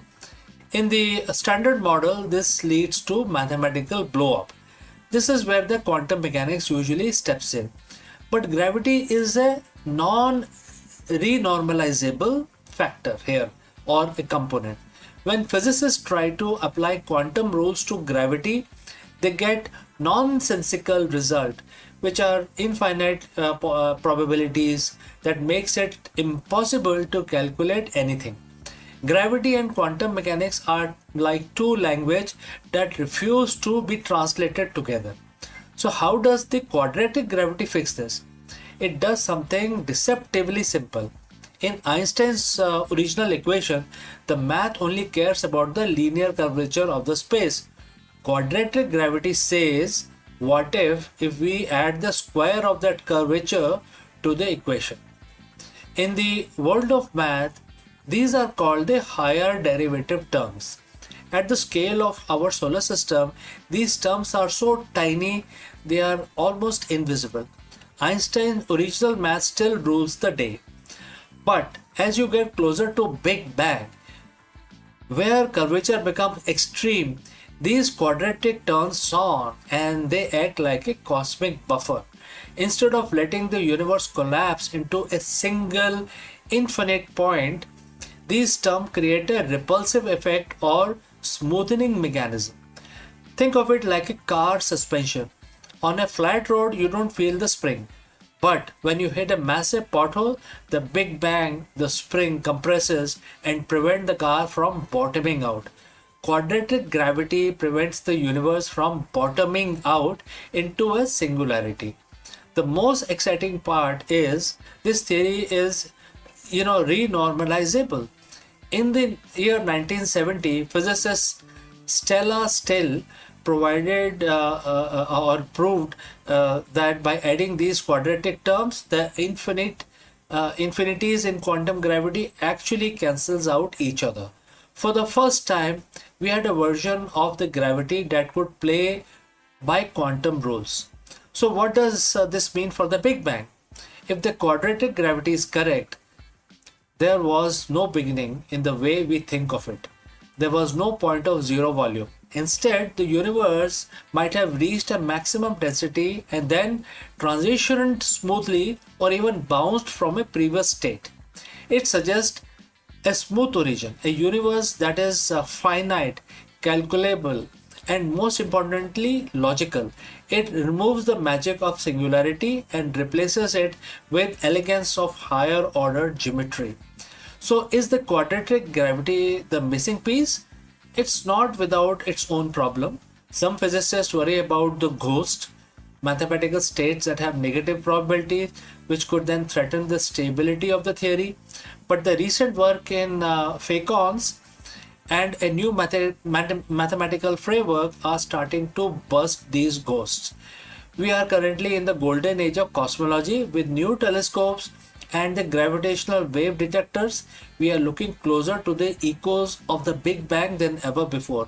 If we find specific pattern in the cosmic microwave background radiation, it might just prove that quadratic gravity was at work in those first few billionth of a second.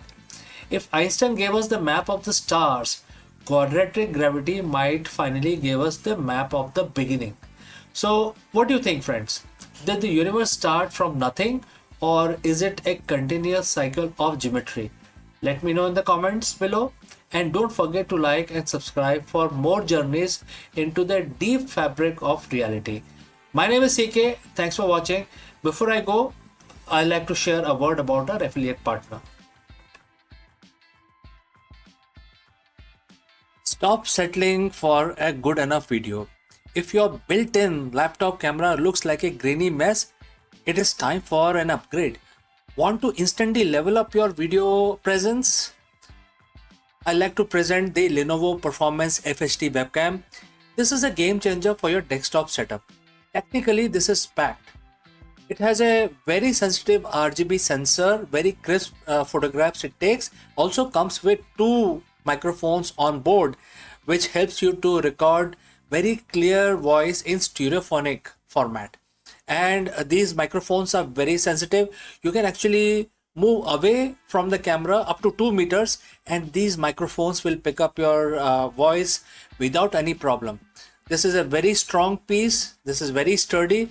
Comes with tripod ready. Comes with a very long leash, so it gives you a lot of flexibility to place the webcam wherever you want to keep in your studio. And also it has a swivel base, which is also very handy.